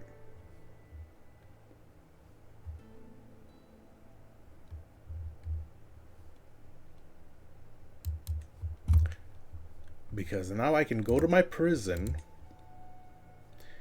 and anyone...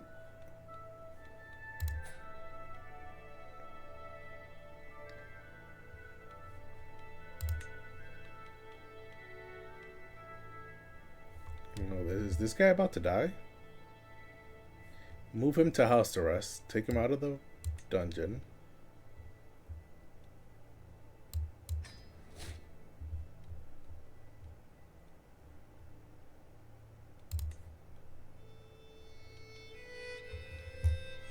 He's been in there for 2 months. Can I ransom him?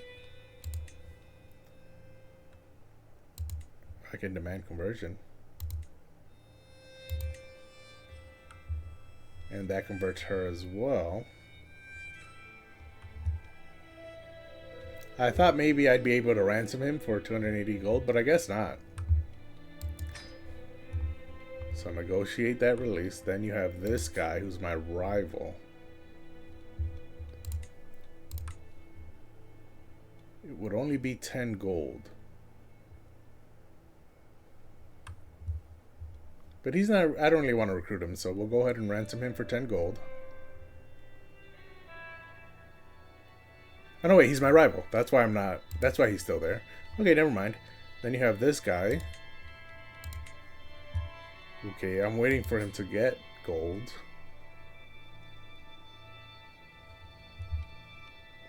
And then you have this guy.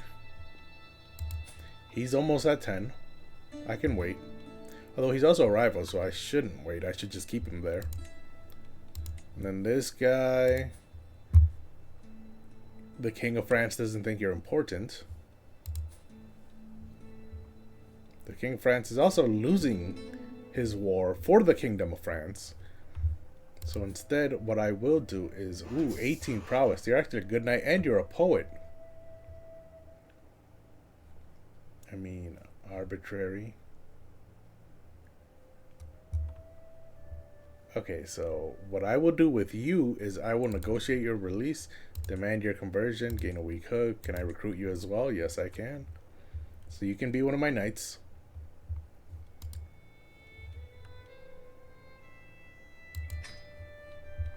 I just need more people to be part of my religion. This guy has no gold. Oh, okay, wait a minute. I can gain some gold from him. Although I can recruit him. Oh no, he's zealous, so I don't think I can convert him. No. Okay, next is this lady who's been in here for a while. She's got no gold and no one willing to pay the ransom, so I can negotiate her release, demand her conversion, gain a weak hook. Nope. Recruit? Yes, I can. Patient, ambitious, callous, paranoid. I think with 15 learning, I might be able to make her my court chaplain, depending on how this goes. Let's see. Oh wait, I have a little bit up here too. That's nice. Is there a little bit anywhere else? And no, there is not. Okay, so let's see now if I unpause the game whether this spreads or not. Okay, and there's a message. Okay. Let's see if it spreads. Ooh. It's not a cult. I got the achievement because I created a faith. This is Agatha planning to kill Predislav. Okay, whatever. Doesn't look like my faith is expanding though.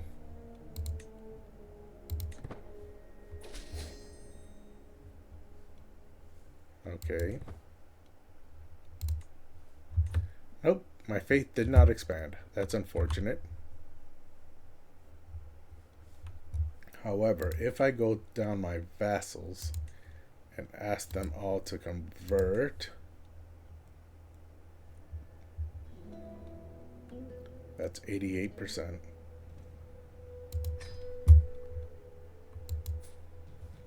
Ooh, this my son has already converted. Let's go here, vassals. He's converted. She has not. 83%. So they didn't convert in the initial rally, but it looks like, ooh, 44%. Made me eat my words before I even said them.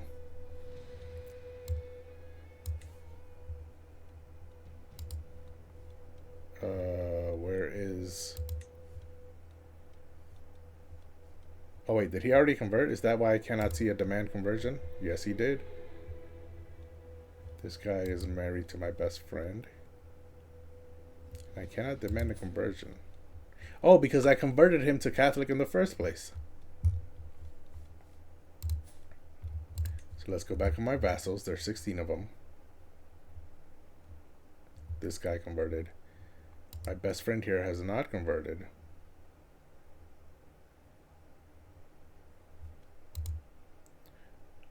But I cannot demand because she has a strong hook on me. But that strong hook is just a best friend hook, so I don't know why. But anyways, this guy, Muslim, 32%. I'll demand conversion anyways, you know what? He's only a mayor of a small town. He can't rise up in rebellion if he refuses, and I'll have an imprisonment reason on him. This mayor converted. Oh, my player did convert. Okay, and then this is again another mayor of a small town. Demand that conversion.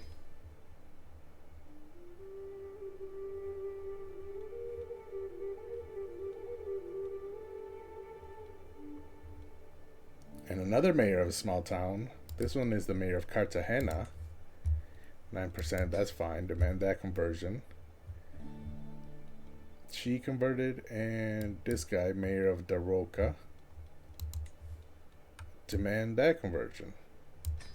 So that's all of my vassals who will be converted. While I'm here, let me look at which children need education. Jeffrey over here. He is currently focusing on learning, which is great. Stewardship and learning are what pensive help. Base 5, base 6. And he might gain wise man now thanks to... Oh wait, he's not part of my religion. So let have him educated by someone who's good at learning. Comfort is a 29. Can I convert Comfort? He's my best friend and my doctor, so yes. 100% he will accept. And then I will have him educate this kid and have him convert this kid's faith. That is what I will do. Let me unpause so that some of those can go through. Okay, I will not bargain for your soul. Okay, her excellent learning led to this, the Duke converting. That's great, I guess. I will not bargain for your soul. Someone's trying to kill Margarita. Well, my faith is too strong. I will rather... Okay. Ooh, this guy decided to convert. Nice. And so did she. I have 500 messages. I assume it's all the people who did not want to convert. I am not exchanging hostages. How many times must I say it? Okay, so now if I try and hire a court chaplain. Oh yes, the lady mayor here. Who's a powerful vassal, 56. I don't think has ever been married and has no children. So you work... This is perfectly fine for you. Because the people can't be... Clerics cannot be married. Are you also a theologian? And a wise woman, which is a virtue. Yeah, you are perfect. If only instead of herbalist you had scholar. Or instead of eager reveler, you had scholar. That would have been great. But yeah, she is a powerful vassal, so I will assign her to be my court chaplain. She has 23 learning. That is great. I think the only person who has higher learning is my court physician and best friend, who has converted. So I will make her the Lady Mayor of Toulouse. I will make her my chaplain. So now she's the court chaplain of Valencia. And it still holds the Grand City of Toulouse here. Although Toulouse isn't even her capital, it's Pamir's. That's weird, but okay. To each their own, I guess. So now with 23 learning, it'll only take her 6 months to promote faith. Where? Where is she promoting faith? Over here. Which is Shari. Yes, this is great. I'm liking this. I'm liking the way this is going. Try what in a small town, Fisherton?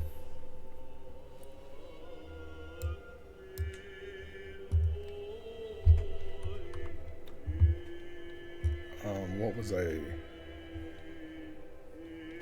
Oh yes, I have to educate my children.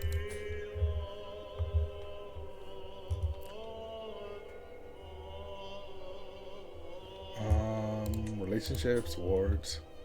This kid needs to be educated by my doctor, who I just converted to my faith.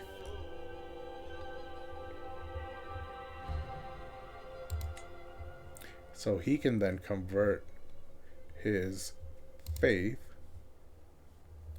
Send that proposal. And then next child up. Tina here is the only one who's 3 years old. So she got her personality, which is rowdy, martial, and intrigue. Base 1, base 0, base 1, base 1, base 1, base 0. So she has a base 0 martial and a base 1 learning. No, intrigue. A base 1 intrigue. So she can focus on intrigue. And I think beautiful helps with that too. No? No, it doesn't. It's only with diplomacy. But that's fine. She can be intrigue focused. And then be educated by someone with high intrigue who's also of my faith.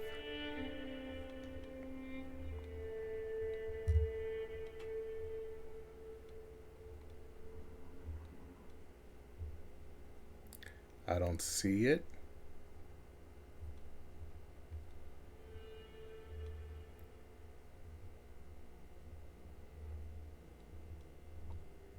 Yeah, there aren't much with high intrigue. It must be because my spy master already has 2 wards. So I guess we can give her to her.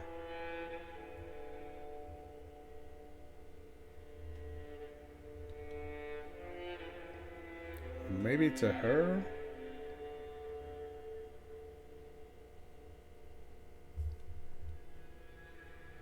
Wait, her mother is the spy master. So I think I should just remove one of the spy master's wards and have her teach her own daughter. Yeah, this one is 15. I guess I can wait a year and then have her teach her daughter after Adalza here becomes an adult.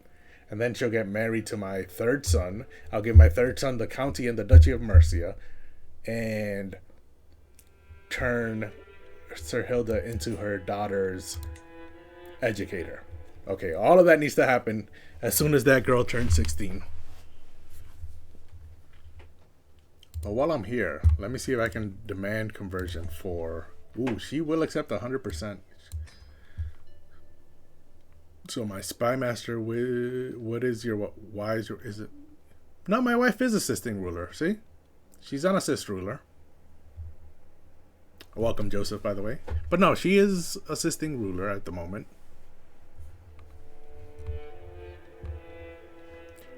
So I demanded her conversion. Meanwhile, do I have better stewards? Oh yes, because everything is equal now, I can make women hold positions. So Ema here is amazing stat-wise. Balance-wise, I mean. And her stewardship is also the highest in my entire court.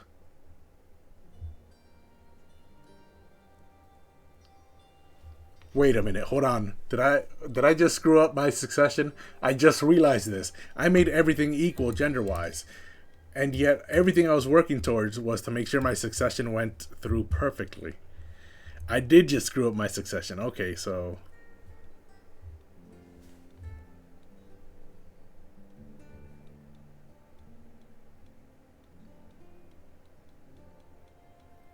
okay. So my son no longer needs the Duchy of Mercia. Now I can give it to my daughters.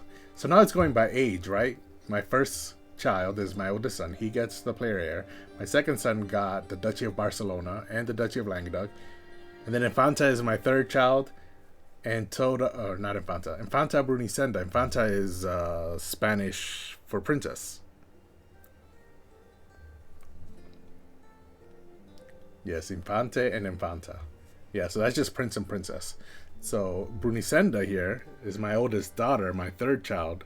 So she would be third in succession. And then my fourth child, my second daughter Toda, would be here. So she gets Mallorca. And Brunicenda here gets Murcia? Yes. Okay, and my son no longer gets anything. My third son. Because he's also my fifth child. So he gets nothing.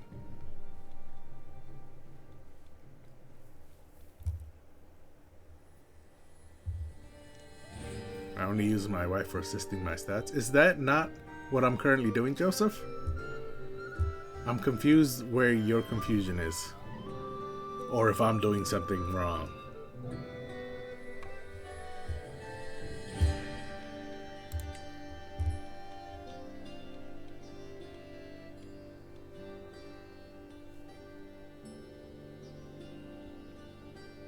Okay. I'm not. Okay. Thank you, Joseph. Edgar, Marshall equal?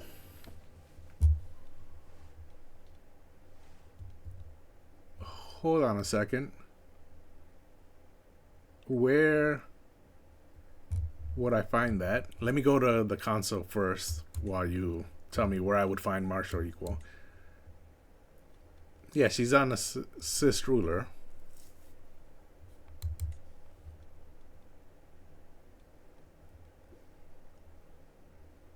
Culture, Marshall equal. Can I do that now?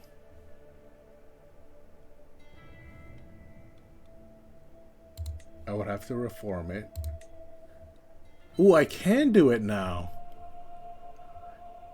Because the reason I couldn't do it before was because Catholicism didn't allow it. Okay, this is great. And I definitely have the prestige for it. I have 11,000 prestige. Replace Martial Custom. That'll take 22 years. It won't happen in my lifetime, but it'll happen in my son's.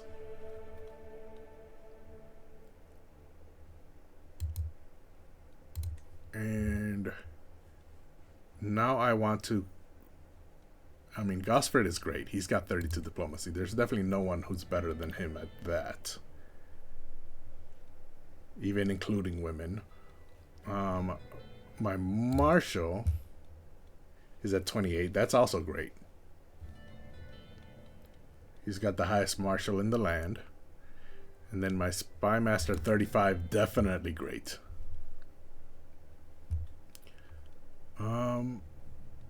So then it's just my steward here who I want to replace. Yes, it's just my steward. And I will make Ema my steward because she is awesome at it. Or, again, she's not awesome at it. She's not in the 30s, but she's so balanced. I just like looking at that stat line. Look at that. 11, 13, 22, 11, 11. That is such a great stat line. I mean, it's average. 13 is good and 22 is excellent. But if that was my ruler's stat line, that would be great. When I first take over a ruler, if that's his stat line, it's very balanced. Sorry, got it wrong. Haven't played it. Oh, don't worry about it. It's no worries. I'm also fairly new, so if you see something and point it out, I will not automatically know whether you're right or wrong. So that's why I asked the question in the first place. So I will make Ema, I think, the steward. What does Andros looks like actually? He's 59 and poor health. You know what? It's only 2 more stewardship, so I will leave him as the steward for now and just wait until he dies. And then since I made Marshall... Oh, no, wait. That takes 22 years, right? I was about to go into my military and check out my knights, but that takes 22 years.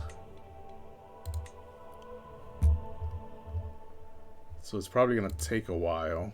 Let me station these unstationed troops. And then... Ooh, I now have temple holdings too. Because it's lay clergy now. Okay, there's a lot of stuff happening. This is why my domains have gone up to 12. Way above my domain limit. So first and foremost, I want to give my daughter, who's succeeding, I want to give her the Duchy of Mercia. This is Bruni Senda. Ooh, she's a 4-star stewardship education trait. This is great. So she's really going to build this place up. So we can have her... Oh, wait. We can have her... Wait, she's in Barcelona? Oh, yes, because I married her to the mayor of this town here. The baron of this town. But that is no longer necessary because everything is equal now. So I will give her... Mercia. The County of Mercia. Where is it? And the Duchy of Mercia. So you can have that.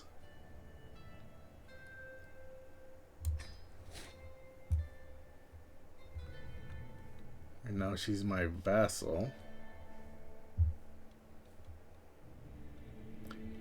This is good too because she named her daughter after herself, so that's great. But this is good because now when I'm educating children, I don't have to worry about little girls who are better at martial and having to educate them in something else because the martial won't matter. Now it will matter. Okay, so now I have Murcia, I have Valencia, Barcelona, and Languedoc are 2 different duchies here.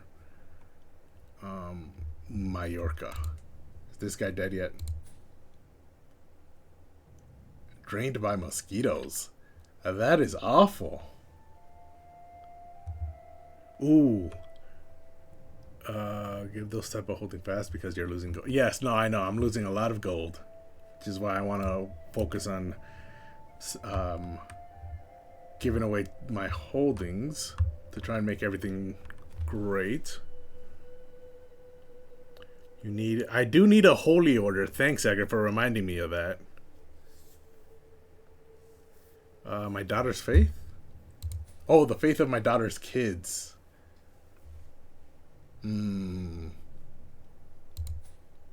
Oh, yeah, they're all Catholic. Who's educating them? Their father is educating them. Which is pointless?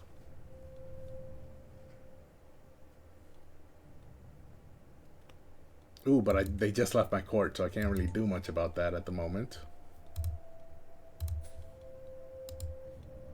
Can I offer guardianship?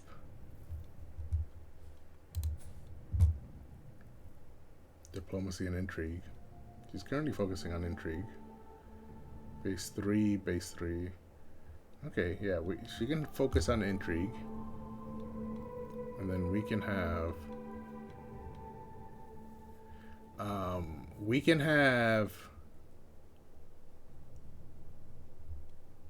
Okay, so what I've realized is that I need to convert a lot of people to my new faith.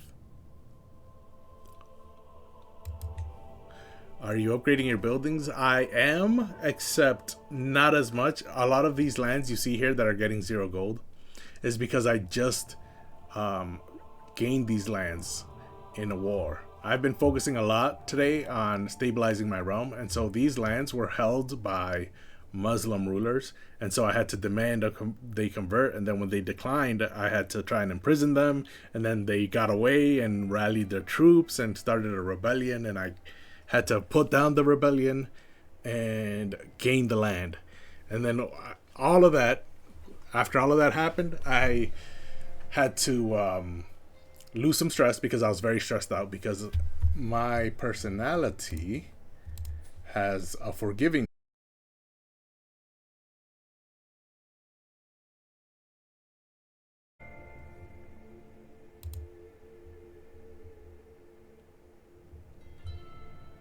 Um,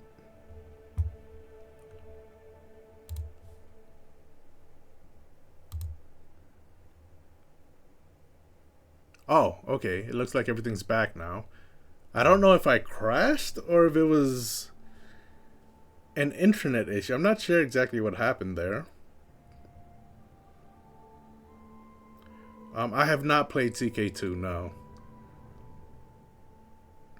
This is actually my first Paradox game. Is Crusader Kings 3.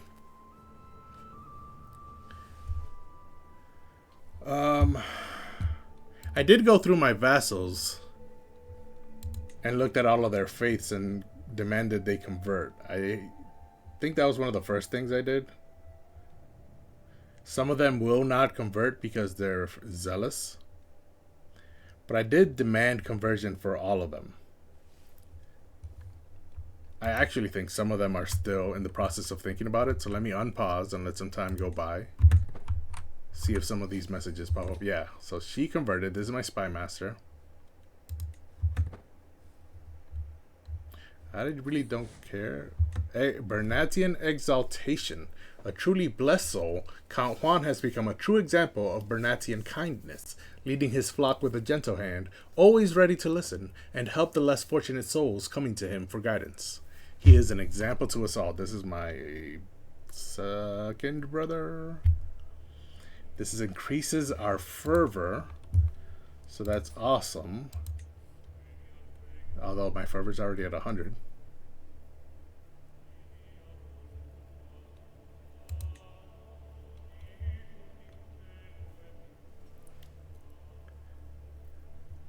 Conquer well, Sardinia. Believe it or not, Sardinia was actually my goal.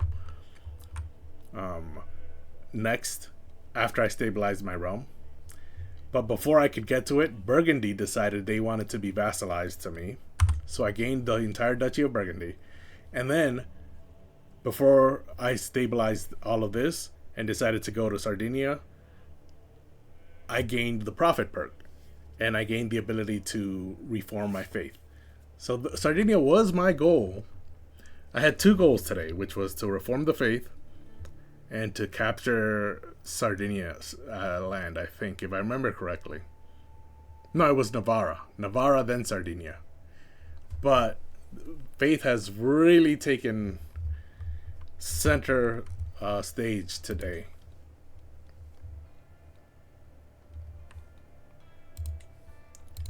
So let me look at my vassals again. The ones who have not converted, like this guy, 79% chance he might accept, so we'll demand that conversion. He was excommunicated by the Pope, so he might want to be converted. So that might be a good thing for him. And then, no. Okay, she needs to be converted. She is my best friend. But because of that, she cannot be converted.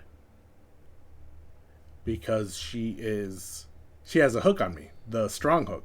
Which is the best friend hook. And then this guy, did I already demand his conversion? Yes, I did. He said no. So I have an imprisonment reason on him.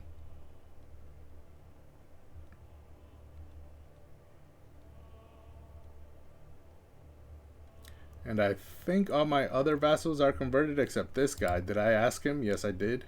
So I have so I have an imprisonment reason on 2 of them because they did not choose to convert. And then besides that, I only have 1 other vassal who has not converted, and that is my cousin / best friend right here, who is the Countess of Ibiza, Party Island.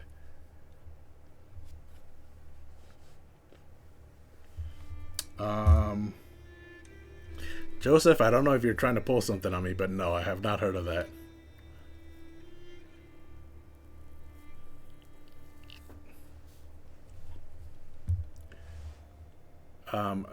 So for Bernat, we haven't really focused on intrigue. Intrigue is his lowest stat. Before he got older, his best stat was martial. It's gotten worse. But that was his best stat before.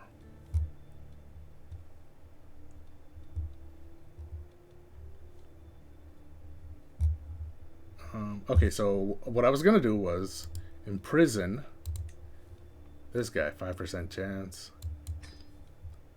Even if they rise up in rebellion, these are mayors of small towns, so they do not have the soldiers. So I will... Oh, I cannot imprison. Oh, he'll leave and become a wanderer. Okay. So let's unpause. And let some time go by. Ooh, renegade. He's managed to avoid capture and fled to the countryside. That's fine.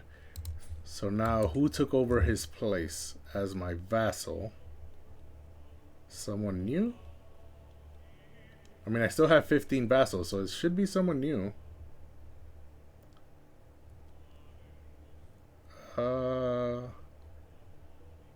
I don't see... Is it this guy? No.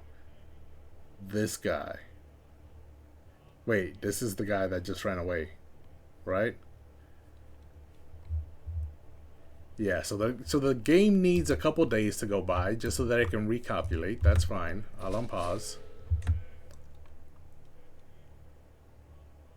You and your file host may have wrested my city from me, but mark me, I am not through yet, nor will I give up Murviedro so easily. Ha, the fool has spirit. And this guy decided to convert, blessed be God. Okay, so he's wandering. Oh no, he's not wandering. He joined the Noble Bastards Adventure Group. Or did he create the Noble Bastards Adventure Group? Because he has 0 soldiers.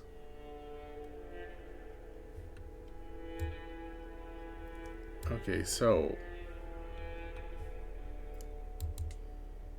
Murviedro.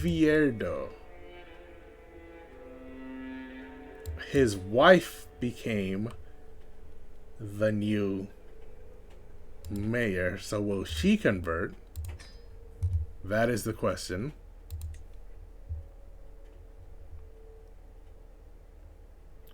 You should find hooks. So actually, one of my previous characters during this playthrough was very intrigue focused. And it was very eye-opening. It was a good way to learn how to play someone with intrigue. Because all I had to do was send my spy master out to find secrets. Then I would use those secrets to blackmail the people for money. Because I then also got in the stewardship lifestyle tree the golden obligations perk, which allows me to demand payment for hooks. So I was able to find secrets with my spy master and then demand payment for those hooks. And it was a very easy way to make money. I was very rich with that character. I forget which one it was. Well, it was not my mother. Was it my grandfather? No, it was... Oh, yes, it was. It was my grandfather. He had 24 intrigue, and I just spent his entire lifetime finding other people's secrets and blackmailing them for money. It was very fun. But I am trying to play each character as their stats dictate. And so for Burnett, who I'm currently playing as, he was mainly focused on martial and learning. And so with him, I focused on expanding my borders. So he was the one who created the Kingdom of Valencia. Before him, we only had the Duchy of Barcelona. Without this extra piece up here, we just had the Duchy of Barcelona and a bit of the pieces here. We had Huesca, we had Castella and Valencia, and Alto Aragon. And that was it. And then once Bernat took over, he took all the islands. He expanded all of this. Founded the Duchy of Valencia, the Duchy of Murcia, the Duchy of Majorca, the Duchy of Zaragoza, which you can't really see there, but it's this duchy here. And then he created the Kingdom of Valencia. So all of that was thanks to his martial focus. And then with his learning focus, diplomacy only got better after the fact, thanks to a bunch of modifiers from his traits. The Pilgrim to the World legend that we're spreading gives him +5. And then Confider, Veteran Traveler, Strategist, those all help. But diplomacy was not one of his top 2 stats. It was martial and learning. And so with his learning stat, martial expanded our land, created the Kingdom of Valencia. Learning helped me reform the faith by gaining a bunch of piety. So that is what we've been focused on during his lifetime. But you mentioning the Satanic Order in Crusader Kings 2 has reminded me about Edgar's advice to create a holy order. So we will go ahead and do that now before I forget again. I think one of these is a temple holding, right? And I can give a temple holding to the holy order.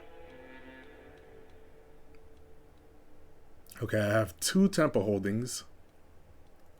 Montanejos here. Montanejos. Which I think means mountains. Or mountainous in Spanish. And then we have Albacete. Albacete, however, is down here. It's very close to my capital. Although Montanejos is in my capital county of Valencia. So I think this is...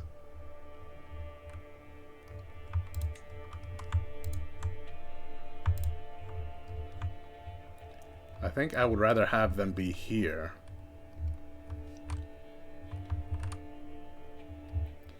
Are there temple holdings farther away from me? How about here in Subarba? What is this? This is a city. This is empty. Okay, I will give them Albacete.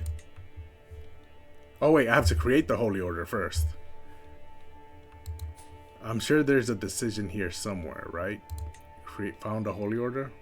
Ooh, I can't do it. I do not have enough gold. Ooh, that is expensive. That's what, 500 gold? 214 plus 286 is 490. Yeah, that's 500 gold. That is expensive. I can form Portugal for some reason and establish the Portuguese. I'm on the other side of Iberia. Galicia is the one closest to doing that, not me.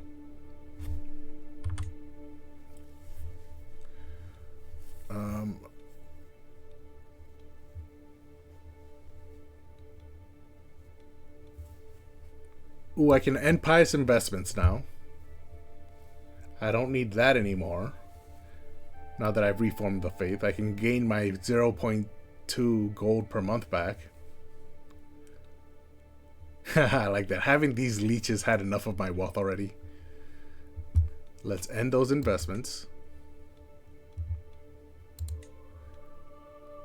The longer the cheese has aged, the more stress you will lose when eating it. I like that. Let's keep that cheese there.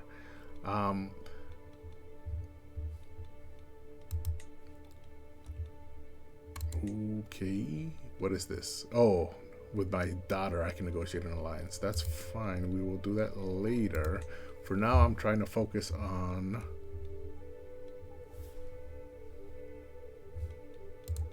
my domains because I cannot found a holy order yet.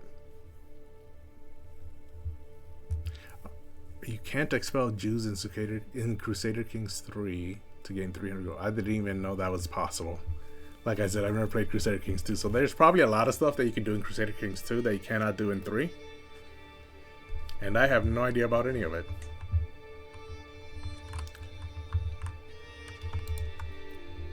But my focus at the moment is... What is my focus? My focus is trying to limit my domains, because I have way too many.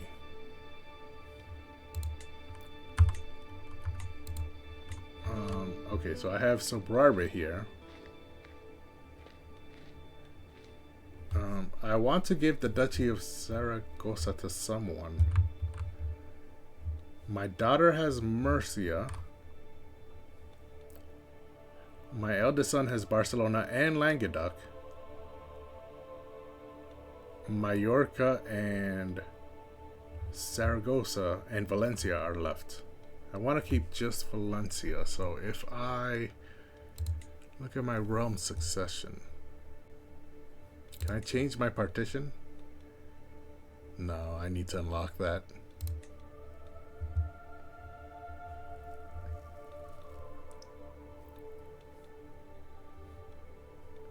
Toda here will get Zaragoza.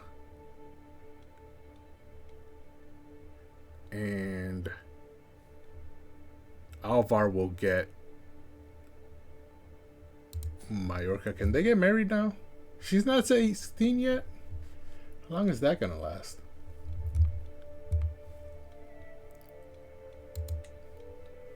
Okay, I need to give away some land. Toda will get Saragossa. Okay. And a bunch of other counties, which I have, which do exist within Saragossa. So if I give her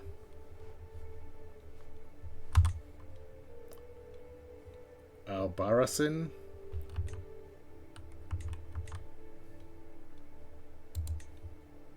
yeah, this is all Saragossa. So if I give her Albarracin and Calatayud and Sobrarbe, these all fall within the Duchy of Saragossa. So I can give rid of those 3 counties. But this guy owns the other 3 counties. And then there's 1 extra neutral county. This guy has 800 soldiers. How many soldiers will she have if I give her... This is Toda. So if I grant titles and give her... Where is Saragossa? So I give her the duchy. And I give her Sobrarbe, Albarracin, and Calatayud.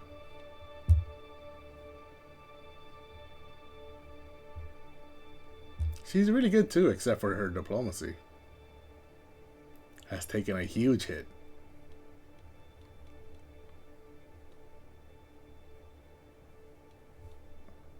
Oh no, wait. Her husband had this land. Oh, so I messed up. I should have given Toda Murcia and made her the Duchess of Murcia. Oh, that's what I should have done. I messed up. I switched everything else. She should have had Murcia. And then... can I fix that? I don't think I can fix that mistake. Can I revoke that title?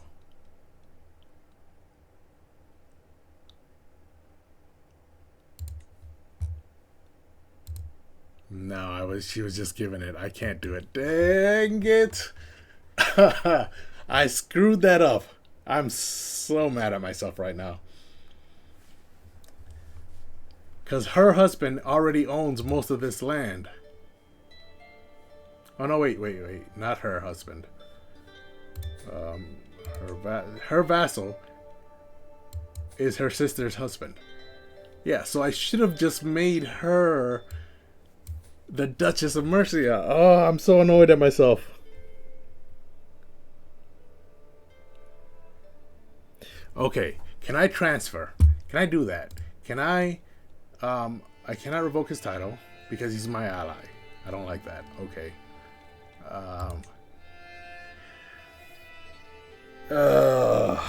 I'm so annoyed at myself. Well, I'm not really annoyed at myself. I'm just annoyed, period. That was such an easy thing to do, to just make her the Duchess of Mercia, because her husband already owns 2/3 of the counties of that duchy.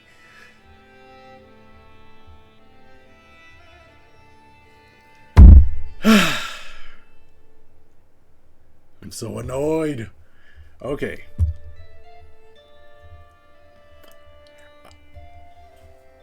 I don't.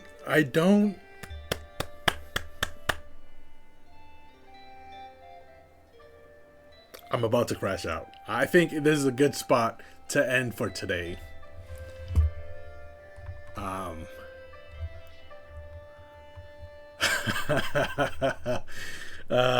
man. That is annoying. I do not like that I did that. That is annoying. Okay, so I'm gonna end for today. We will be back tomorrow, same time. Hopefully,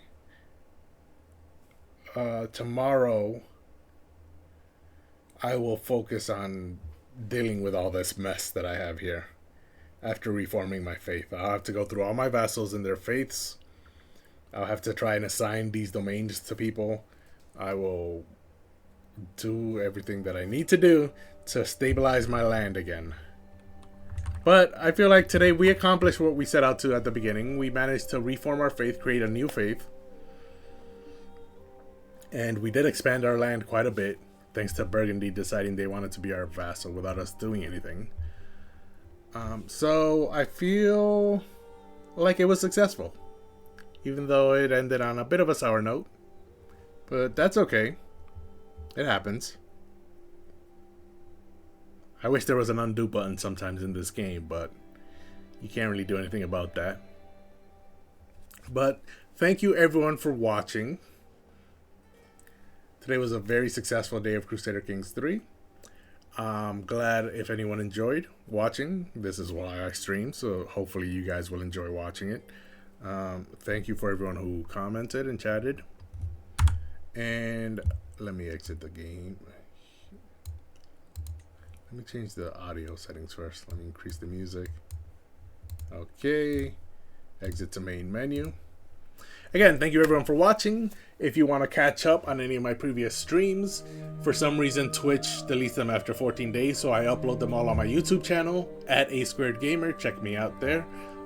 If you want to check out my socials, I also have an Instagram and a Twitter. Instagram is also at A2Gamer, but Instagram is at Instagram is at A2Gamer, but Twitter is at A2GMR. I always post when I'm going live on YouTube, on Twitter, and on Instagram, so you can get a notification and know when I'm going live by checking out those as well. I have a bunch of pictures of my PC set up on my Instagram too, so that's another thing you can do while you're scrolling my Instagram. Today was a good day, so thank you everyone for watching. Thanks for hanging out, and I will see you tomorrow.